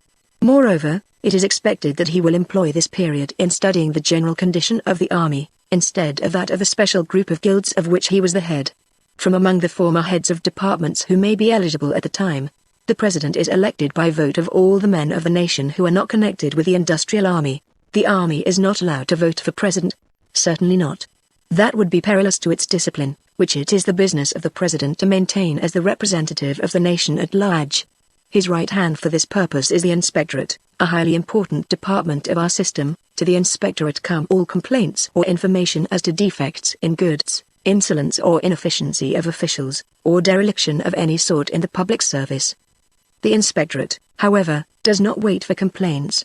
Not only is it on the alert to catch and sift every rumor of a fault in the service, but it is its business, by systematic and constant oversight and inspection of every branch of the army, to find out what is going wrong before anybody else does. The president is usually not far from 50 when elected, and serves 5 years, forming an honorable exception to the rule of retirement at 45. At the end of his term of office, a national congress is called to receive his report and approve or condemn it. If it is approved, Congress usually elects him to represent the nation for 5 years more in the International Council. Congress, I should also say, passes on the reports of the outgoing heads of departments, and a disapproval renders any one of them ineligible for president. But it is rare, indeed, that the nation has occasion for other sentiments than those of gratitude toward its high officers. As to their ability to have risen from the ranks, by tests so various and severe, to their positions, is proof in itself of extraordinary qualities, while as to faithfulness, our social system leaves them absolutely without any other motive than that of winning the esteem of their fellow citizens. Corruption is impossible in a society where there is neither poverty to be bribed nor wealth to bribe, while as to demagoguery or intrigue for office, the conditions of promotion render them out of the question. One point I do not quite understand, I said. Are the members of the liberal professions eligible to the presidency? And if so, how are they ranked with those who pursue the industries proper? They have no ranking with them, replied Dr. Leet. The members of the technical professions, such as engineers and architects, have a ranking with the constructive guilds, but the members of the liberal professions, the doctors and teachers, as well as the artists and men of letters who obtain remissions of industrial service, do not belong to the industrial army. On this ground they vote for the president, but are not eligible to his office. One of its main duties being the control and discipline of the industrial army, it is essential that the president should have passed through all its grades to understand his business. That is reasonable, I said, but if the doctors and teachers do not know enough of industry to be president, neither, I should think, can the president know enough of medicine and education to control those departments. No more does he, was the reply. Except in the general way that he is responsible for the enforcement of the laws as to all classes. The president has nothing to do with the faculties of medicine and education, which are controlled by boards of regents of their own, in which the president is ex officio chairman, and has the casting vote. These regents, who, of course, are responsible to Congress, are chosen by the honorary members of the guilds of education and medicine, the retired teachers and doctors of the country. Do you know, I said, the method of electing officials by votes of the retired members of the guilds is nothing more than the application on a national scale of the plan of government by alumni, which we use to a slight extent occasionally in the management of our higher educational institutions. Did you, indeed? Exclaimed Dr. Leet, with animation. That is quite new to me, and I fancy will be to most of us, and of much interest as well. There has been great discussion as to the germ of the idea, and we fancied that there was for once something new under the sun. Well, in your higher educational institutions. That is interesting indeed. You must tell me more of that. Truly, there is very little more to tell than I have told already, I replied. If we had the germ of your idea, it was but as a germ. Chapter 18. That evening I sat up for some time after the ladies had retired, talking with Dr. Leet about the effect of the plan of exempting men from further service to the nation after the age of 45, a point brought up by his account of the part taken by the retired citizens in the government. At 45, said I, a man still has 10 years of good manual labor in him, and twice 10 years of good intellectual service. To be superannuated at that age and laid on the shelf must be regarded rather as a hardship than a favor by men of energetic dispositions. My dear Mr. West, exclaimed Dr. Leete, beaming upon me, you cannot have any idea of the piquancy your 19th century ideas have for us of this day, the rare quaintness of their effect. No, O child of another race and yet the same, that the labor we have to render as our part in securing for the nation the means of a comfortable physical existence is by no means regarded as the most important, the most interesting, or the most dignified employment of our powers. We look upon it as a necessary duty to be discharged before we can fully devote ourselves to the higher exercise of our faculties, the intellectual and spiritual enjoyments and pursuits which alone mean life. Everything possible is indeed done by the just distribution of burdens, and by all manner of special attractions and incentives to relieve our labor of irksomeness, and, except in a comparative sense, it is not usually irksome, and is often inspiring. But it is not our labor, but the higher and larger activities which the performance of our task will leave us free to enter upon, that are considered the main business of existence. Of course not all, nor the majority, have those scientific, artistic, literary, or scholarly interests which make leisure the one thing valuable to their possessors. Many look upon the last half of life chiefly as a period for enjoyment of other sorts, for travel, for social relaxation in the company of their lifetime friends, a time for the cultivation of all manner of personal idiosyncrasies and special tastes, and the pursuit of every imaginable form of recreation, in a word, a time for the leisurely and unperturbed appreciation of the good things of the world which they have helped to create. But, whatever the differences between our individual tastes as to the use we shall put our leisure to, we all agree in looking forward to the date of our discharge as the time when we shall first enter upon the full enjoyment of our birthright, the period when we shall first really attain our majority and become enfranchised from discipline and control, with the fee of our lives vested in ourselves. As eager boys in your day anticipated 21, so men nowadays look forward to 45. At 21 we become men, but at 45 we renew youth. Middle age and what you would have called old age are considered, rather than youth, the enviable time of life. Thanks to the better conditions of existence nowadays, and above all the freedom of everyone from care, old age approaches many years later and has an aspect far more benign than in past times. Persons of average constitution usually live to 85 or 90, and at 45 we are physically and mentally younger, I fancy, than you were at 35. It is a strange reflection that at 45, when we are just entering upon the most enjoyable period of life, you already began to think of growing old and to look backward. With you it was the forenoon, with us it is the afternoon, which is the brighter half of life. After this I remember that our talk branched into the subject of popular sports and recreations at the present time as compared with those of the 19th century. In one respect, said Dr. Leete, there is a marked difference. The professional sportsman, which was such a curious feature of your day, we have nothing answering to, nor are the prizes for which our athletes contend money prizes, as with you. Our contests are always for glory only. The generous rivalry existing between the various guilds, and the loyalty of each worker to his own, afford a constant stimulation to all sorts of games and matches by sea and land, in which the young men take scarcely more interest than the honorary guildsmen who have served their time. The guild yacht races off Marblehead take place next week, and you will be able to judge for yourself of the popular enthusiasm which such events nowadays call out as compared with your day. The demand for panem of circenses preferred by the Roman populace is recognized nowadays as a wholly reasonable one. If bread is the first necessity of life, recreation is a close second, and the nation caters for both. Americans of the 19th century were as unfortunate in lacking an adequate provision for the one sort of need as for the other. Even if the people of that period had enjoyed larger leisure, they would, I fancy, have often been at a loss how to pass it agreeably. We are never in that predicament. Chapter 19. In the course of an early morning constitutional I visited Charlestown.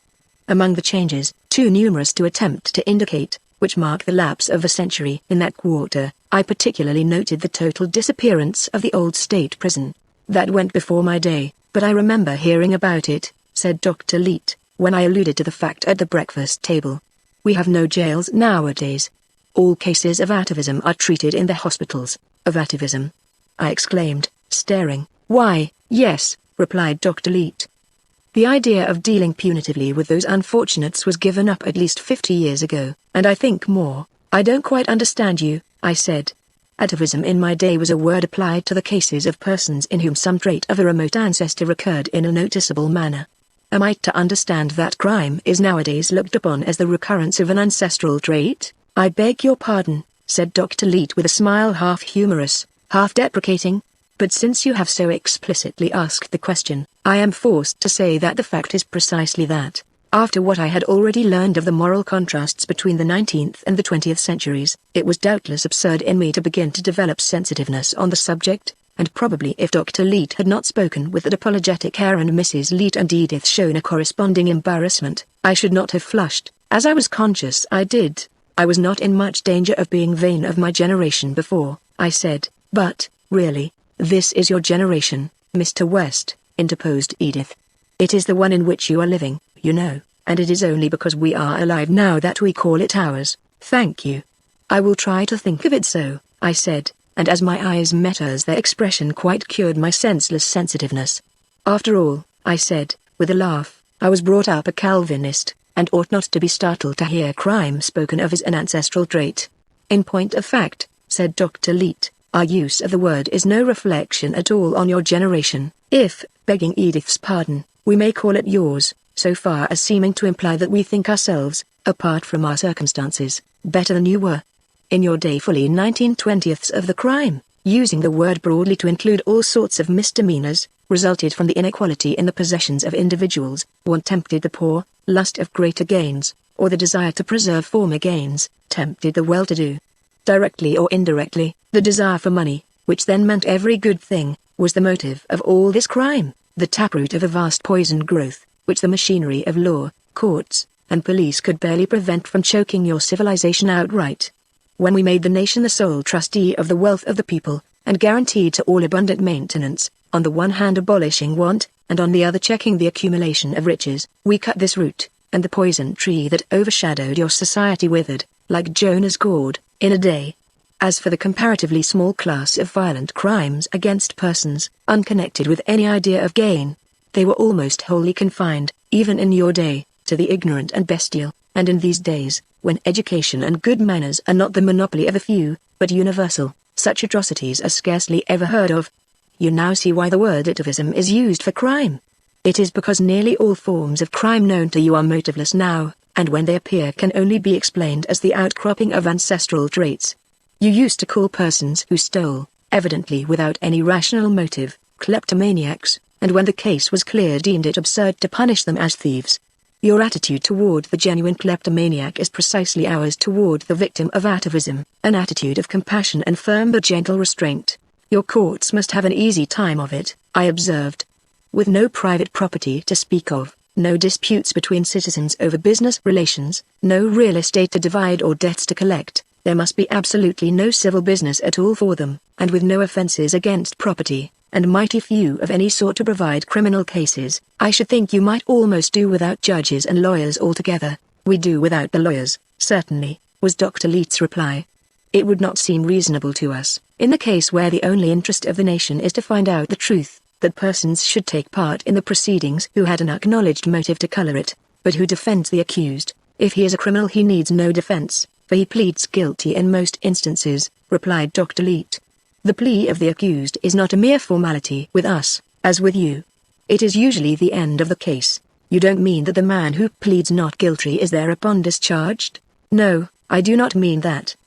He is not accused on light grounds, and if he denies his guilt, must still be tried. But trials are few, for in most cases the guilty man pleads guilty.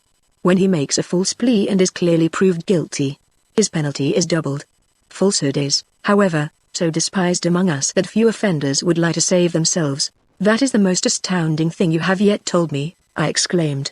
If lying has gone out of fashion, this is indeed the new heavens and the new earth wherein dwelleth righteousness, which the prophet foretold. Such is, in fact, the belief of some persons nowadays, was the doctor's answer.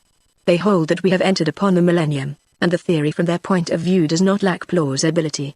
But as to your astonishment at finding that the world has outgrown lying, there is really no ground for it.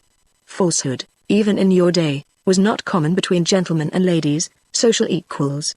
The lie of fear was the refuge of cowardice, and the lie of fraud the device of the cheat. The inequalities of men and the lust of acquisition offered a constant premium on lying at that time. Yet even then, the man who neither feared another nor desired to defraud him scorned falsehood. Because we are now all social equals, and no man either has anything to fear from another or can gain anything by deceiving him, the contempt of falsehood is so universal that it is rarely, as I told you, that even a criminal in other respects will be found willing to lie.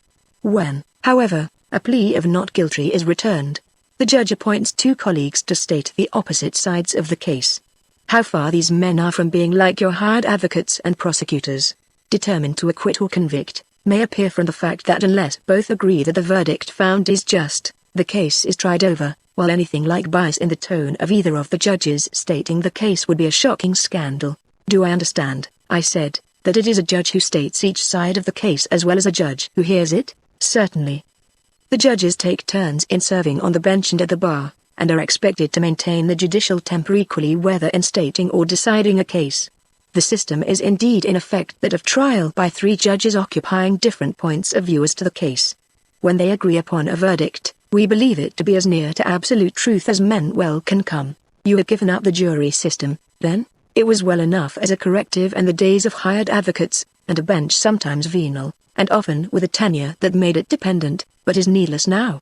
No conceivable motive but justice could actuate our judges. How are these magistrates selected?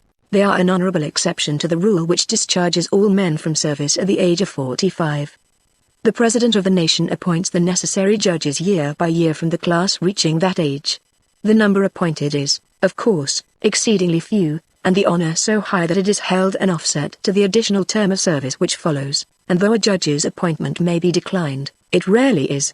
The term is 5 years, without eligibility to reappointment. The members of the Supreme Court, which is the guardian of the Constitution, are selected from among the lower judges. When a vacancy in that court occurs, those of the lower judges, whose terms expire that year, select, as their last official act, the one of their colleagues left on the bench whom they deem fittest to fill it. There being no legal profession to serve as a school for judges, I said, they must, of course, come directly from the law school to the bench. We have no such things as law schools, replied the doctor smiling. The law as a special science is obsolete. It was a system of casuistry which the elaborate artificiality of the old order of society absolutely required to interpret it, but only a few of the plainest and simplest legal maxims have any application to the existing state of the world. Everything touching the relations of men to one another is now simpler, beyond any comparison, than in your day. We should have no sort of use for the hair-splitting experts who presided and argued in your courts. You must not imagine, however, that we have any disrespect for those ancient worthies because we have no use for them. On the contrary, we entertain an unfeigned respect, amounting almost to awe, for the men who alone understood and were able to expound the interminable complexity of the rights of property, and the relations of commercial and personal dependence involved in your system. What, indeed, could possibly give a more powerful impression of the intricacy and artificiality of that system than the fact that it was necessary to set apart from other pursuits the cream of the intellect of every generation, in order to provide a body of pundits able to make it even vaguely intelligible to those whose fates it determined.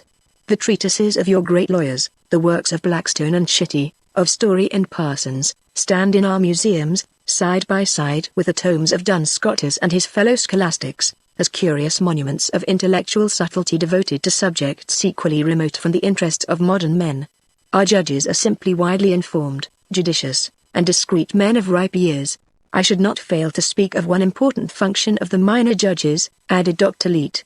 This is to adjudicate all cases where a private of the industrial army makes a complaint of unfairness against an officer. All such questions are heard and settled without appeal by a single judge, 3 judges being required only in graver cases. The efficiency of industry requires the strictest discipline in the army of labor, but the claim of the workman to just and considerate treatment is backed by the whole power of the nation. The officer commands and the private obeys, but no officer is so high that he would dare display an overbearing manner toward a workman of the lowest class. As for churlishness or rudeness by an official of any sort, in his relations to the public, not one among minor offences is more sure of a prompt penalty than this. Not only justice but civility is enforced by our judges in all sorts of intercourse. No value of service is accepted as a set-off to boorish or offensive manners. It occurred to me, as Dr. Leete was speaking, that in all his talk I had heard much of the nation and nothing of the state governments. Had the organization of the nation as an industrial unit done away with the states? I asked. Necessarily, he replied. The state governments would have interfered with the control and discipline of the industrial army, which, of course, required to be central and uniform. Even if the state governments had not become inconvenient for other reasons, they were rendered superfluous by the prodigious simplification in the task of government since your day.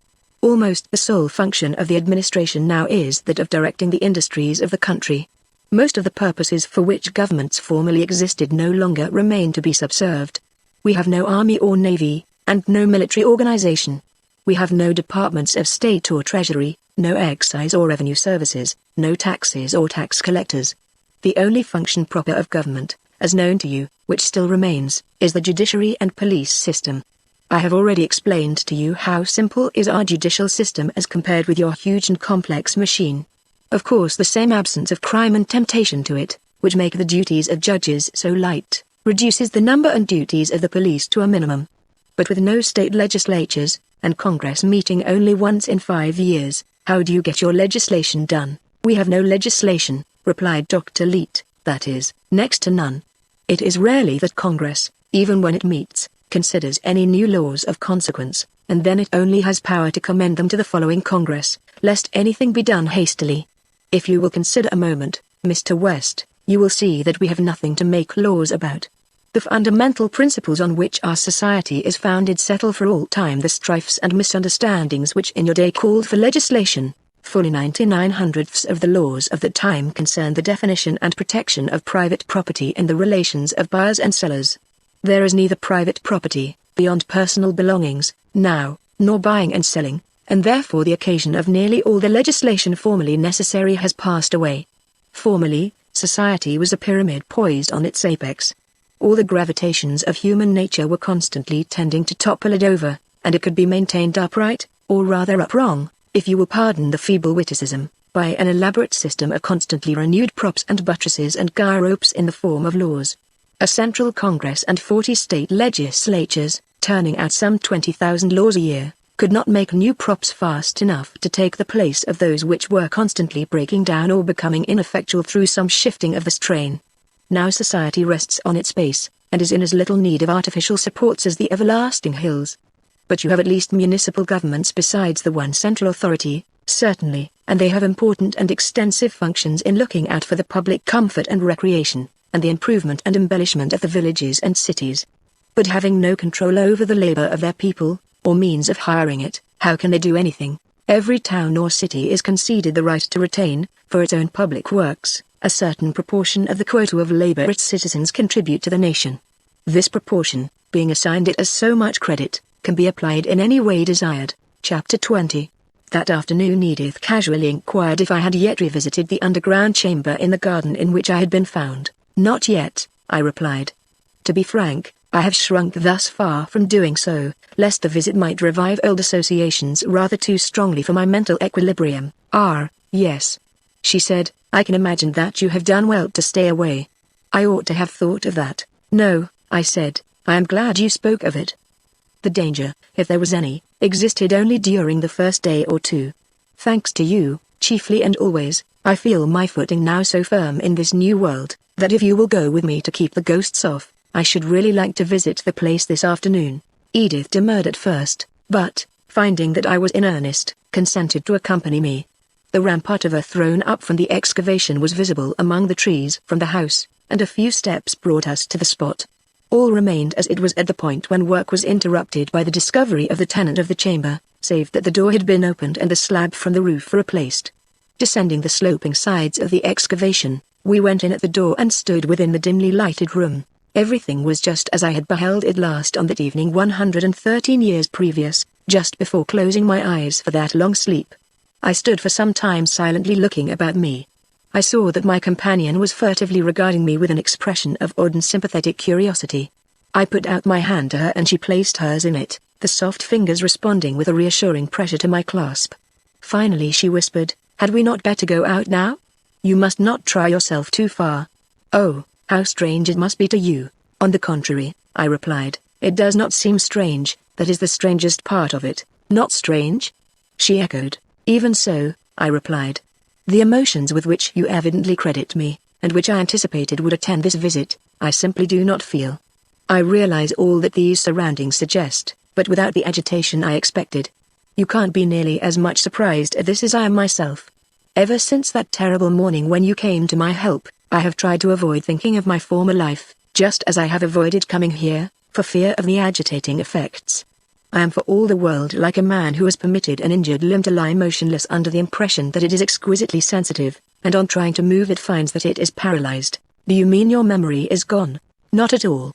I remember everything connected with my former life, but with a total lack of keen sensation. I remember it for clearness as if it had been but a day since then, but my feelings about what I remember are as faint as if to my consciousness, as well as in fact, 100 years had intervened. Perhaps it is possible to explain this, too. The effect of change in surroundings is like that of lapse of time in making the past seem remote. When I first woke from that trance, my former life appeared as yesterday, but now, since I have learned to know my new surroundings, and to realize the prodigious changes that have transformed the world, I no longer find it hard, but very easy, to realize that I have slept a century. Can you conceive of such a thing as living 100 years in 4 days?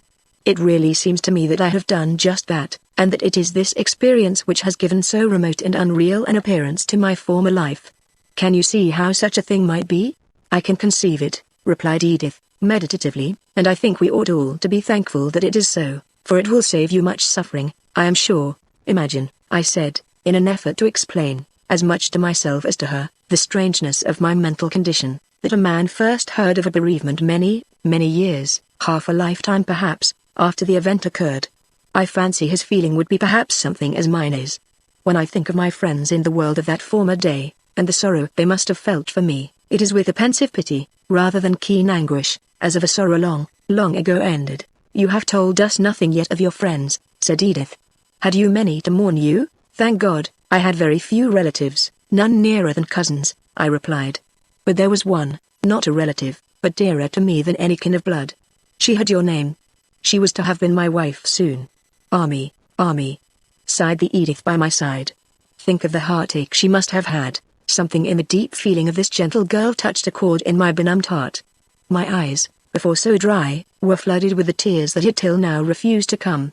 When I had regained my composure, I saw that she too had been weeping freely. God bless your tender heart, I said. Would you like to see her picture? A small locket with Edith Bartlett's picture, secured about my neck with a gold chain, had lain upon my breast all through that long sleep, and removing this I opened and gave it to my companion. She took it with eagerness, and after poring long over the sweet face, touched the picture with her lips. I know that she was good and lovely enough to well deserve your tears, she said, but remember her heartache was over long ago, and she has been in heaven for nearly a century. It was indeed so. Whatever her sorrow had once been, for nearly a century she had ceased to weep, and, my sudden passion spent, my own tears dried away.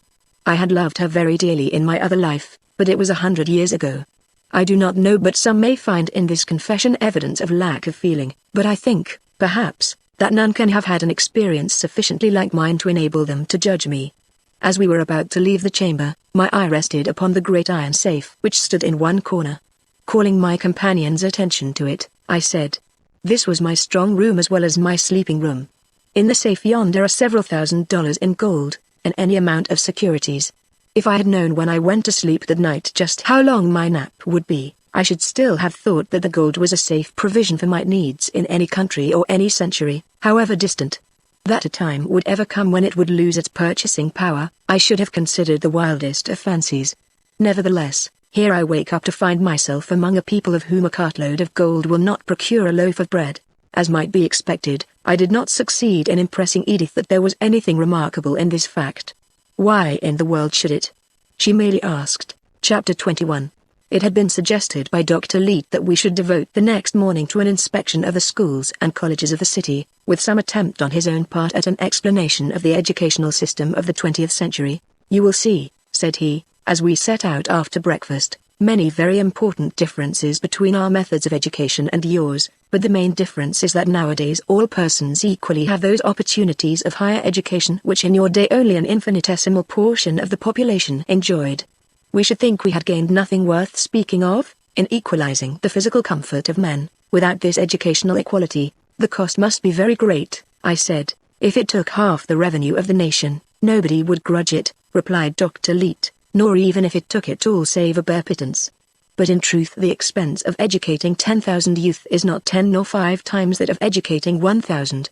The principle which makes all operations on a large scale proportionally cheaper than on a small scale holds as to education also. College education was terribly expensive in my day, said I, if I have not been misinformed by our historians. Dr. Leet answered, it was not college education but college dissipation and extravagance which cost so highly. The actual expense of your colleges appears to have been very low, and would have been far lower if their patronage had been greater. The higher education nowadays is as cheap as the lower, as all grades of teachers, like all other workers, receive the same support. We have simply added to the common school system of compulsory education, in vogue in Massachusetts 100 years ago, a half-dozen higher grades, carrying the youth to the age of 21 and giving him what you used to call the education of a gentleman, instead of turning him loose at 14 or 15 with no mental equipment beyond reading, writing, and the multiplication table. Setting aside the actual cost of these additional years of education, I replied, we should not have thought we could afford the loss of time from industrial pursuits. Boys of the poorer classes usually went to work at 16 or younger, and knew their trade at 20. We should not concede you any gain even in material product by that plan. Dr. Leet replied. The greater efficiency which education gives to all sorts of labor, except the rudest, makes up in a short period for the time lost in acquiring it. We should also have been afraid, said I, that a high education, while it adapted men to the professions, would set them against manual labor of all sorts. That was the effect of high education in your day, I have read, replied the doctor, and it was no wonder, for manual labor meant association with a rude, coarse, and ignorant class of people. There is no such class now. It was inevitable that such a feeling should exist then, for the further reason that all men receiving a high education were understood to be destined for the professions or for wealthy leisure, and such an education in one neither rich nor professional was a proof of disappointed aspirations, an evidence of failure, a badge of inferiority rather than superiority. Nowadays, of course, when the highest education is deemed necessary to fit a man merely to live, without any reference to the sort of work he may do, its possession conveys no such implication. After all, I remarked, no amount of education can cure natural dullness or make up for original mental deficiencies. Unless the average natural mental capacity of men is much above its level in my day, a high education must be pretty nearly thrown away on a large element of the population. We used to hold that a certain amount of susceptibility to educational influences is required to make a mind worth cultivating, just as a certain natural fertility in soil is required if it is to repay tilling. Ah, said Dr. Leet, I am glad you used that illustration, for it is just the one I would have chosen to set forth the modern view of education. You say that land so poor that the product will not repay the labor of tilling is not cultivated. Nevertheless, much land that does not begin to repay tilling by its product was cultivated in your day and is in ours. I refer to gardens, parks, lawns, and, in general, to pieces of land so situated that, were they left to grow up to weeds and briars, they would be eyesores and inconveniences to all about. They are therefore tilled, and though their product is little, there is yet no land that, in a wider sense, better repays cultivation. So it is with the men and women with whom we mingle in the relations of society, whose voices are always in our ears, whose behavior in innumerable ways affects our enjoyment, who are, in fact, as much conditions of our lives as the air we breathe, or any of the physical elements on which we depend. If, indeed, we could not afford to educate everybody, we should choose the coarsest and dullest by nature, rather than the brightest, to receive what education we could give. The naturally refined and intellectual can better dispense with aids to culture than those less fortunate in natural endowments. To borrow a phrase which was often used in your day, we should not consider life worth living if we had to be surrounded by a population of ignorant, boorish, coarse, wholly uncultivated men and women, as was the plight of the few educated in your day. Is a man satisfied, merely because he has perfumed himself, to mingle with a malodorous crowd?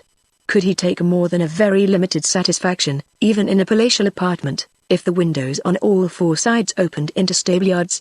And yet just that was the situation of those considered most fortunate as to culture and refinement in your day.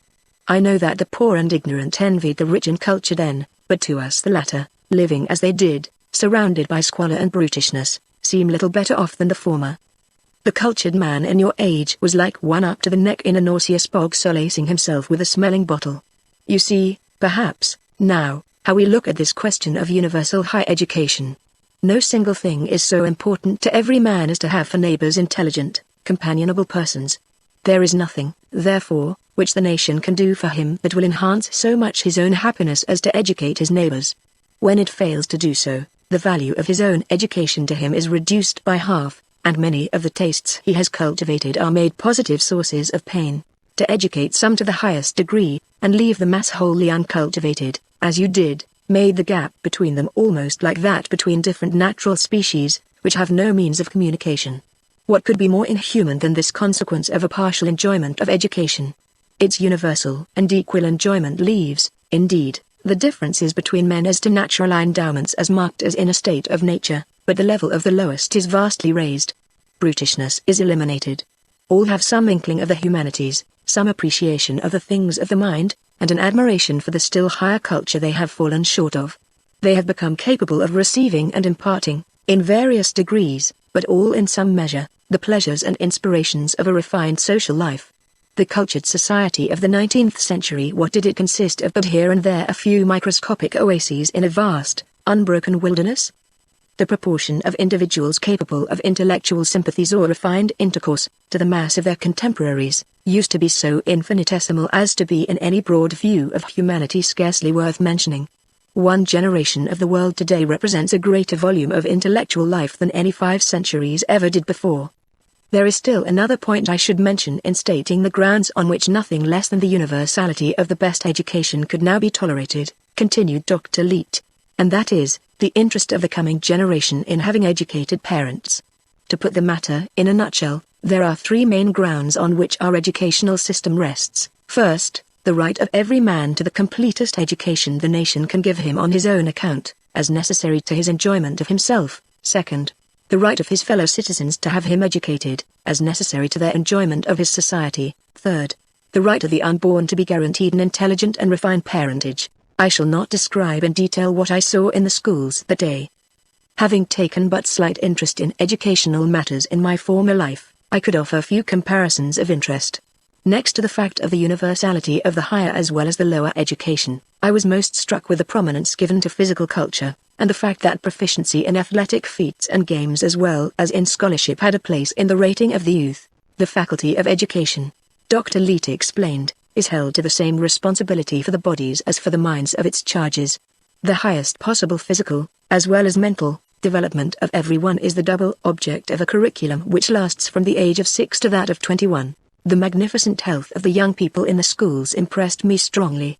My previous observations, not only of the notable personal endowments of the family of my host, but of the people I had seen in my walks abroad, had already suggested the idea that there must have been something like a general improvement in the physical standard of the race since my day, and now, as I compared these stalwart young men and fresh, vigorous maidens with the young people I had seen in the schools of the 19th century, I was moved to impart my thought to Dr. Leete. He listened with great interest to what I said. Your testimony on this point, he declared, is invaluable. We believe that there has been such an improvement as you speak of, but of course it could only be a matter of theory with us. It is an incident of your unique position that you alone in the world of today can speak with authority on this point. Your opinion, when you state it publicly, will, I assure you, make a profound sensation. For the rest it would be strange, certainly, if the race did not show an improvement. In your day, riches debauched one class with idleness of mind and body, while poverty sapped the vitality of the masses by overwork, bad food, and pestilent homes. The labor required of children, and the burdens laid on women, enfeebled the very springs of life. Instead of these maleficent circumstances, all that now enjoy the most favorable conditions of physical life, the young are carefully nurtured and studiously cared for. The labor which is required of all is limited to the period of greatest bodily vigor, and is never excessive. Care for oneself and one's family, anxiety as to livelihood, the strain of a ceaseless battle for life, all these influences, which once did so much to wreck the minds and bodies of men and women, are known no more. Certainly, an improvement of the species ought to follow such a change. In certain specific respects we know, indeed, that the improvement has taken place. Insanity, for instance, which in the 19th century was so terribly common a product of your insane mode of life, has almost disappeared, with its alternative, suicide. Chapter 22. We had made an appointment to meet the ladies at the dining hall for dinner, after which, having some engagement, They left us sitting at table there, discussing our wine and cigars with a multitude of other matters. Doctor, said I, in the course of our talk, morally speaking, your social system is one which I should be insensate not to admire in comparison with any previously in vogue in the world, and especially with that of my own most unhappy century.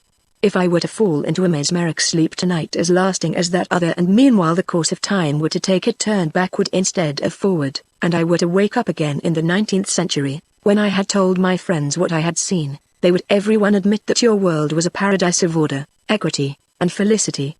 But they were a very practical people, my contemporaries, and after expressing their admiration for the moral beauty and material splendor of the system, they would presently begin to cipher and ask how you got the money to make everybody so happy, for certainly, to support the whole nation at a rate of comfort, and even luxury, such as I see around me, must involve vastly greater wealth than the nation produced in my day.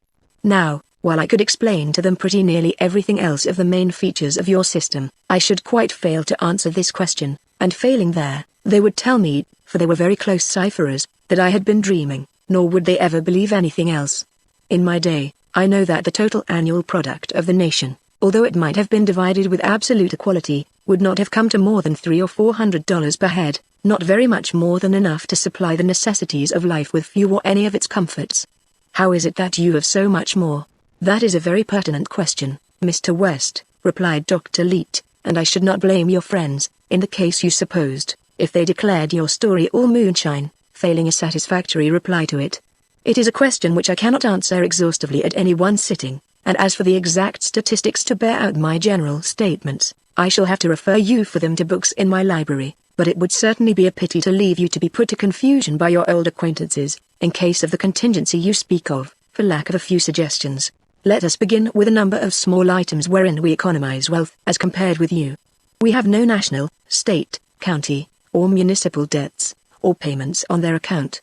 We have no sort of military or naval expenditures for men or materials, no army, navy, or militia. We have no revenue service, no swarm of tax assessors and collectors. As regards our judiciary, police, sheriffs, and jailers, the force which Massachusetts alone kept on foot in your day far more than suffices for the nation now. We have no criminal class preying upon the wealth of society as you had. The number of persons, more or less absolutely lost to the working force through physical disability, of the lame, sick, and debilitated, which constituted such a burden on the able-bodied in your day, now that all live under conditions of health and comfort, has shrunk to scarcely perceptible proportions, and with every generation is becoming more completely eliminated. Another item wherein we save is the disuse of money and the 1,000 occupations connected with financial operations of all sorts, whereby an army of men was formerly taken away from useful employments.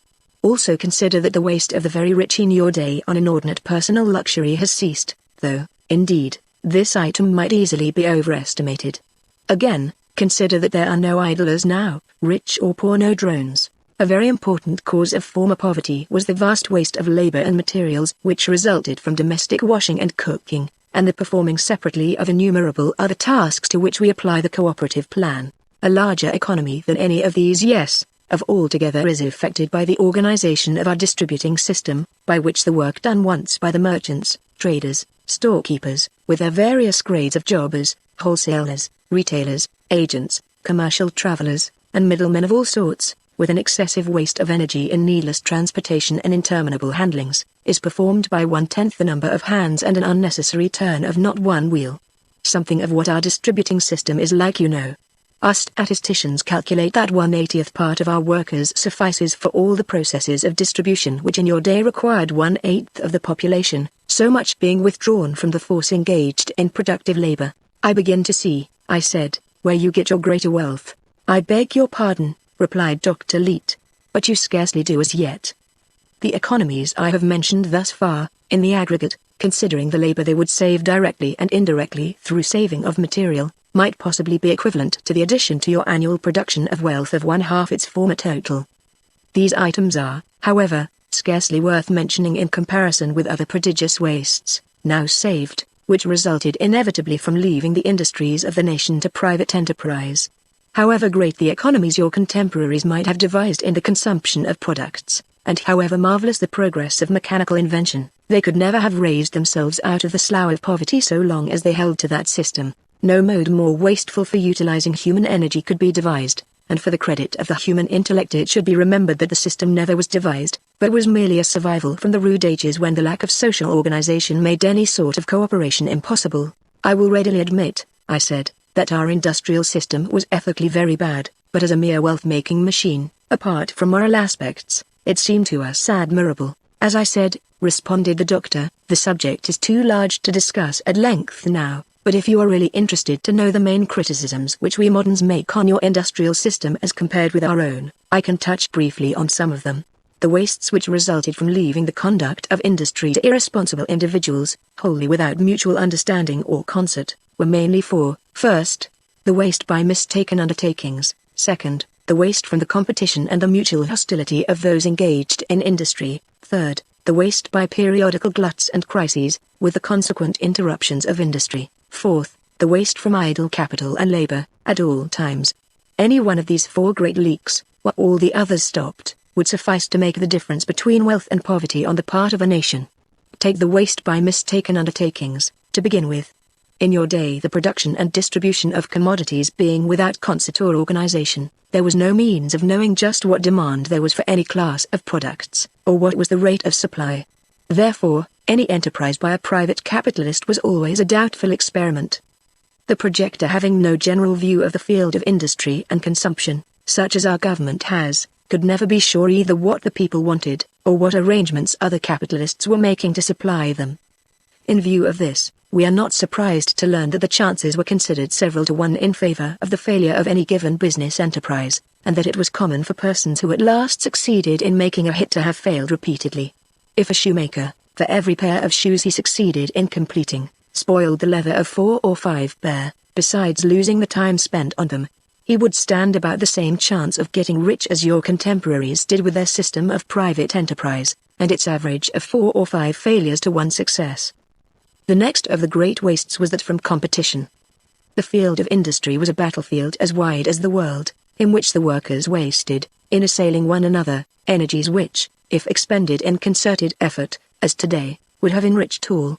As for mercy or quarter in this warfare, there was absolutely no suggestion of it. To deliberately enter a field of business and destroy the enterprises of those who had occupied it previously, in order to plant one's own enterprise on their ruins, was an achievement which never failed to command popular admiration.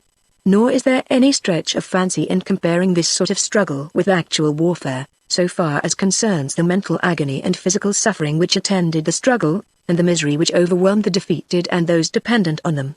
Now nothing about your age is, at first sight, more astounding to a man of modern times than the fact that men engaged in the same industry, instead of fraternizing as comrades and co-laborers to a common end, should have regarded each other as rivals and enemies to be throttled and overthrown. This certainly seems like sheer madness, a scene from Bedlam. But more closely regarded, it is seen to be no such thing. Your contemporaries, with their mutual throat-cutting, knew very well what they were at. The producers of the 19th century were not, like ours, working together for the maintenance of the community, but each solely for his own maintenance at the expense of the community. If, in working to this end, he at the same time increased the aggregate wealth, that was merely incidental. It was just as feasible and as common to increase one's private hoard by practices injurious to the general welfare. One's worst enemies were necessarily those of his own trade, for, under your plan of making private profit the motive of production, a scarcity of the article he produced was what each particular producer desired. It was for his interest that no more of it should be produced than he himself could produce. To secure this consummation, as far as circumstances permitted, by killing off and discouraging those engaged in his line of industry, was his constant effort.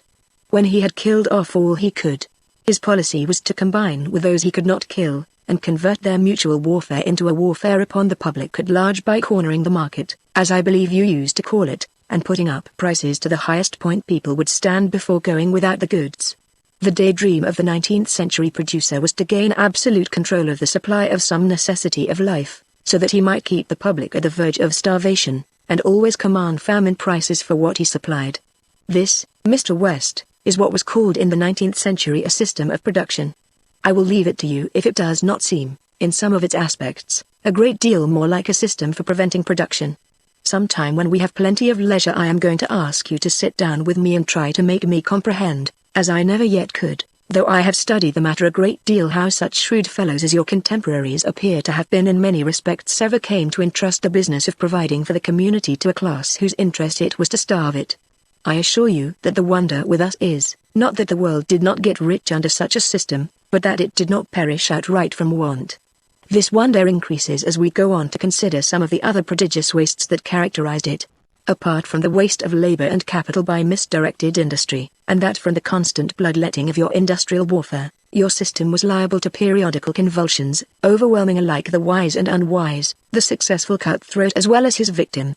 I refer to the business crises at intervals of 5 to 10 years, which wrecked the industries of the nation, prostrating all weak enterprises and crippling the strongest, and were followed by long periods, often of many years, of so-called dull times, during which the capitalists slowly regathered their dissipated strength while the laboring classes starved and rioted.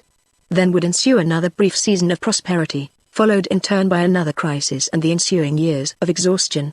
As commerce developed, making the nations mutually dependent, these crises became worldwide, while the obstinacy of the ensuing state of collapse increased with the area affected by the convulsions, and the consequent lack of rallying centers. In proportion as the industries of the world multiplied and became complex, and the volume of capital involved was increased, these business cataclysms became more frequent, till, in the latter part of the 19th century, there were 2 years of bad times to one of good, and the system of industry, never before so extended or so imposing, seemed in danger of collapsing by its own weight. After endless discussions, your economists appear by that time to have settled down to the despairing conclusion that there was no more possibility of preventing or controlling these crises than if they had been thaws or hurricanes. It only remained to endure them as necessary evils, and when they had passed over to build up again the shattered structure of industry, as dwellers in an earthquake country keep on rebuilding their cities on the same site. So far as considering the causes of the trouble inherent in their industrial system, your contemporaries were certainly correct. They were in its very basis, and must needs become more and more maleficent as the business fabric grew in size and complexity. One of these causes was the lack of any common control of the different industries, and the consequent impossibility of their orderly and coordinate development. It inevitably resulted from this lack that they were continually getting out of step with one another and out of relation with the demand. Of the latter there was no criterion such as organized distribution gives us, and the first notice that it had been exceeded in any group of industries was a crash of prices, bankruptcy of producers, stoppage of production, reduction of wages, or discharge of workmen. This process was constantly going on in many industries, even in what were called good times, but a crisis took place only when the industries affected were extensive. The markets then were glutted with goods, of which nobody wanted beyond a sufficiency at any price. The wages and profits of those making the glutted classes of goods being reduced or wholly stopped, their purchasing power as consumers of other classes of goods, of which there were no natural glut, was taken away, and, as a consequence, goods of which there was no natural glut became artificially glutted, till their prices also were broken down, and their makers thrown out of work and deprived of income. The crisis was by this time fairly underway, and nothing could check it till a nation's ransom had been wasted. A cause, also inherent in your system, which often produced and always terribly aggravated crises, was the machinery of money and credit. Money was essential when production was in many private hands, and buying and selling was necessary to secure what one wanted. It was, however, open to the obvious objection of substituting for food, clothing, and other things a merely conventional representative of them. The confusion of mind which this favored, between goods and their representative, led the way to the credit system and its prodigious illusions. Already accustomed to accept money for commodities, the people next accepted promises for money, and ceased to look at all behind the representative for the thing represented. Money was a sign of real commodities, but credit was but the sign of a sign. There was a natural limit to gold and silver, that is, money proper, but none to credit, and the result was that the volume of credit, that is, the promises of money, ceased to bear any ascertainable proportion to the money, still less to the commodities, actually in existence. Under such a system, frequent and periodical crises were necessitated by a law as absolute as that which brings to the ground a structure overhanging its center of gravity. It was one of your fictions that the government and the banks authorized by it alone issued money, but everybody who gave a dollar's credit issued money to that extent, which was as good as any to swell the circulation till the next crises. The great extension of the credit system was a characteristic of the latter part of the 19th century, and accounts largely for the almost incessant business crises which marked that period. Perilous as credit was, you could not dispense with its use, for, lacking any national or other public organization of the capital of the country, it was the only means you had for concentrating and directing it upon industrial enterprises. It was in this way a most potent means for exaggerating the chief peril of the private enterprise system of industry by enabling particular industries to absorb disproportionate amounts of the disposable capital of the country, and thus prepare disaster. Business enterprises were always vastly in debt for advances of credit, both to one another and to the banks and capitalists, and the prompt withdrawal of this credit at the first sign of a crisis was generally the precipitating cause of it. It was the misfortune of your contemporaries that they had to cement their business fabric with a material which an accident might at any moment turn into an explosive. They were in the plight of a man building a house with dynamite for mortar, for credit can be compared with nothing else. If you would see how needless were these convulsions of business which I have been speaking of, and how entirely they resulted from leaving industry to private and unorganized management, just consider the working of our system. Overproduction in special lines, which was the great hobgoblin of your day, is impossible now, for by the connection between distribution and production supply is geared to demand like an engine to the governor which regulates its speed. Even suppose by an error of judgment an excessive production of some commodity. The consequent slackening or cessation of production in that line throws nobody out of employment.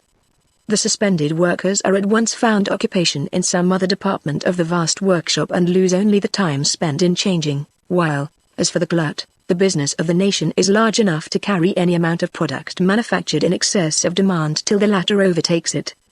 In such a case of overproduction, as I have supposed, there is not with us, as with you, any complex machinery to get out of order and magnify 1,000 times the original mistake. Of course, having not even money, we still less have credit.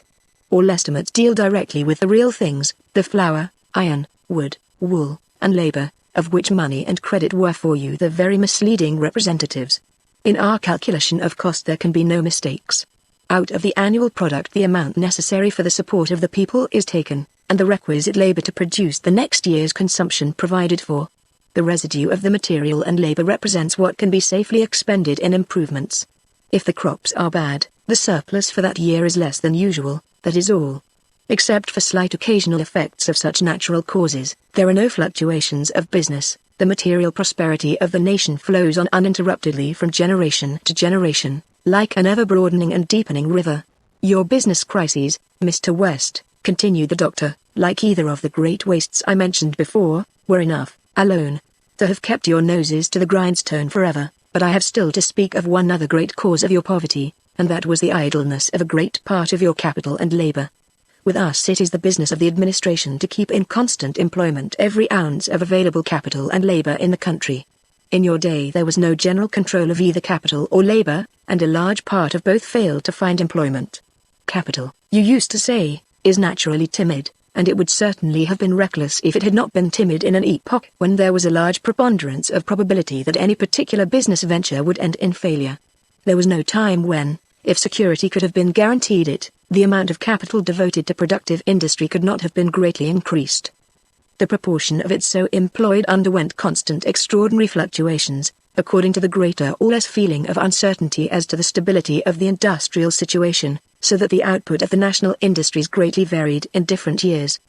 But for the same reason that the amount of capital employed at times of special insecurity was far less than at times of somewhat greater security, a very large proportion was never employed at all, because the hazard of business was always very great in the best of times.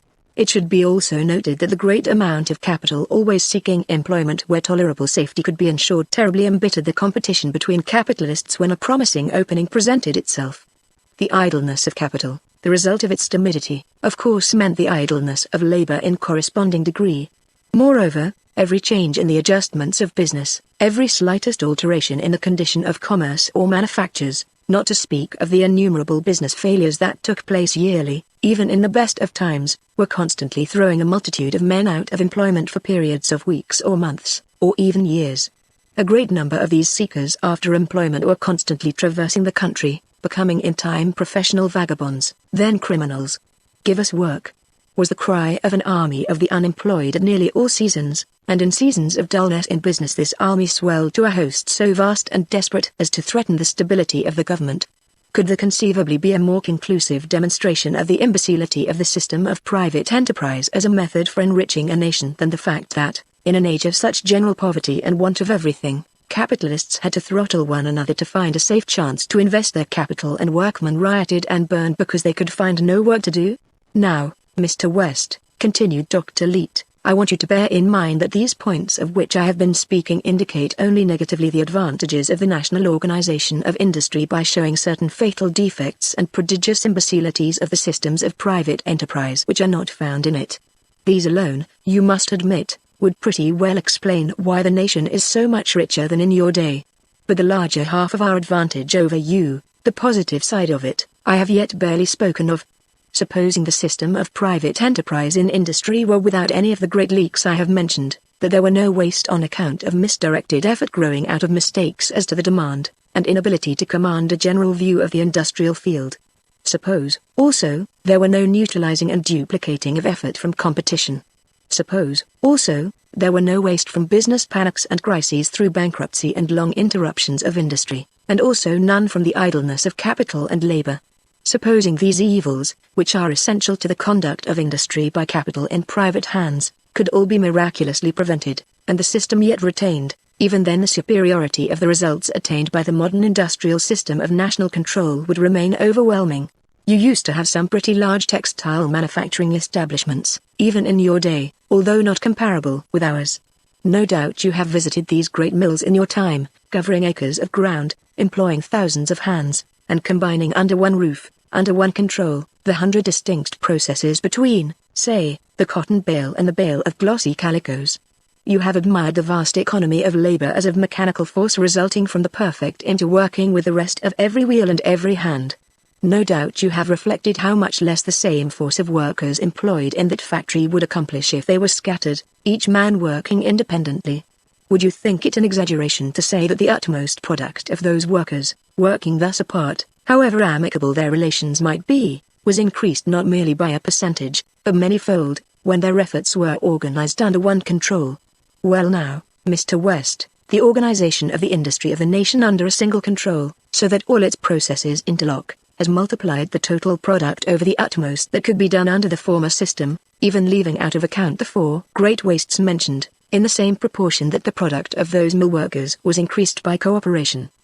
The effectiveness of the working force of a nation, under the myriad-headed leadership of private capital, even if the leaders were not mutual enemies, as compared with that which it attains under a single head, may be likened to the military efficiency of a mob, or a horde of barbarians with 1,000 petty chiefs, as compared with that of a disciplined army under one general, such a fighting machine, for example, as the German army in the time of von Moltke. After what you have told me, I said, I do not so much wonder that the nation is richer now than then, but that you are not all Croesuses.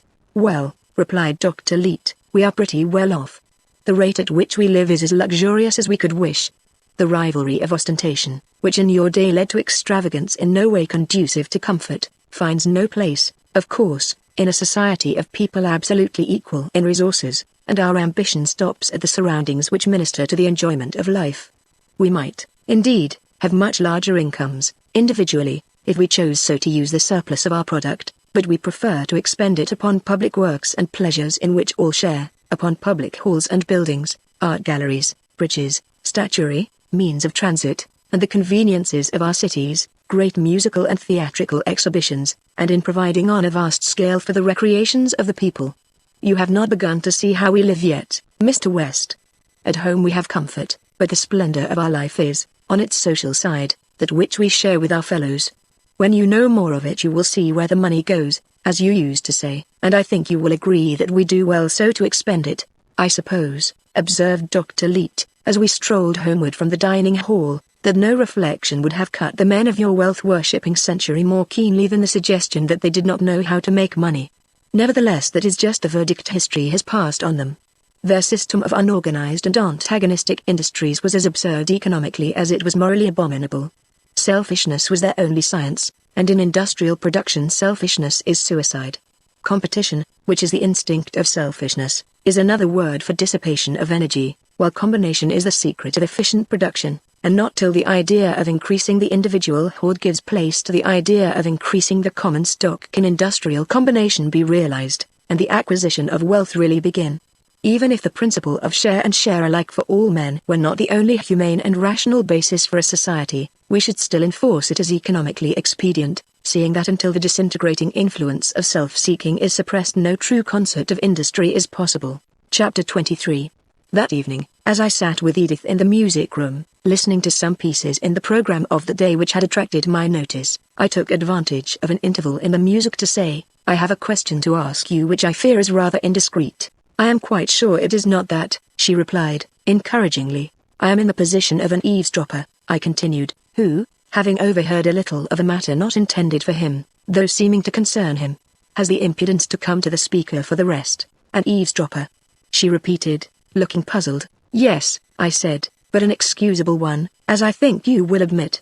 "This is very mysterious," she replied. "Yes," said I, "so mysterious that often I have doubted whether I really overheard at all what I am going to ask you about, or only dreamed it. I want you to tell me. The matter is this: when I was coming out of that sleep of a century, the first impression of which I was conscious was of voices talking around me, voices that afterwards I recognized as your father's, your mother's, and your own.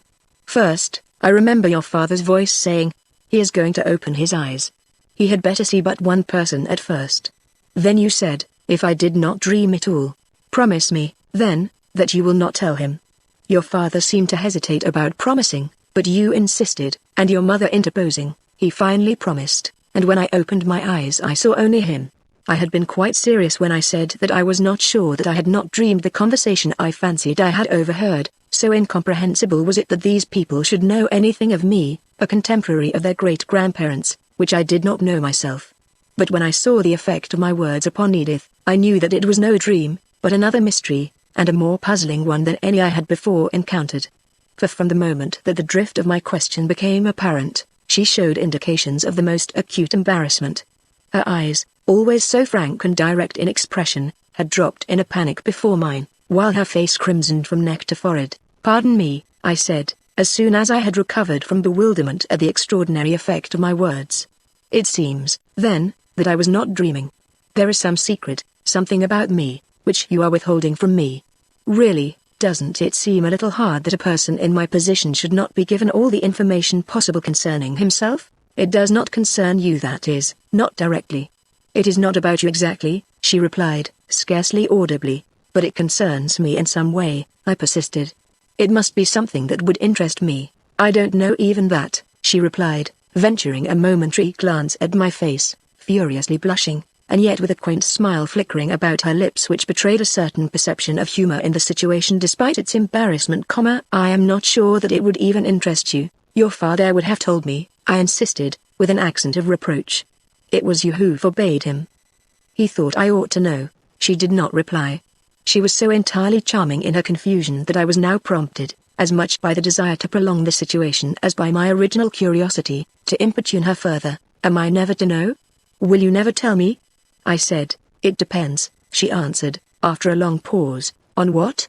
I persisted. "Ah, you ask too much," she replied. Then, raising to mine a face which inscrutable eyes, flushed cheeks, and smiling lips combined to render perfectly bewitching, she added, "What should you think if I said that it depended on yourself?" "On myself?" I echoed.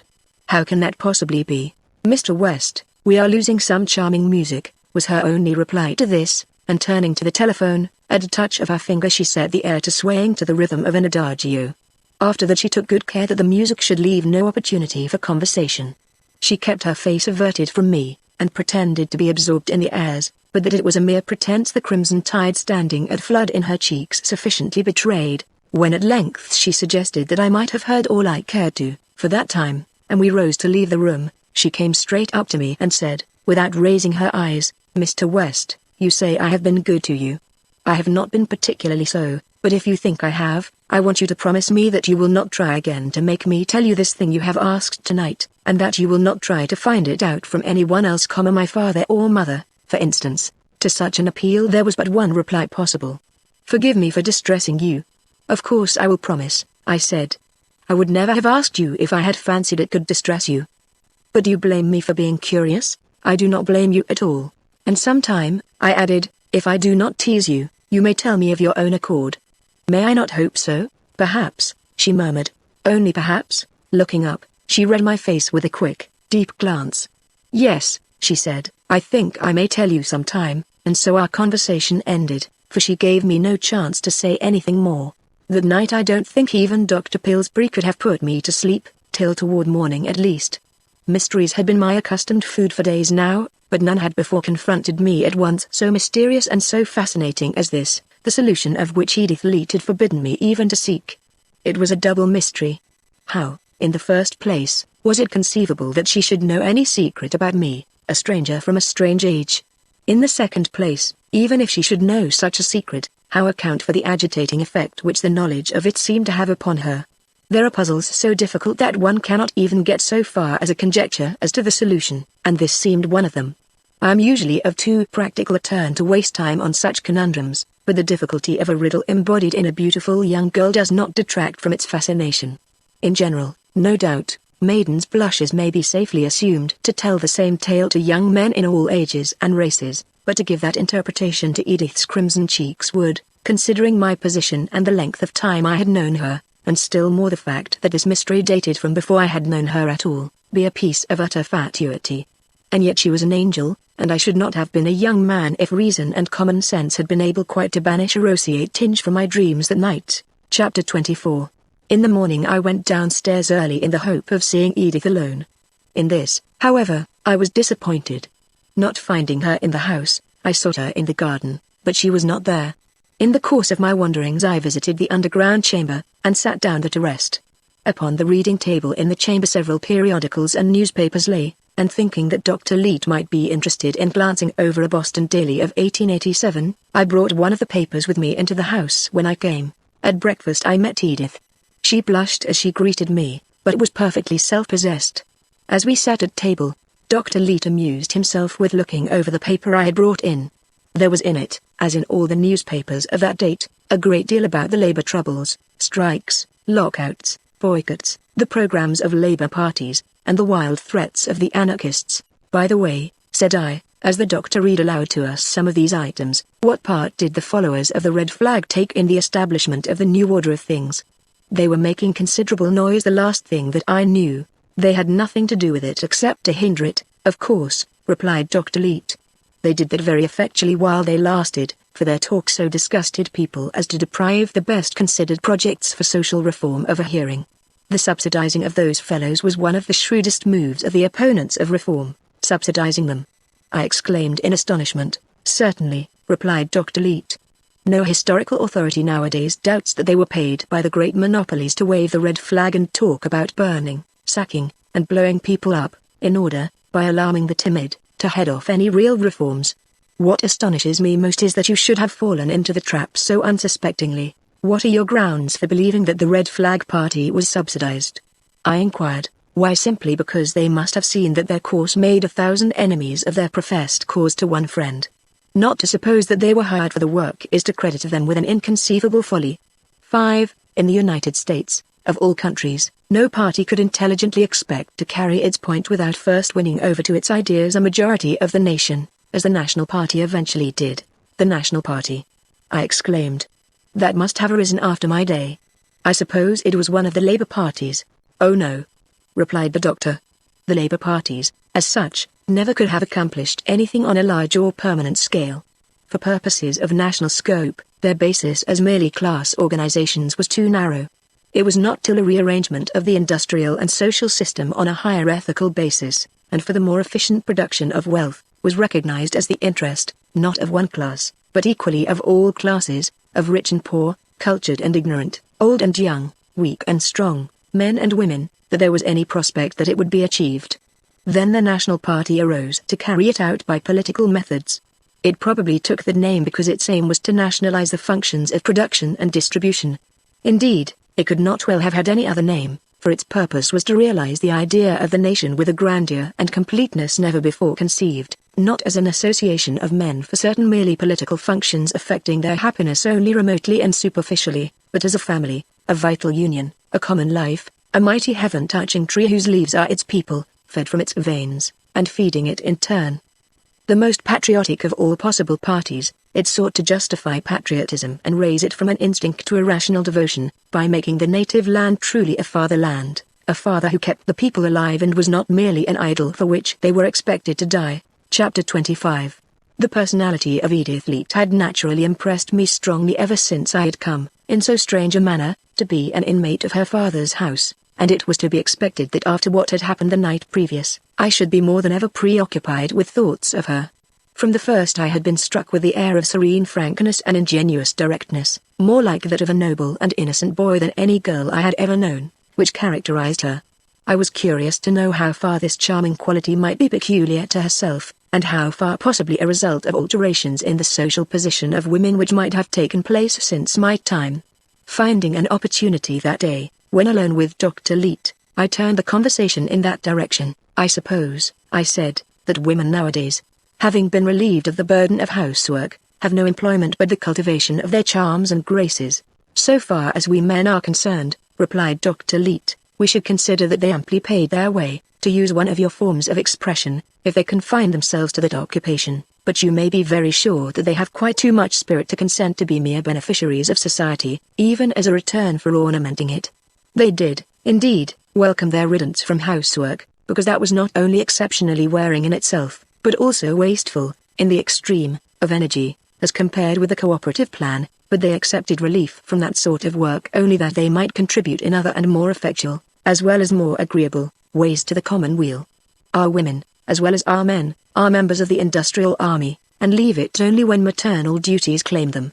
The result is that most women, at one time or another of their lives, serve industrially some 5 or 10 or 15 years, while those who have no children fill out the full term. A woman does not, then, necessarily leave the industrial service on marriage? I queried. No more than a man, replied the doctor. Why on earth should she? Married women have no housekeeping responsibilities now, you know, and a husband is not a baby that he should be cared for. It was thought one of the most grievous features of our civilization that we required so much toil from women, I said, but it seems to me you get more out of them than we did. Dr. Leete laughed. Indeed we do, just as we do out of our men. Yet the women of this age are very happy, and those of the 19th century, unless contemporary references greatly mislead us, were very miserable. The reason that women nowadays are so much more efficient co-laborers with the men, and at the same time are so happy, is that, in regard to their work as well as men's, we follow the principle of providing everyone the kind of occupation he or she is best adapted to. Women being inferior in strength to men, and further disqualified industrially in special ways, the kinds of occupation reserved for them, and the conditions under which they pursue them, have reference to these facts. The heavier sorts of work are everywhere reserved for men, the lighter occupations for women. Under no circumstances is a woman permitted to follow any employment not perfectly adapted, both as to kind and degree of labor, to her sex. Moreover, the hours of women's work are considerably shorter than those of men's, more frequent vacations are granted, and the most careful provision is made for rest when needed. The men of this day so well appreciate that they owe to the beauty and grace of women the chief zest of their lives and their main incentive to effort, that they permit them to work at all only because it is fully understood that a certain regular requirement of labor, of a sort adapted to their powers, is well for body and mind, during the period of maximum physical vigor.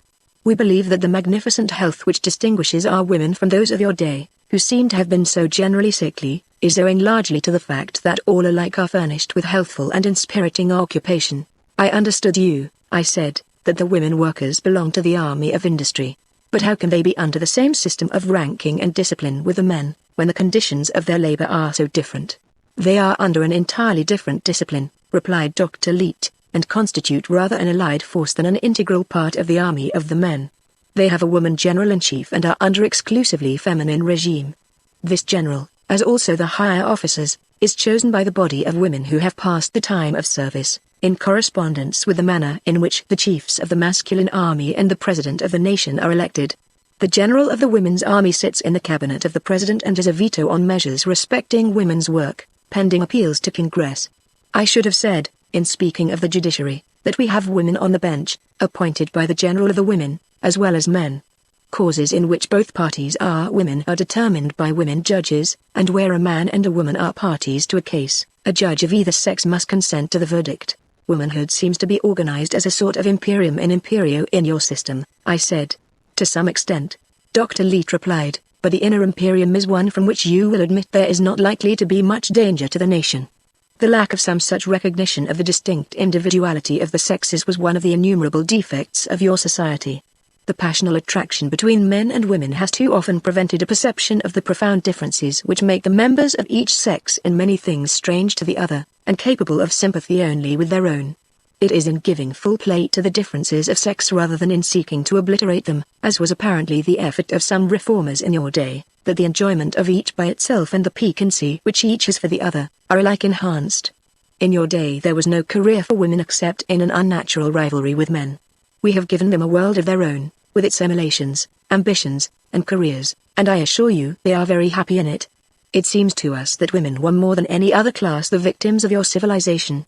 There is something which, even at this distance of time, penetrates one with pathos in the spectacle of their inure-eyed, undeveloped lives, stunted at marriage, their narrow horizon, bounded so often, physically, by the four walls of home, and morally by a petty circle of personal interests.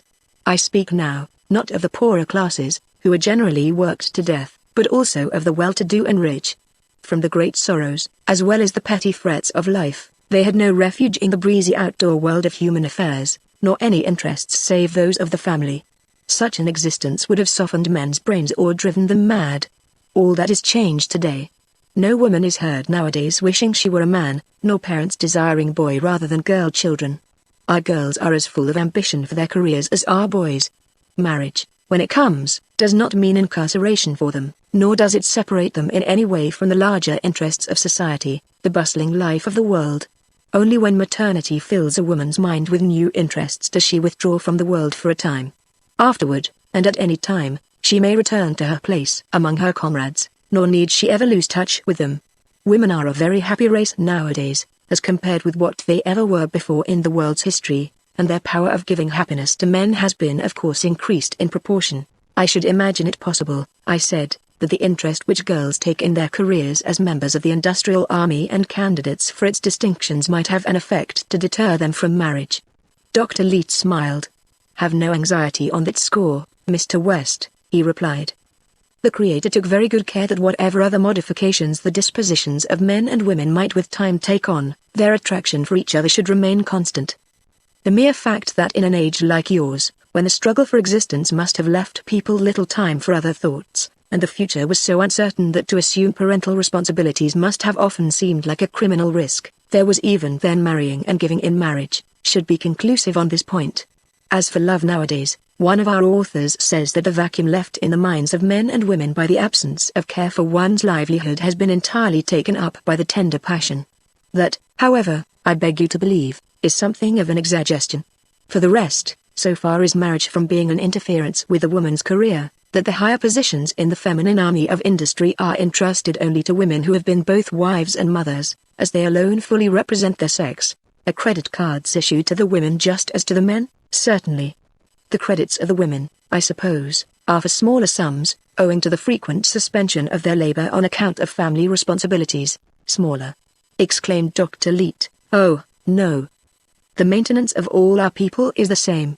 There are no exceptions to that rule, but if any difference were made on account of the interruptions you speak of, it would be by making the woman's credit larger, not smaller.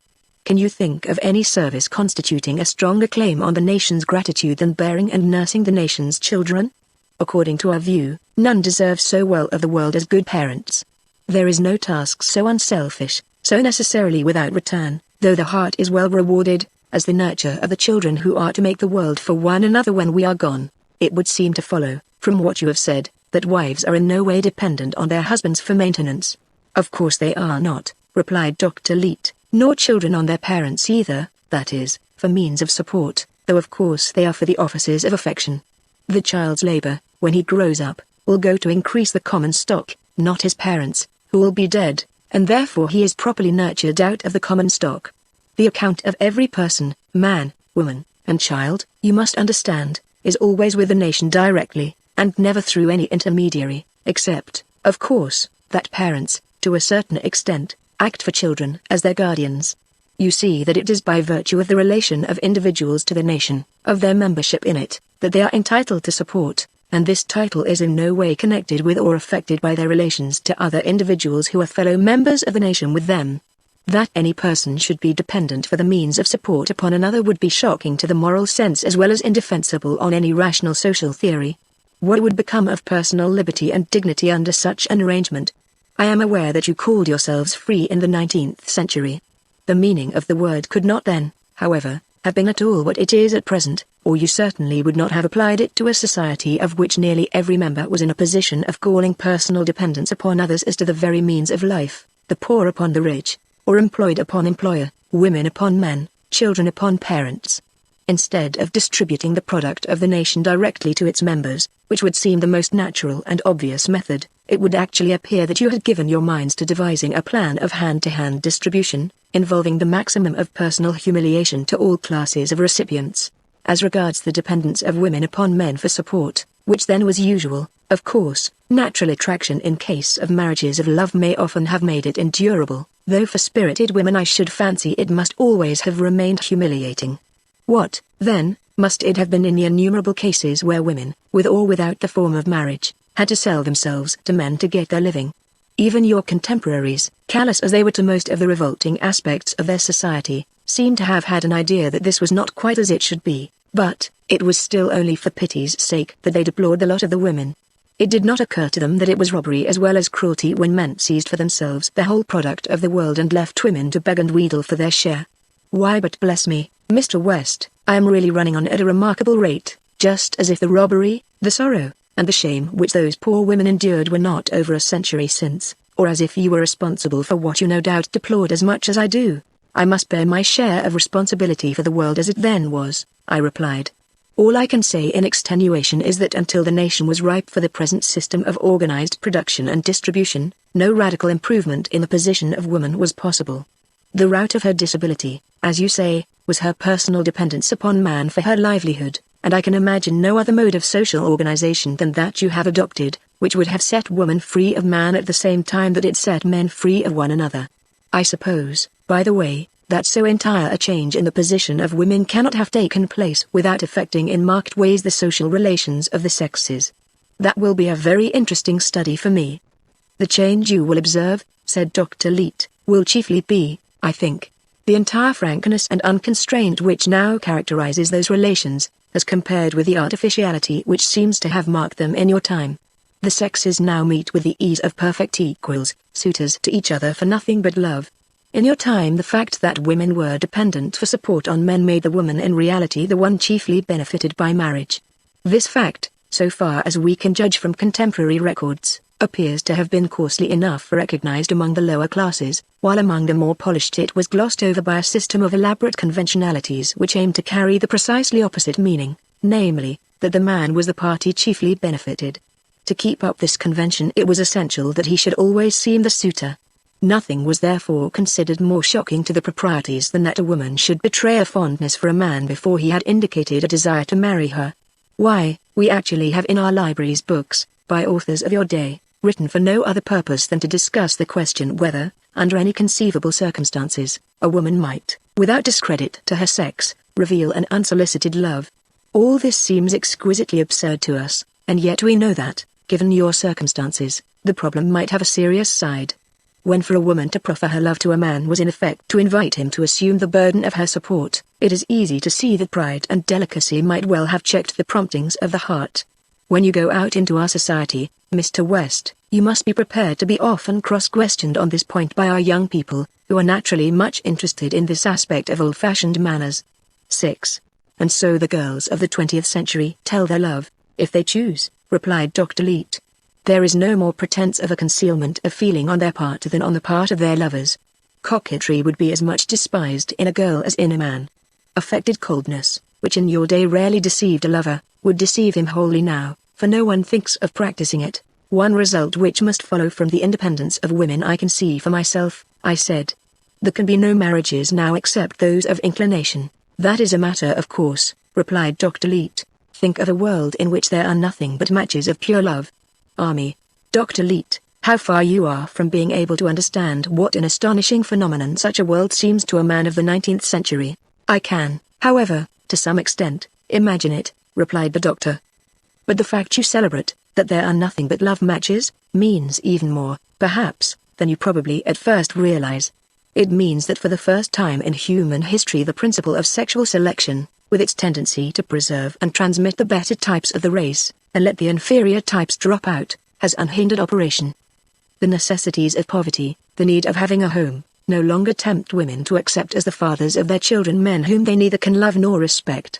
Wealth and rank no longer divert attention from personal qualities. Gold no longer gilds the straightened forehead of the fool. The gifts of person, mind, and disposition, beauty, wit, eloquence, kindness, generosity, geniality, courage, are sure of transmission to posterity. Every generation is sifted through a little finer mesh than the last. The attributes that human nature admires are preserved, those that repel it are left behind. There are, of course, a great many women who with love must mingle admiration, and seek to wed greatly, but these not the less obey the same law, for to wed greatly now is not to marry men of fortune or title, but those who have risen above their fellows by the solidity or brilliance of their services to humanity. These form nowadays the only aristocracy with which alliance is distinction.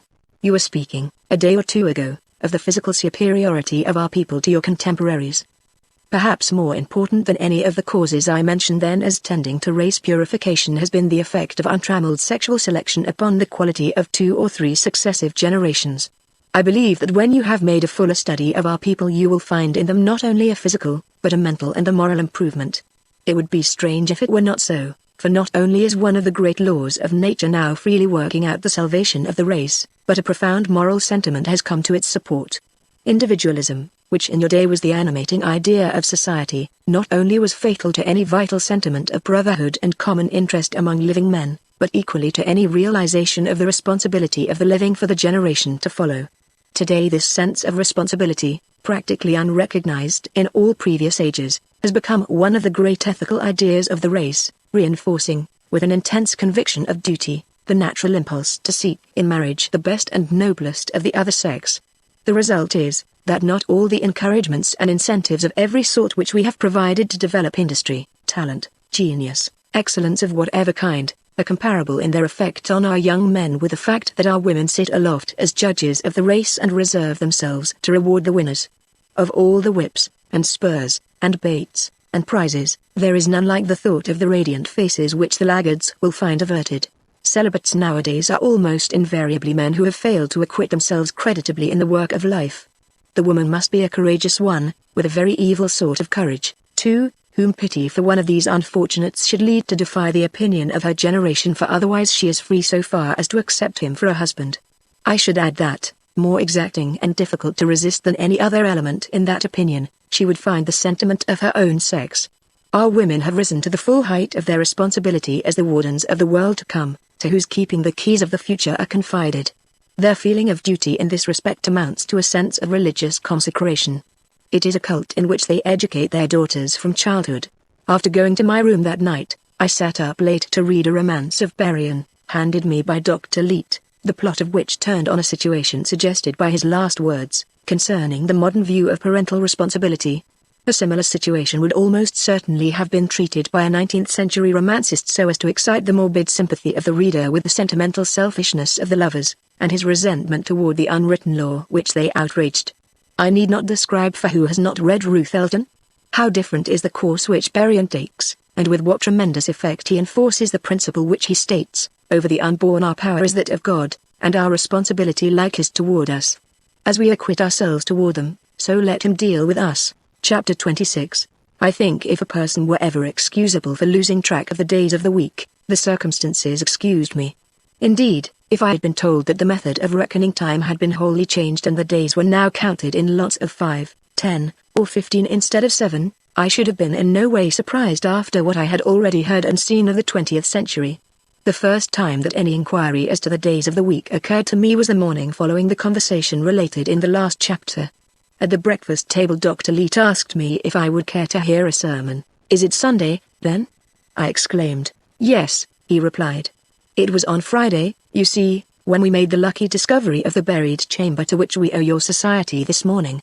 It was on Saturday morning, soon after midnight, that you first awoke, and Sunday afternoon when you awoke the second time with faculties fully regained. So you still have Sundays and sermons," I said. We had prophets who foretold that long before this time the world would have dispensed with both. I am very curious to know how the ecclesiastical systems fit in with the rest of your social arrangements. I suppose you have a sort of national church with official clergymen." Dr. Leete laughed, and Mrs. Leete and Edith seemed greatly amused. "Why, Mr. West," Edith said, "what odd people you must think us. You were quite done with national religious establishments in the 19th century, and did you fancy we had gone back to them? But how can voluntary churches and an unofficial clerical profession be reconciled with national ownership of all buildings, and the industrial service required of all men?" I answered. "The religious practices of the people have naturally changed considerably in a century," replied Dr. Leete. "But supposing them to have remained unchanged, our social system would accommodate them perfectly. The nation supplies any person or number of persons with buildings on guarantee of the rent, and they remain tenants while they pay it. As for the clergyman, if a number of persons wish the services of an individual for any particular end of their own, apart from the general service of the nation, they can always secure it, with that individual's own consent, of course, just as we secure service of our editors, by contributing from their credit cards an indemnity to the nation for the loss of his services in general industry. This indemnity paid the nation for the individual answers to the salary in your day paid to the individual himself, and the various applications of this principle leave private initiative full play in all details to which national control is not applicable. Now, as to hearing a sermon today, if you wish to do so, you can neither go to a church to hear it or stay at home. How am I to hear it if I stay at home? Simply by accompanying us to the music room at the proper hour and selecting an easy chair. There are some who still prefer to hear sermons in church, but most of our preaching, like our musical performances, is not in public, but delivered in acoustically prepared chambers, connected by wire with subscribers' houses. If you prefer to go to a church, I shall be glad to accompany you, but I really don't believe you are likely to hear anywhere a better discourse than you will at home. I see by the paper that Mr. Barton is to preach this morning, and he preaches only by telephone, and to audiences often reaching 150,000. The novelty of the experience of hearing a sermon under such circumstances would incline me to be one of Mr. Barton's hearers, if for no other reason," I said. An hour or two later, as I sat reading in the library, Edith came for me, and I followed her to the music room, where Dr. and Mrs. Leete were waiting.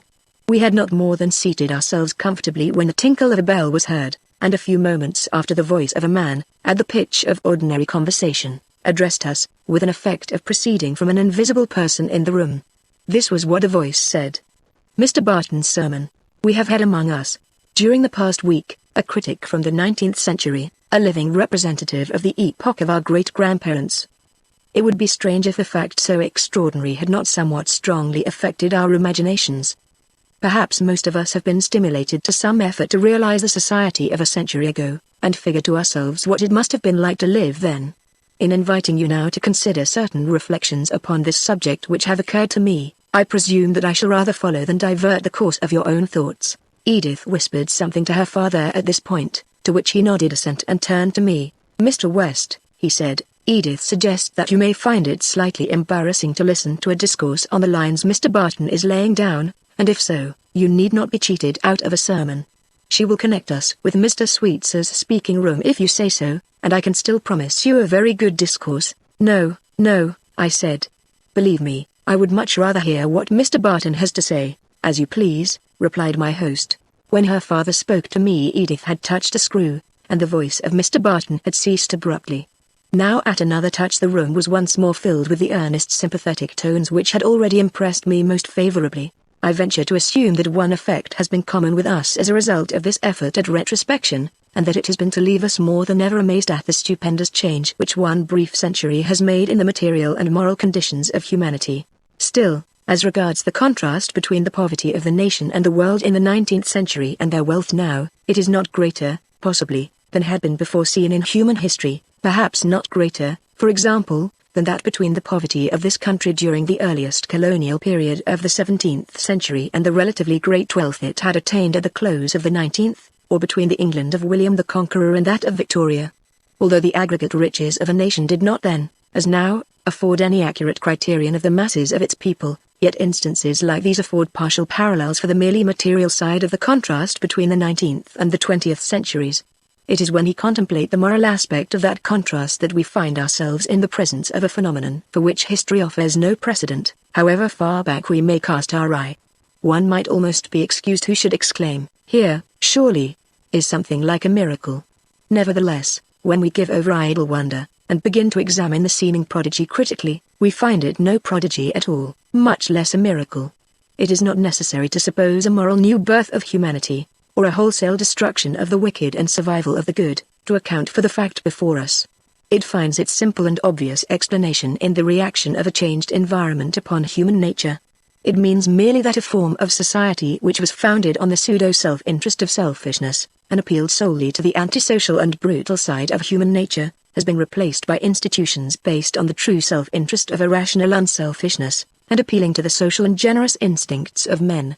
My friends, if you would see men again the beasts of prey they seemed in the 19th century, all you have to do is to restore the old social and industrial system, which taught them to view their natural prey in their fellow men, and find their gain in the loss of others.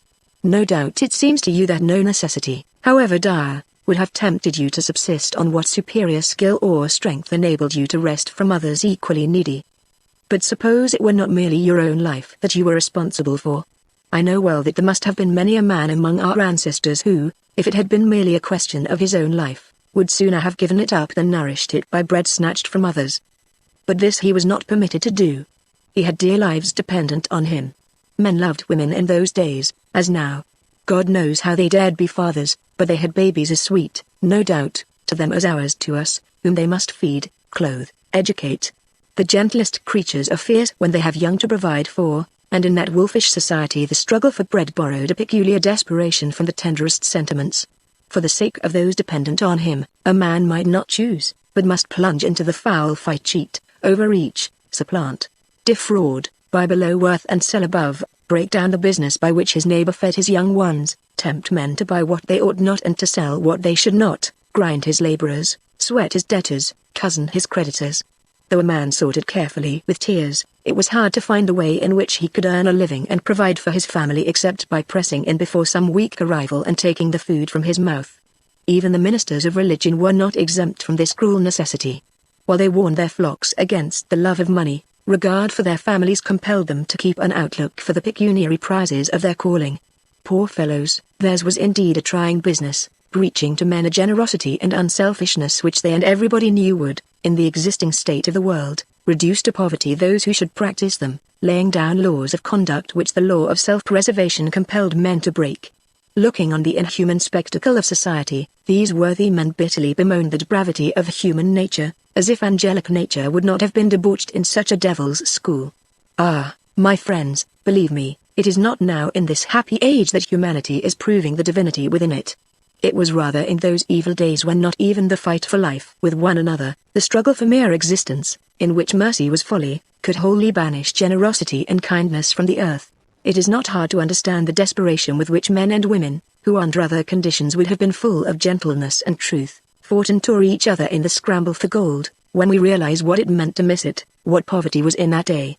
For the body it was hunger and thirst, torment by heat and frost, in sickness neglect, in health unremitting toil. For the moral nature it meant oppression, contempt, and the patient endurance of indignity, brutish associations from infancy, the loss of all the innocence of childhood, the grace of womanhood, the dignity of manhood. For the mind it meant the death of ignorance, the torpor of all those faculties which distinguish us from brutes, the reduction of life to a round of bodily functions. Ah, my friends, if such a fate as this were offered you and your children as the only alternative of success in the accumulation of wealth, how long do you fancy would you be in sinking to the moral level of your ancestors? Some 2 or 3 centuries ago an act of barbarity was committed in India, which, though the number of lives destroyed was but a few score, was attended by such peculiar horrors that its memory is likely to be perpetual. A number of English prisoners were shut up in a room containing not enough air to supply 1/10 their number. The unfortunates were gallant men, devoted comrades in service, but, as the agonies of suffocation began to take hold on them, they forgot all else, and became involved in a hideous struggle, each one for himself, and against all others, to force a way to one of the small apertures of the prison at which alone it was possible to get a breath of air. It was a struggle in which men became beasts, and the recital of its horrors by the few survivors so shocked our forefathers that for a century later we find it a stock reference in their literature as a typical illustration of the extreme possibilities of human misery, as shocking in its moral as its physical aspect.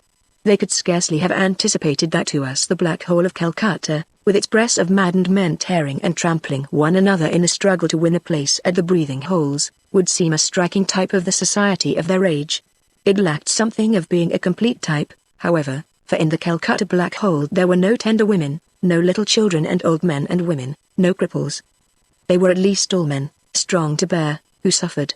When we reflect that the ancient order of which I have been speaking was prevalent up to the end of the 19th century, while to us the new order which succeeded it already seems antique, even our parents having known no other, we cannot fail to be astounded at the suddenness with which a transition so profound beyond all previous experience of the race must have been effected. Some observation of the state of men's minds during the last quarter of the 19th century will, however, in great measure, dissipate this astonishment. Though general intelligence in the modern sense could not be said to exist in any community at that time, yet, as compared with previous generations, the one then on the stage was intelligent. The inevitable consequence of even this comparative degree of intelligence had been a perception of the evils of society, such as had never before been general.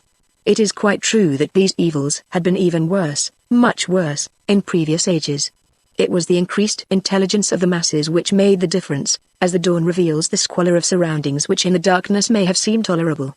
The keynote of the literature of the period was one of compassion for the poor and unfortunate, an indignant outcry against the failure of the social machinery to ameliorate the miseries of men.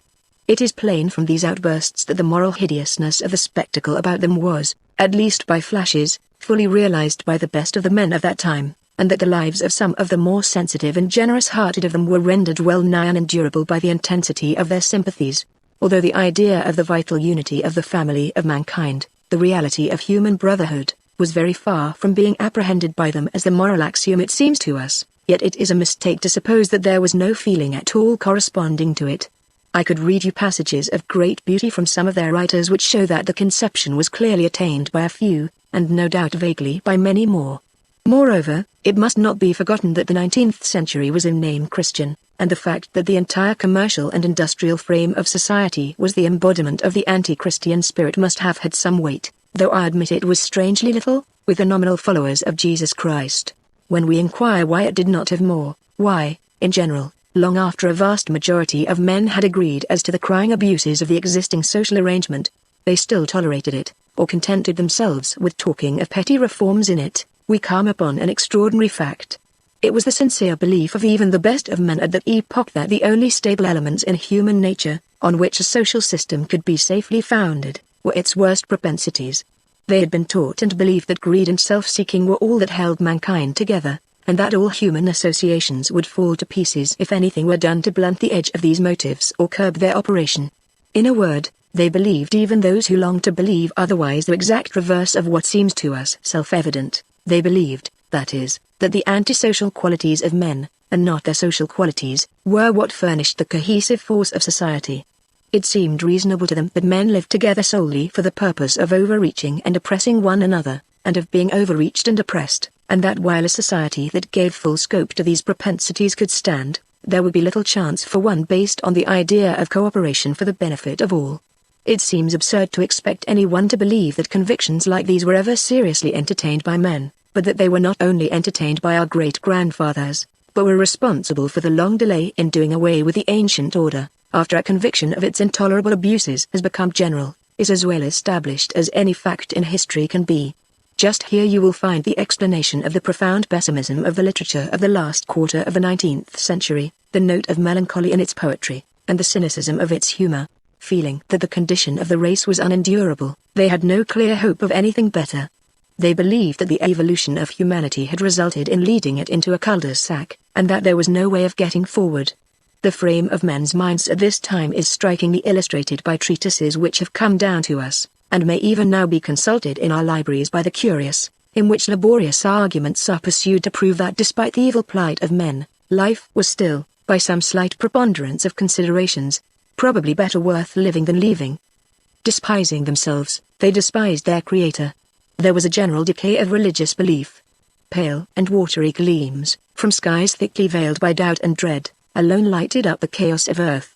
That men should doubt him whose breath is in their nostrils, or dread the hands that molded them, seems to us indeed a pitiable insanity, but we must remember that children who are brave by day have sometimes foolish fears at night. The dawn has come since then. It is very easy to believe in the fatherhood of God in the 20th century.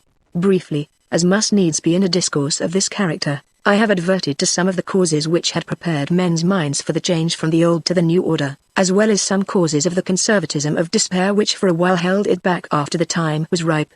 To wonder at the rapidity with which the change was completed after its possibility was first entertained is to forget the intoxicating effect of hope upon minds long accustomed to despair. The sunburst, after so long and dark a night, must needs have had a dazzling effect. From the moment men allowed themselves to believe that humanity after all had not been meant for a dwarf, that its squat stature was not the measure of its possible growth, but that it stood upon the verge of an avatar of limitless development, the reaction must needs have been overwhelming.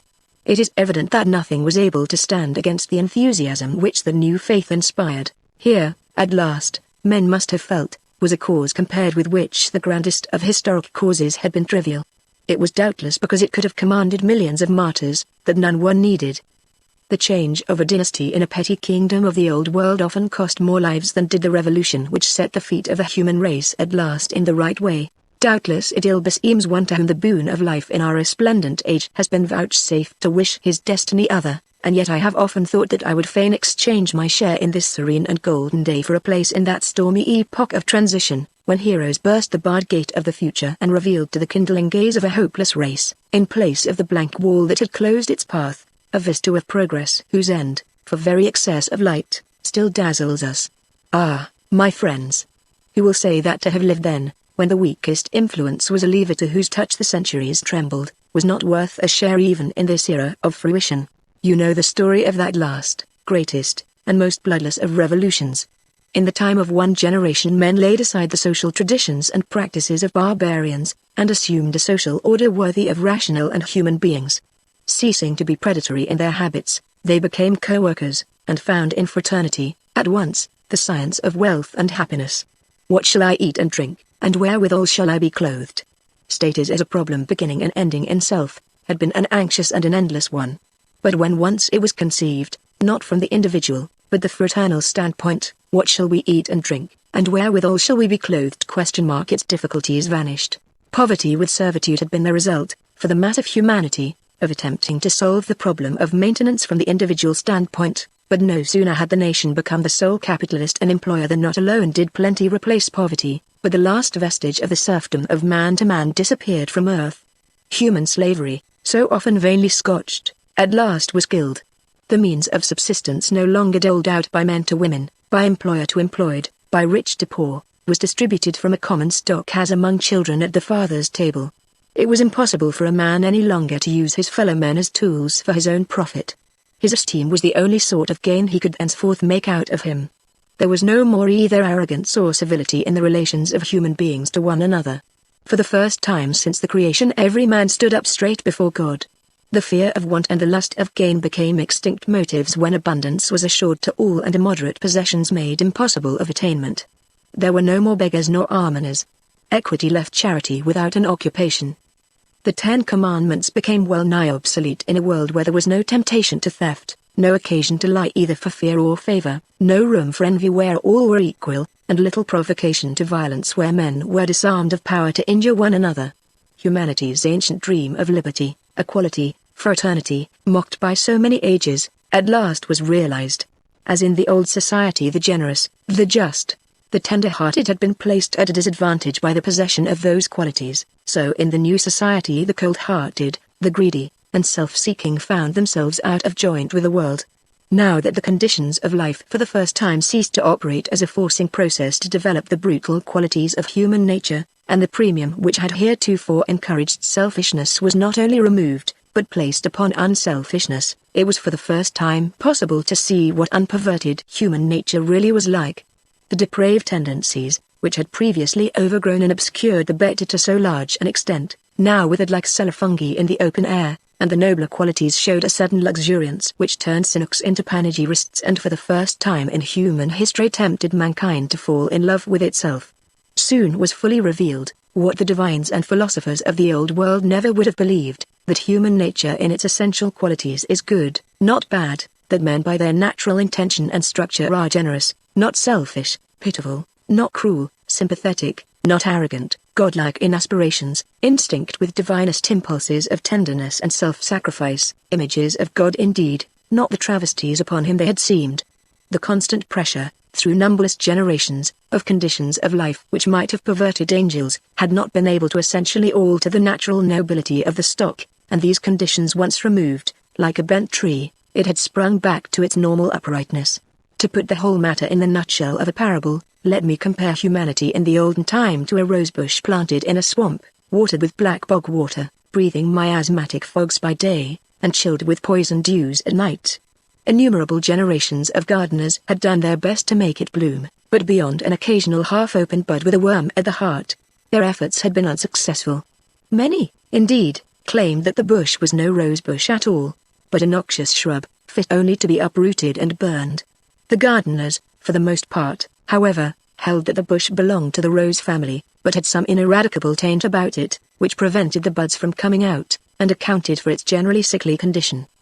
There were a few, indeed, who maintained that the stock was good enough, that the trouble was in the bog, and that under more favorable conditions the plant might be expected to do better. But these persons were not regular gardeners, and being condemned by the latter as mere theorists and daydreamers, were, for the most part, so regarded by the people. Moreover, urged some eminent moral philosophers, even conceding for the sake of the argument that the bush might possibly do better elsewhere, it was a more valuable discipline for the buds to try to bloom in a bog than it would be under more favorable conditions. The buds that succeeded in opening might indeed be very rare, and the flowers pale and scentless, but they represented far more moral effort than if they had bloomed spontaneously in a garden. The regular gardeners and the moral philosophers had their way. The bush remained routed in the bog, and the old course of treatment went on. Continually new varieties of forcing mixtures were applied to the roots, and more recipes than could be numbered, each declared by its advocates the best and only suitable preparation, were used to kill the vermin and remove the mildew. This went on a very long time. Occasionally someone claimed to observe a slight improvement in the appearance of the bush, but there were quite as many who declared that it did not look so well as it used to. On the whole there could not be said to be any marked change. Finally, during a period of general despondency as to the prospects of the bush where it was, the idea of transplanting it was again mooted, and this time found favor. "Let us try it," was the general voice. "Perhaps it may thrive better elsewhere, and here it is certainly doubtful if it be worth cultivating longer." So it came about that the rosebush of humanity was transplanted, and set in sweet, warm, dry earth, where the sun bathed it, the stars wooed it, and the south wind caressed it. Then it appeared that it was indeed a rosebush. The vermin and the mildew disappeared, and the bush was covered with most beautiful red roses, whose fragrance filled the world. It is a pledge of the destiny appointed for us that the Creator has set in our hearts an infinite standard of achievement, judged by which our past attainments seem always insignificant, and the goal never nearer. Had our forefathers conceived a state of society in which men should live together like brethren dwelling in unity, without strifes or envying, violence or overreaching, and where, at the price of a degree of labor not greater than health demands, in their chosen occupations, they should be wholly freed from care for the morrow and left with no more concern for their livelihood than trees which are watered by unfailing streams, had they conceived such a condition, I say, it would have seemed to them nothing less than paradise. They would have confounded it with their idea of heaven, nor dreamed that there could possibly lie further beyond anything to be desired or striven for. But how is it with us who stand on this height which they gazed up to? Already we have well nigh forgotten, except when it is especially called to our minds by some occasion like the present, that it was not always with men as it is now. It is a strain on our imaginations to conceive the social arrangements of our immediate ancestors. We find them grotesque. The solution of the problem of physical maintenance so as to banish care and crime, so far from seeming to us an ultimate attainment, appears but as a preliminary to anything like real human progress. We have but relieved ourselves of an impertinent and needless harassment which hindered our ancestor from undertaking the real ends of existence. We are merely stripped for the race, no more. We are like a child which has just learned to stand upright and to walk. It is a great event, from the child's point of view, when he first walks. Perhaps he fancies that there can be little beyond that achievement, but a year later he has forgotten that he could not always walk. His horizon did but widen when he rose, and enlarge as he moved. A great event indeed, in one sense, was his first step, but only as a beginning, not as the end. His true career was but then first entered on. The enfranchisement of humanity in the last century, from mental and physical absorption in working and scheming for the mere bodily necessities, may be regarded as a species of second birth of the race, without which its first birth to an existence that was but a burden would forever have remained unjustified, but whereby it is now abundantly vindicated. Since then, humanity has entered on the new phase of spiritual development, an evolution of higher faculties, the very existence of which in human nature our ancestors scarcely suspected. In place of the dreary hopelessness of the 19th century, its profound pessimism as to the future of humanity, the animating idea of the present age is an enthusiastic conception of the opportunities of our earthly existence, and the unbounded possibilities of human nature. The betterment of mankind from generation to generation, physically, mentally, morally, is recognized as the one great object supremely worthy of effort and of sacrifice. We believe the race for the first time to have entered on the realization of God's ideal of it, and each generation must now be a step upward. Do you ask what we look for when unnumbered generations shall have passed away? I answer, the way stretches far before us, but the end is lost in light. For twofold is the return of man to God who is our home, the return of the individual by the way of death, and the return of the race by the fulfillment of the evolution, when the divine secret hidden in the germ shall be perfectly unfolded. With a tear for the dark past, turn we then to the dazzling future, and, veiling our eyes, press forward. The long and weary winter of the race is ended. Its summer has begun. Humanity has burst the chrysalis. The heavens are before it. Chapter 27. I never could tell just why, but Sunday afternoon during my old life had been a time when I was peculiarly subject to melancholy, when the color unaccountably faded out of all the aspects of life, and everything appeared pathetically uninteresting. The hours, which in general were wont to bear me easily on their wings, lost the power of flight, and toward the close of the day, drooping quite to earth, had fairly to be dragged along by main strength. Perhaps it was partly owing to the established association of ideas that, despite the utter change in my circumstances, I fell into a state of profound depression on the afternoon of this my first Sunday in the 20th century. It was not, however, on the present occasion a depression without specific cause, the mere vague melancholy I have spoken of, but a sentiment suggested and certainly quite justified by my position. The sermon of Mr. Barton, with its constant implication of the vast moral gap between the century to which I belonged and that in which I found myself, had had an effect strongly to accentuate my sense of loneliness in it. Considerately and philosophically as he had spoken, his words could scarcely have failed to leave upon my mind a strong impression of the mingled pity, curiosity, and aversion which I, as a representative of an abhorred epoch, must excite in all around me. The extraordinary kindness with which I had been treated by Dr. Leete and his family, and especially the goodness of Edith, had hitherto prevented my fully realizing that their real sentiment toward me must necessarily be that of the whole generation to which they belonged. The recognition of this, as regarded Dr. Leete and his amiable wife, however painful, I might have endured, but the conviction that Edith must share their feeling was more than I could bear. The crushing effect with which this belated perception of a fact so obvious came to me opened my eyes fully to something which perhaps the reader has already suspected, I loved Edith. Was it strange that I did? The affecting occasion on which our intimacy had begun, when her hands had drawn me out of the whirlpool of madness, the fact that her sympathy was the vital breath which had set me up in this new life and enabled me to support it, my habit of looking to her as the mediator between me and the world around in a sense that even her father was not, these were circumstances that had predetermined a result which her remarkable loveliness of person and disposition would alone have accounted for. It was quite inevitable that she should have come to seem to me, in a sense quite different from the usual experience of lovers, the only woman in this world. Now that I had become suddenly sensible of the fatuity of the hopes I had begun to cherish, I suffered not merely what another lover might, but in addition a desolate loneliness, an utter forlornness, such as no other lover, however unhappy, could have felt. My hosts evidently saw that I was depressed in spirits, and did their best to divert me. Edith especially, I could see, was distressed for me, but according to the usual perversity of lovers, having once been so mad as to dream of receiving something more from her, there was no longer any virtue for me in a kindness that I knew was only sympathy. Toward nightfall, after secluding myself in my room most of the afternoon, I went into the garden to walk about. The day was overcast, with an autumnal flavor in the warm, still air. Finding myself near the excavation, I entered the subterranean chamber and sat down there. This, I muttered to myself, is the only home I have. Let me stay here, and not go forth any more. Seeking aid from the familiar surroundings, I endeavored to find a sad sort of consolation in reviving the past and summoning up the forms and faces that were about me in my former life. It was in vain. There was no longer any life in them. For nearly 100 years the stars had been looking down on Edith Bartlett's grave, and the graves of all my generation. The past was dead, crushed beneath a century's weight, and from the present I was shut out. There was no place for me anywhere. I was neither dead nor properly alive. "Forgive me for following you." I looked up. Edith stood in the door of the subterranean room, regarding me smilingly, but with eyes full of sympathetic distress. "Send me away if I am intruding on you," she said, "but we saw that you were out of spirits, and you promised to let me know if that were so. You have not kept your word." I rose and came to the door, trying to smile, but making, I fancy, rather sorry work of it, for the sight of her loveliness brought home to me the more poignantly the cause of my wretchedness. "I was feeling a little lonely, that is all," I said.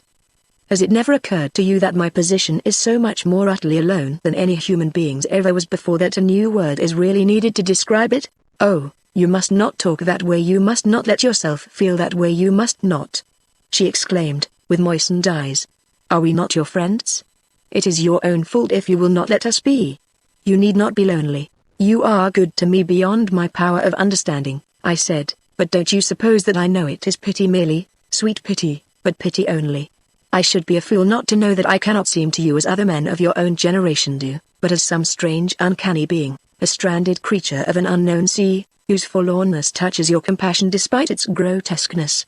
I have been so foolish, you are so kind, as to almost forget that this must needs be so, and to fancy I might in time become naturalized, as we used to say, in this age, so as to feel like one of you and to seem to you like the other men about you. But Mr. Barton's sermon taught me how vain such a fancy is, how great the gulf between us must seem to you. Oh, that miserable sermon!" she exclaimed, fairly crying now in her sympathy. "I wanted you not to hear it. What does he know of you? He has read in old musty books about your times, that is all. What do you care about him, to let yourself be vexed by anything he said? Isn't it anything to you, that we who know you feel differently? Don't you care more about what we think of you than what he does who never saw you? Oh, Mr. West. You don't know, you can't think, how it makes me feel to see you so forlorn. I can't have it so. What can I say to you? How can I convince you how different our feeling for you is from what you think?" As before, in that other crisis of my fate when she had come to me, she extended her hands toward me in a gesture of helpfulness, and, as then, I caught and held them in my own. Her bosom heaved with strong emotion, and little tremors in the fingers which I clasped emphasized the depth of her feeling. In her face, pity contended in a sort of divine spite against the obstacles which reduced it to impotence. Womanly compassion surely never wore a guise more lovely. Such beauty and such goodness quite melted me, and it seemed that the only fitting response I could make was to tell her just the truth. Of course, I had not a spark of hope, but on the other hand I had no fear that she would be angry. She was too pitiful for that. So I said presently, "It is very ungrateful in me not to be satisfied with such kindness as you have shown me, and are showing me now. But are you so blind as not to see why they are not enough to make me happy? Don't you see that it is because I have been mad enough to love you?" At my last words she blushed deeply and her eyes fell before mine, but she made no effort to withdraw her hands from my clasp. For some moments she stood so, panting a little. Then blushing deeper than ever, but with a dazzling smile, she looked up. "Are you sure it is not you who are blind?" she said. That was all, but it was enough, for it told me that, unaccountable, incredible as it was, this radiant daughter of a golden age had bestowed upon me not alone her pity, but her love. Still, I half believed I must be under some blissful hallucination even as I clasped her in my arms. "If I am beside myself," I cried, "let me remain so. It is I whom you must think beside myself," she panted, escaping from my arms when I had barely tasted the sweetness of her lips. Oh, what must you think of me almost to throw myself in the arms of one I have known but a week? I did not mean that you should find it out so soon, but I was so sorry for you I forgot what I was saying. No, you must not touch me again till you know who I am. After that, sir, you shall apologize to me very humbly for thinking, as I know you do, that I have been overquick to fall in love with you. After you know who I am, you will be bound to confess that it was nothing less than my duty to fall in love with you at first sight, and that no girl of proper feeling in my place could do otherwise. As may be supposed, I would have been quite content to waive explanations, but Edith was resolute that there should be no more kisses until she had been vindicated from all suspicion of precipitancy in the bestowal of her affections, and I was fain to follow the lovely enigma into the house. Having come where her mother was, she blushingly whispered something in her ear and ran away, leaving us together. It then appeared that, strange as my experience had been, I was now first to know what was perhaps its strangest feature. From Mrs. Leete I learned that Edith was the great-granddaughter of no other than my lost love, Edith Bartlett. After mourning me for 14 years, she had made a marriage of esteem, and left a son who had been Mrs. Leete's father. Mrs. Leete had never seen her grandmother, but had heard much of her, and, when her daughter was born, gave her the name of Edith. This fact might have tended to increase the interest which the girl took, as she grew up, in all that concerned her ancestress, and especially the tragic story of the supposed death of the lover, whose wife she expected to be, in the conflagration of his house. It was a tale well calculated to touch the sympathy of a romantic girl, and the fact that the blood of the unfortunate heroine was in her own veins naturally heightened Edith's interest in it.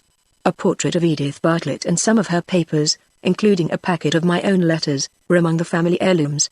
The picture represented a very beautiful young woman about whom it was easy to imagine all manner of tender and romantic things. My letters gave Edith some material for forming a distinct idea of my personality, and both together sufficed to make the sad old story very real to her.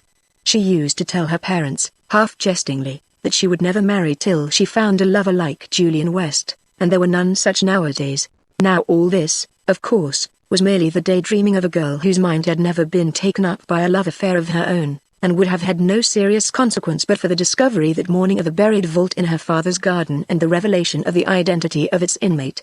For when the apparently lifeless form had been borne into the house, the face in the locket found upon the breast was instantly recognized as that of Edith Bartlett, and by that fact, taken in connection with the other circumstances, they knew that I was no other than Julian West.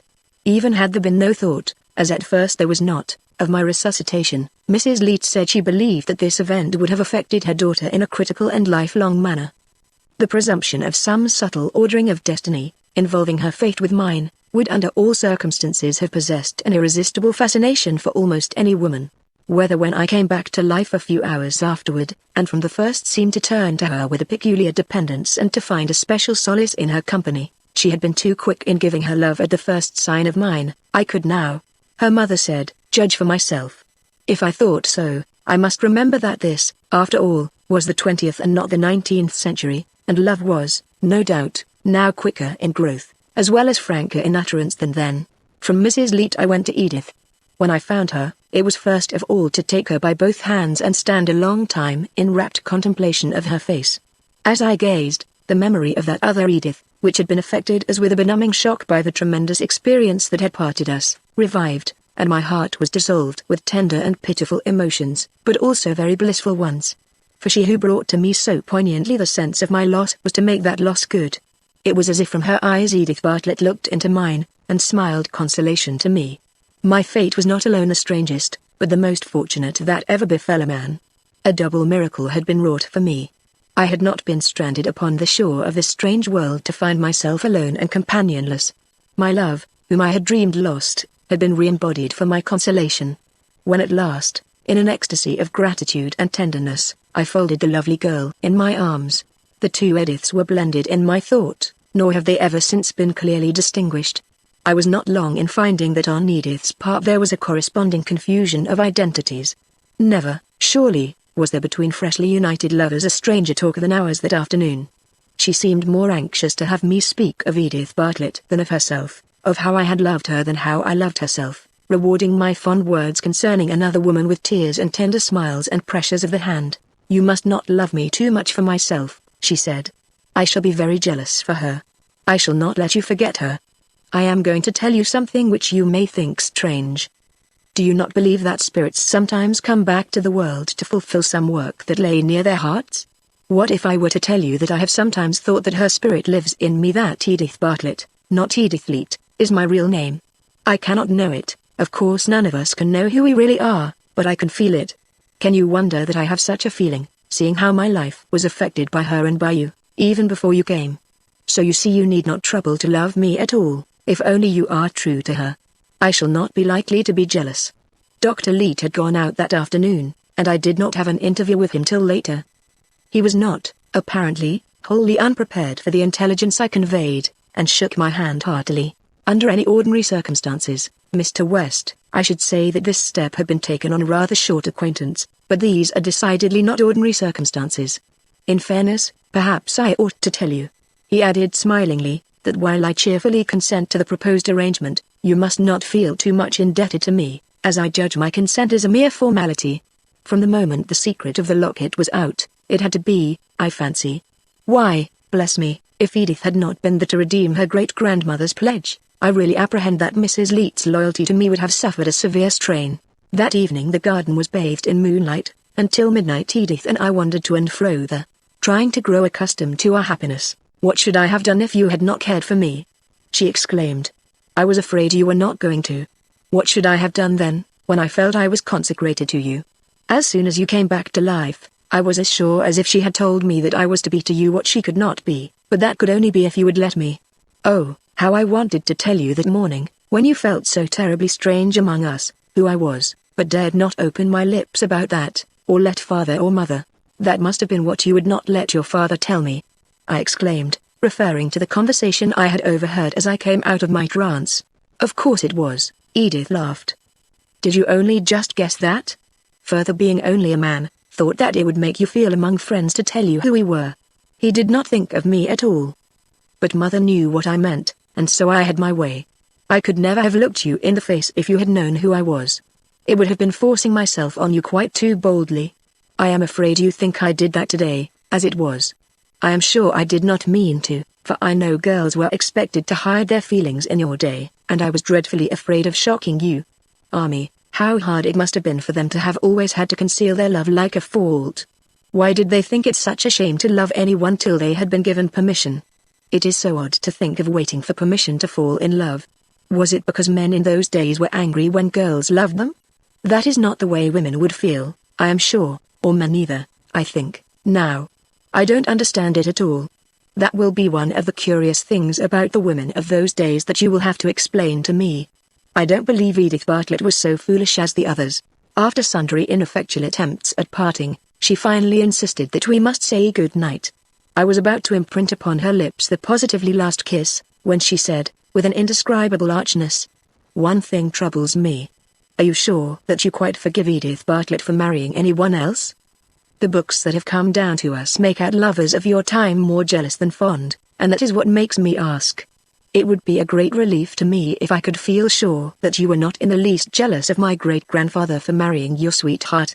May I tell my great-grandmother's picture when I go to my room that you quite forgive her for proving false to you? Will the reader believe it?" This coquettish quip, whether the speaker herself had any idea of it or not, actually touched and with a touching cured a preposterous ache of something like jealousy which I had been vaguely conscious of ever since Mrs. Leete had told me of Edith Bartlett's marriage. Even while I had been holding Edith Bartlett's great-granddaughter in my arms, I had not, till this moment, so illogical are some of our feelings, distinctly realized that but for that marriage I could not have done so. The absurdity of this frame of mind could only be equaled by the abruptness with which it dissolved as Edith's roguish query cleared the fog from my perceptions. I laughed as I kissed her. "You may assure her of my entire forgiveness," I said, "although if it had been any man but your great-grandfather whom she married, it would have been a very different matter." On reaching my chamber that night I did not open the musical telephone that I might be lulled to sleep with soothing tunes, as had become my habit. For once my thoughts made better music than even 20th-century orchestras discourse, and it held me enchanted till well toward morning, when I fell asleep. Chapter 28. It's a little after the time you told me to wake you, sir. You did not come out of it as quick as common, sir. The voice was the voice of my man Sawyer. I started bolt upright in bed and stared round. I was in my underground chamber. The mellow light of the lamp which always burned in the room when I occupied it illumined the familiar walls and furnishings. By my bedside, with a glass of sherry in his hand which Dr. Pillsbury prescribed on first rousing from a mesmeric sleep, by way of awakening the torpid physical functions, stood Sawyer. "Better take this right off, sir," he said, as I stared blankly at him. "You look kind of flushed like, sir, and you need it." I tossed off the liquor and began to realize what had happened to me. It was, of course, very plain. All that about the 20th century had been a dream. I had but dreamed of that enlightened and carefree race of men and their ingeniously simple institutions, of the glorious new Boston with its domes and pinnacles, its gardens and fountains, and its universal reign of comfort. The amiable family which I had learned to know so well, my genial host and mentor, Dr. Leete, his wife, and their daughter, the second and more beauteous Edith, my betrothed, these, too, had been but figments of a vision. For a considerable time I remained in the attitude in which this conviction had come over me, sitting up in bed gazing at vacancy, absorbed in recalling the scenes and incidents of my fantastic experience. Sawyer, alarmed at my looks, was meanwhile anxiously inquiring what was the matter with me. Roused at length by his importunities to a recognition of my surroundings, I pulled myself together with an effort and assured the faithful fellow that I was all right. "I have had an extraordinary dream, that's all, Sawyer," I said, "a most extraordinary dream." I dressed in a mechanical way, feeling light-headed and oddly uncertain of myself, and sat down to the coffee and rolls which Sawyer was in the habit of providing for my refreshment before I left the house. The morning newspaper lay by the plate. I took it up, and my eye fell on the date, May 31st, 1887. I had known, of course, from the moment I opened my eyes that my long and detailed experience in another century had been a dream, and yet it was startling to have it so conclusively demonstrated that the world was but a few hours older than when I had lain down to sleep. Glancing at the table of contents at the head of the paper, which reviewed the news of the morning, I read the following summary. Foreign Affairs. The impending war between France and Germany. The French chambers asked for new military credits to meet Germany's increase of her army. Probability that all Europe will be involved in case of war. Great suffering among the unemployed in London. They demand work. Monster demonstration to be made. The authorities uneasy. Great strikes in Belgium. The government preparing to repress outbreaks. Shocking facts in regard to the employment of girls in Belgium coal mines. Wholesale evictions in Ireland. Home Affairs. The epidemic of fraud unchecked. Embezzlement of $500,000 in New York. Misappropriation of a trust fund by executors. Orphans left penniless. Clever system of thefts by a bank teller, $50,000 gone. The coal barons decide to advance the price of coal and reduce production. Speculators engineering a great wheat corner at Chicago. A clique forcing up the price of coffee. Enormous land grabs of Western syndicates. Revelations of shocking corruption among Chicago officials. Systematic bribery. The trials of the Boodle alderman to go on at New York. Large failures of business houses. Fears of a business crisis. A large grist of burglaries and larcenies. A woman murdered in cold blood for her money at New Haven. A householder shot by a burglar in this city last night. A man shoots himself in Worcester because he could not get work. A large family left destitute. An aged couple in New Jersey commit suicide rather than go to the poorhouse. Pitiable destitution among the women wage workers in the great cities. Startling growth of illiteracy in Massachusetts. More insane asylums wanted. Decoration Day addresses. Professor Brown's oration on the moral grandeur of 19th century civilization. It was indeed the 19th century to which I had awaked, there could be no kind of doubt about that. Its complete microcosm this summary of the day's news had presented, even to that last unmistakable touch of fatuous self-complacency.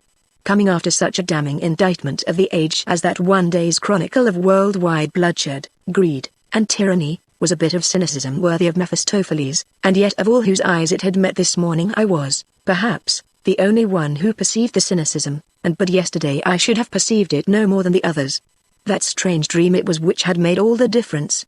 For I know not how long, I forgot my surroundings after this, and was again in fancy moving in that vivid dream world, in that glorious city, with its homes of simple comfort and its gorgeous public palaces. Around me were again faces unmarred by arrogance or civility, by envy or greed, by anxious care or feverish ambition, and stately forms of men and women who had never known fear of a fellow man or depended on his favor, but always, in the words of that sermon which still rang in my ears, had stood up straight before God, with a profound sigh and a sense of irreparable loss, not the less poignant that it was a loss of what had never really been. I roused at last from my reverie, and soon after left the house. A dozen times between my door and Washington Street I had to stop and pull myself together. Such power had been in that vision of the Boston of the future to make the real Boston strange. The squalor and malodorousness of the town struck me, from the moment I stood upon the street, as facts I had never before observed. But yesterday, moreover, it had seemed quite a matter of course that some of my fellow citizens should wear silks, and others rags, that some should look well fed, and others hungry. Now on the contrary, the glaring disparities in the dress and condition of the men and women who brushed each other on the sidewalks shocked me at every step, and yet more the entire indifference which the prosperous showed to the plight of the unfortunate. Were these human beings, who could behold the wretchedness of their fellows without so much as a change of countenance? And yet, all the while, I knew well that it was I who had changed, and not my contemporaries. I had dreamed of a city whose people fared all alike as children of one family and were one another's keepers in all things. Another feature of the real Boston, which assumed the extraordinary effect of strangeness that marks familiar things seen in a new light, was the prevalence of advertising. There had been no personal advertising in the Boston of the 20th century, because there was no need of any. But here the walls of the buildings, the windows, the broadsides of the newspapers in every hand, the very pavements, everything in fact in sight, save the sky, were covered with the appeals of individuals who sought, under innumerable pretexts, to attract the contributions of others to their support. However the wording might vary, the tenor of all these appeals was the same. Help John Jones. Never mind the rest. They are frauds. I, John Jones, am the right one. Buy of me. Employ me. Visit me. Hear me, John Jones. Look at me. Make no mistake, John Jones is the man and nobody else. Let the rest starve, but for God's sake remember John Jones. Whether the pathos or the moral repulsiveness of the spectacle most impressed me, so suddenly become a stranger in my own city, I know not. Wretched men, I was moved to cry, who, because they will not learn to be helpers of one another, are doomed to be beggars of one another from the least to the greatest. This horrible babel of shameless self-assertion and a mutual depreciation, this stunning clamor of conflicting boasts, appeals, and adulations, this stupendous system of brazen beggary, what was it all but the necessity of a society in which the opportunity to serve the world according to his gifts, instead of being secured to every man as the first object of social organization, had to be fought for? I reached Washington Street at the busiest point, and there I stood and laughed aloud, to the scandal of the passers-by. For my life I could not have helped it, with such a mad humor was I moved at sight of the interminable rows of stores on either side, up and down the street so far as I could see scores of them, to make the spectacle more utterly preposterous, within a stone's throw devoted to selling the same sort of goods. Stores. Stores. Stores. Miles of stores. 10,000 stores to distribute the goods needed by this one city, which in my dream had been supplied with all things from a single warehouse, as they were ordered through one great store in every quarter, where the buyer, without waste of time or labor, found under one roof the world's assortment in whatever line he desired. There the labor of distribution had been so slight as to add but a scarcely perceptible fraction to the cost of commodities to the user. The cost of production was virtually all he paid. But here the mere distribution of the goods, their handling alone, added a fourth, a third, a half and more, to the cost.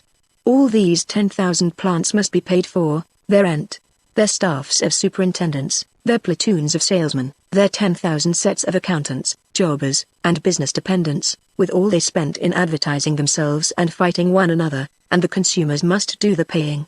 What a famous process for beggaring a nation. Were these serious men I saw about me, or children, who did their business on such a plan? Could they be reasoning beings, who did not see the folly which, when the product is made and ready for use, wastes so much of it in getting it to the user? If people eat with a spoon that leaks half its contents between bowl and lip, are they not likely to go hungry? I had passed through Washington Street thousands of times before and viewed the ways of those who sold merchandise, but my curiosity concerning them was as if I had never gone by their way before. I took wondering note of the show windows of the stores, filled with goods arranged with a wealth of pains and artistic device to attract the eye. I saw the throngs of ladies looking in, and the proprietors eagerly watching the effect of the bait. I went within and noted the hawk-eyed floor walker watching for business, overlooking the clerks, keeping them up to their task of inducing the customers to buy, for money if they had it, for credit if they had it not, to buy what they wanted not, more than they wanted, what they could not afford. At times I momentarily lost the clue and was confused by the sight. Why this effort to induce people to buy? Surely that had nothing to do with the legitimate business of distributing products to those who needed them. Surely it was the sheerest waste to force upon people what they did not want, but what might be useful to another. The nation was so much the poorer for every such achievement. What were these clerks thinking of? Then I would remember that they were not acting as distributors like those in the store I had visited in the dream Boston. They were not serving the public interest, but their immediate personal interest, and it was nothing to them what the ultimate effect of their course on the general prosperity might be, if but they increased their own hoard, for these goods were their own, and the more they sold and the more they got for them, the greater their gain. The more wasteful the people were, the more articles they did not want which they could be induced to buy, the better for these sellers. To encourage prodigality was the express aim of the 10,000 stores of Boston, nor were these storekeepers and clerks a whit worse men than any others in Boston. They must earn a living and support their families, and how were they to find a trade to do it by which did not necessitate placing their individual interests before those of others and that of all? They could not be asked to starve while they waited for an order of things such as I had seen in my dream, in which the interest of each and that of all were identical. But, God in heaven! What wonder, under such a system as this about me, what wonder that the city was so shabby, and the people so meanly dressed, and so many of them ragged and hungry. Some time after this it was that I drifted over into South Boston and found myself among the manufacturing establishments. I had been in this quarter of the city 100 times before, just as I had been on Washington Street, but here, as well as there, I now first perceived the true significance of what I witnessed. Formerly I had taken pride in the fact that, by actual count, Boston had some 4,000 independent manufacturing establishments, but in this very multiplicity and independence I recognized now the secret of the insignificant total product of their industry. If Washington Street had been like a lane in Bedlam, this was a spectacle as much more melancholy as production is a more vital function than distribution. For not only were these 4,000 establishments not working in concert, and for that reason alone operating at prodigious disadvantage, but, as if this did not involve a sufficiently disastrous loss of power, they were using their utmost skill to frustrate one another's effort, praying by night and working by day for the destruction of one another's enterprises. The roar and rattle of wheels and hammers resounding from every side was not the hum of a peaceful industry, but the clangor of swords wielded by foemen. These mills and shops were so many forts, each under its own flag, its guns trained on the mills and shops about it, and its sappers busy below, undermining them. Within each one of these forts the strictest organization of industry was insisted on. The separate gangs worked under a single central authority. No interference and no duplicating of work were permitted. Each had his allotted task, and none were idle. By what hiatus in the logical faculty, by what lost link of reasoning, account, then, for the failure to recognize the necessity of applying the same principle to the organization of the national industries as a whole, to see that if lack of organization could impair the efficiency of a shop, it must have effects as much more disastrous in disabling the industries of the nation at large as the latter are vaster in volume and more complex in the relationship of their parts. People would be prompt enough to ridicule an army in which there were neither companies, battalions, regiments, brigades, divisions, or army corps, no unit of organization, in fact, larger than the corporal's squad, with no officer higher than a corporal, and all the corporals equal in authority. And yet just such an army were the manufacturing industries of 19th century Boston, an army of 4,000 independent squads led by 4,000 independent corporals, each with a separate plan of campaign. Knots of idle men were to be seen here and there on every side, some idle because they could find no work at any price, others because they could not get what they thought a fair price. I accosted some of the latter, and they told me their grievances. It was very little comfort I could give them. "I am sorry for you," I said. "You get little enough, certainly, and yet the wonder to me is, not that industries conducted as these do not pay you living wages, but that they are able to pay you any wages at all." Making my way back again after this to the Peninsula City, toward 3 o'clock I stood on State Street, staring, as if I had never seen them before, at the banks and brokers' offices, and other financial institutions, of which there had been in the State Street of my vision no vestige.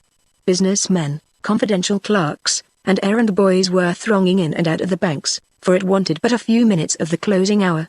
Opposite me was the bank where I did business, and presently I crossed the street, and, going in with the crowd, stood in a recess of the wall looking on at the army of clerks handling money, and the queues of depositors at the tellers' windows.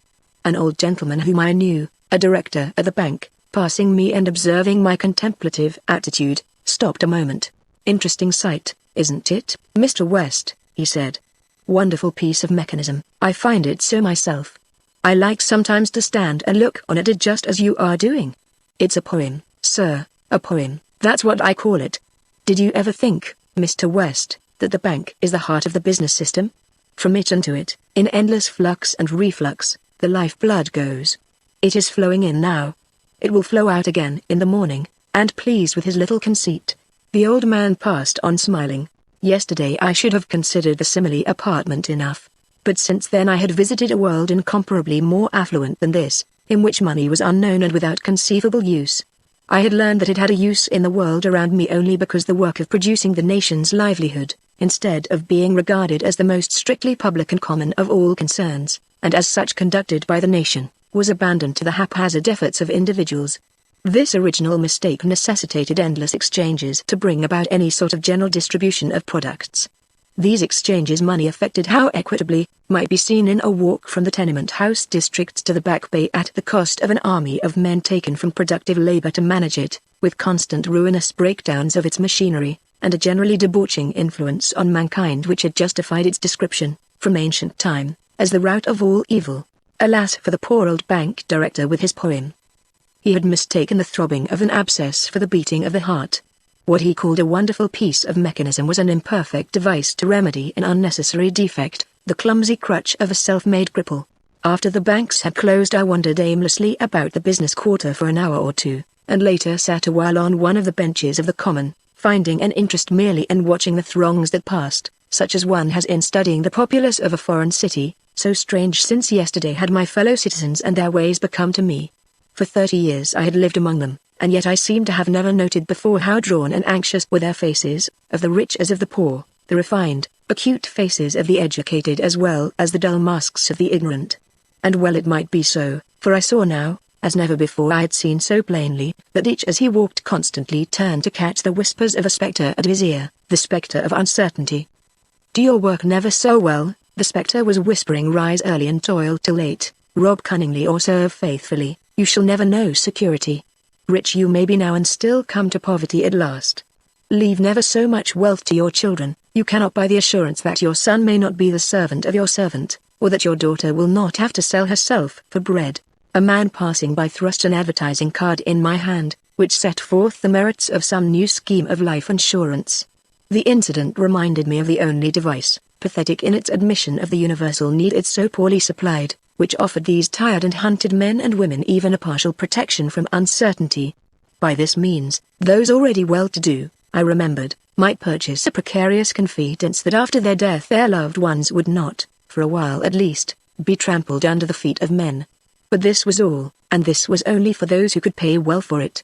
What idea was possible to these wretched dwellers in the land of Ishmael, where every man's hand was against each and the hand of each against every other, of true life insurance as I had seen it among the people of that dream land, each of whom, by virtue merely of his membership in the national family, was guaranteed against need of any sort, by a policy underwritten by 100 million fellow countrymen?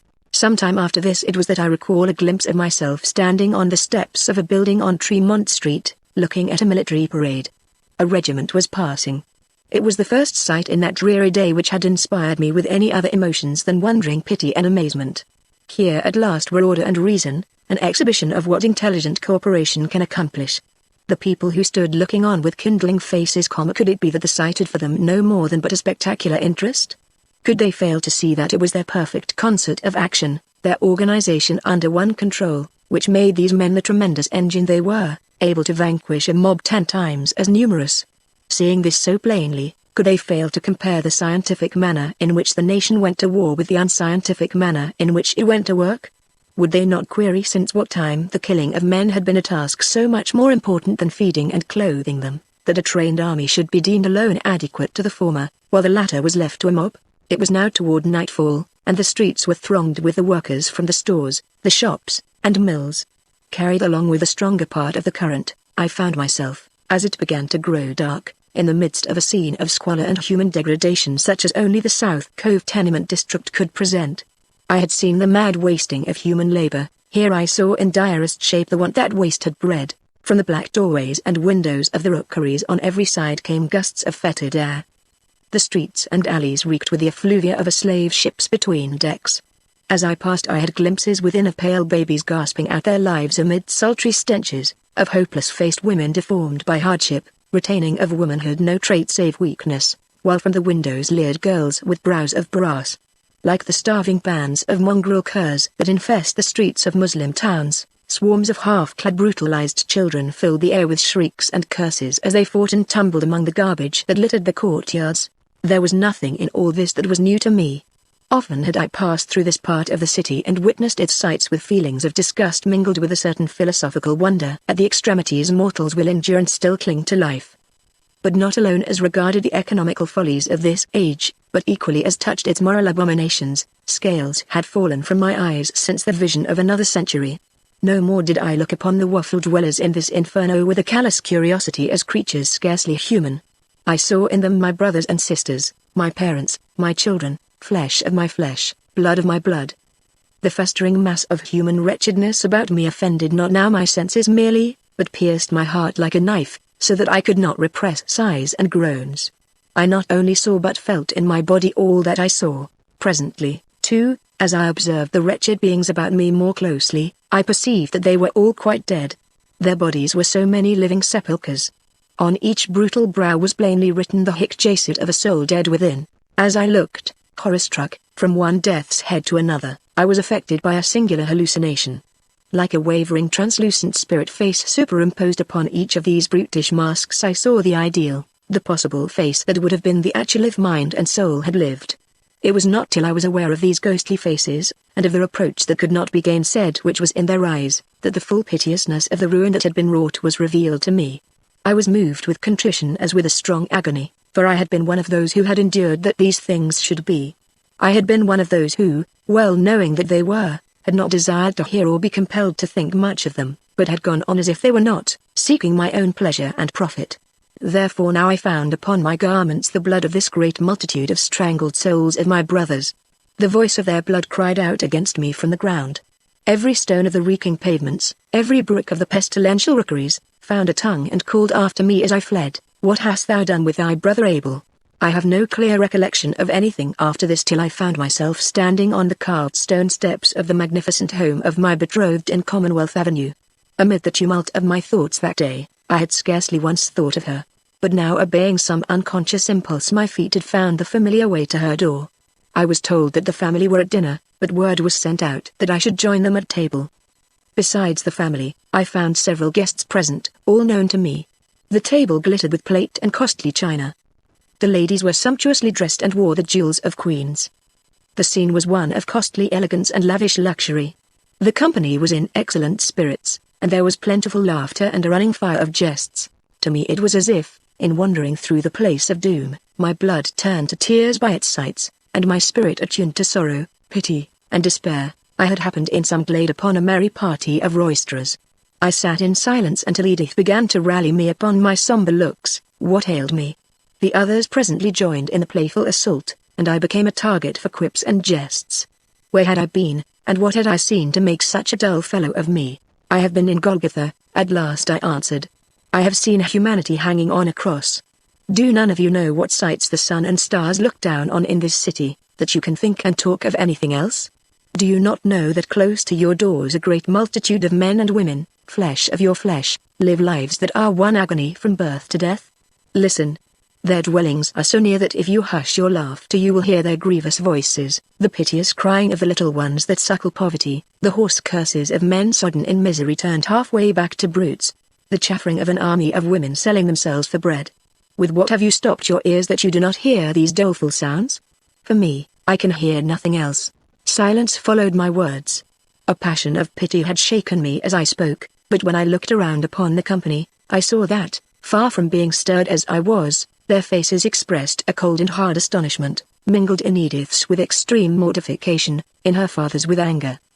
The ladies were exchanging scandalized looks, while one of the gentlemen had put up his eyeglass and was studying me with an air of scientific curiosity. When I saw that things which were to me so intolerable moved them not at all, that words that melted my heart to speak had only offended them with the speaker, I was at first stunned and then overcome with a desperate sickness and faintness at the heart. What hope was there for the wretched, for the world, if thoughtful men and tender women were not moved by things like these? Then I bethought myself that it must be because I had not spoken aright. No doubt I had put the case badly. They were angry because they thought I was berating them, when God knew I was merely thinking of the horror of the fact without any attempt to assign the responsibility for it. I restrained my passion, and tried to speak calmly and logically that I might correct this impression. I told them that I had not meant to accuse them, as if they, or the rich in general, were responsible for the misery of the world. True indeed it was, that the superfluity which they wasted would, otherwise bestowed, relieve much bitter suffering. These costly viands, these rich wines, these gorgeous fabrics and glistening jewels represented the ransom of many lives. They were verily not without the guiltiness of those who waste in a land stricken with famine. Nevertheless, all the waste of all the rich, were it saved, would go but a little way to cure poverty of the world. There was so little to divide that even if the rich went share and share with the poor, there would be but a common fare of crusts, albeit made very sweet then by brotherly love. The folly of men, not their hard-heartedness, was the great cause of the world's poverty. It was not the crime of man, nor of any class of men, that made the race so miserable, but a hideous, ghastly mistake, a colossal world-darkening blunder. And then I showed them how 4/5 of the labor of men was utterly wasted by the mutual warfare, the lack of organization and concert among the workers. Seeking to make the matter very plain, I instanced the case of arid lands where the soil yielded the means of life only by careful use of the watercourses for irrigation.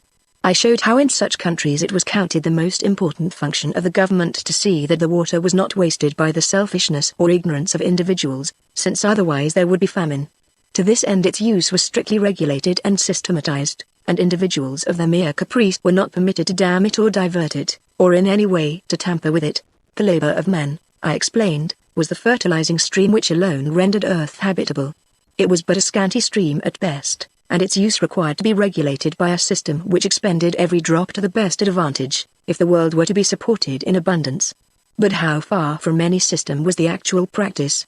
Every man wasted the precious fluid as he wished, animated only by the equal motives of saving his own crop and spoiling his neighbors, that his might sell the better. What with greed and what with spite, some fields were flooded while others were parched, and half the water ran wholly to waste. In such a land, though a few by strength or cunning might win the means of luxury, the lot of the great mass must be poverty, and of the weak and ignorant bitter want and perennial famine.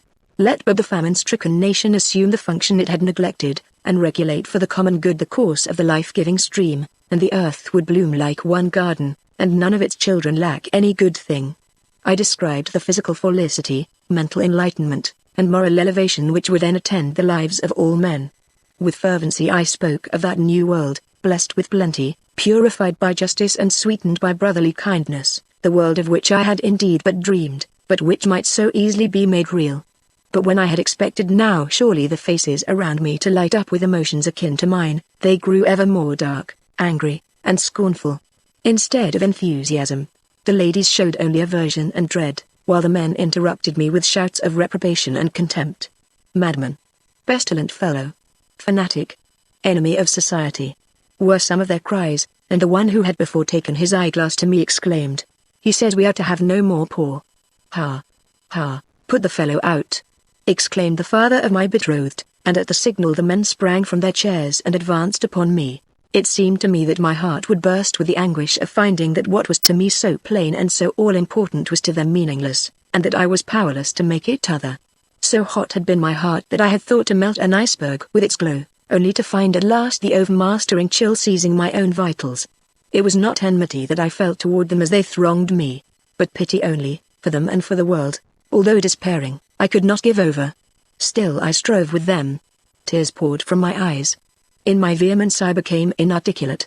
I panted, I sobbed, I groaned, and immediately afterward found myself sitting upright in bed in my room in Dr. Leete's house, and the morning sun shining through the open window into my eyes. I was gasping. The tears were streaming down my face, and I quivered in every nerve, as with an escaped convict who dreams that he has been recaptured and brought back to his dark and reeking dungeon, and opens his eyes to see the heavens vault spread above him. So it was with me, as I realized that my return to the 19th century had been the dream, and my presence in the 20th was the reality. The cruel sights which I had witnessed in my vision, and could so well confirm from the experience of my former life, though they had, alas, once been, and must in the retrospect to the end of time move the compassionate to tears, were, God be thanked, forever gone by. Long ago oppressor and oppressed, prophet and scorner, had been dust. For generations, rich and poor had been forgotten words. But in that moment, while yet I mused with unspeakable thankfulness upon the greatness of the world's salvation and my privilege in beholding it, there suddenly pierced me like a knife a pang of shame, remorse, and wondering self-reproach, that bowed my head upon my breast and made me wish the grave had hid me with my fellows from the sun. For I had been a man of that former time. What had I done to help on the deliverance whereat I now presumed to rejoice? I who had lived in those cruel, insensate days, what had I done to bring them to an end? I had been every whit as indifferent to the wretchedness of my brothers, as cynically incredulous of better things, as besotted a worshipper of chaos and old night, as any of my fellows. So far as my personal influence went, it had been exerted rather to hinder than to help forward the enfranchisement of the race which was even then preparing. What right had I to hail a salvation which reproached me, to rejoice in a day whose dawning I had mocked? Better for you, a voice within me rang. Had this evil dream been the reality, and this fair reality the dream, better your part pleading for crucified humanity with a scoffing generation, than here, drinking of wells you digged not, and eating of trees whose husbandmen you stoned. And my spirit answered, better, truly, when at length I raised my bowed head and looked forth from the window. Edith, fresh as the morning, had come into the garden and was gathering flowers. I hastened to descend to her. Kneeling before her, with my face in the dust, I confessed with tears how little was my worth to breathe the air of this golden century, and how infinitely less to wear upon my breast its consummate flower. Fortunate is he who, with a case so desperate as mine, finds a judge so merciful.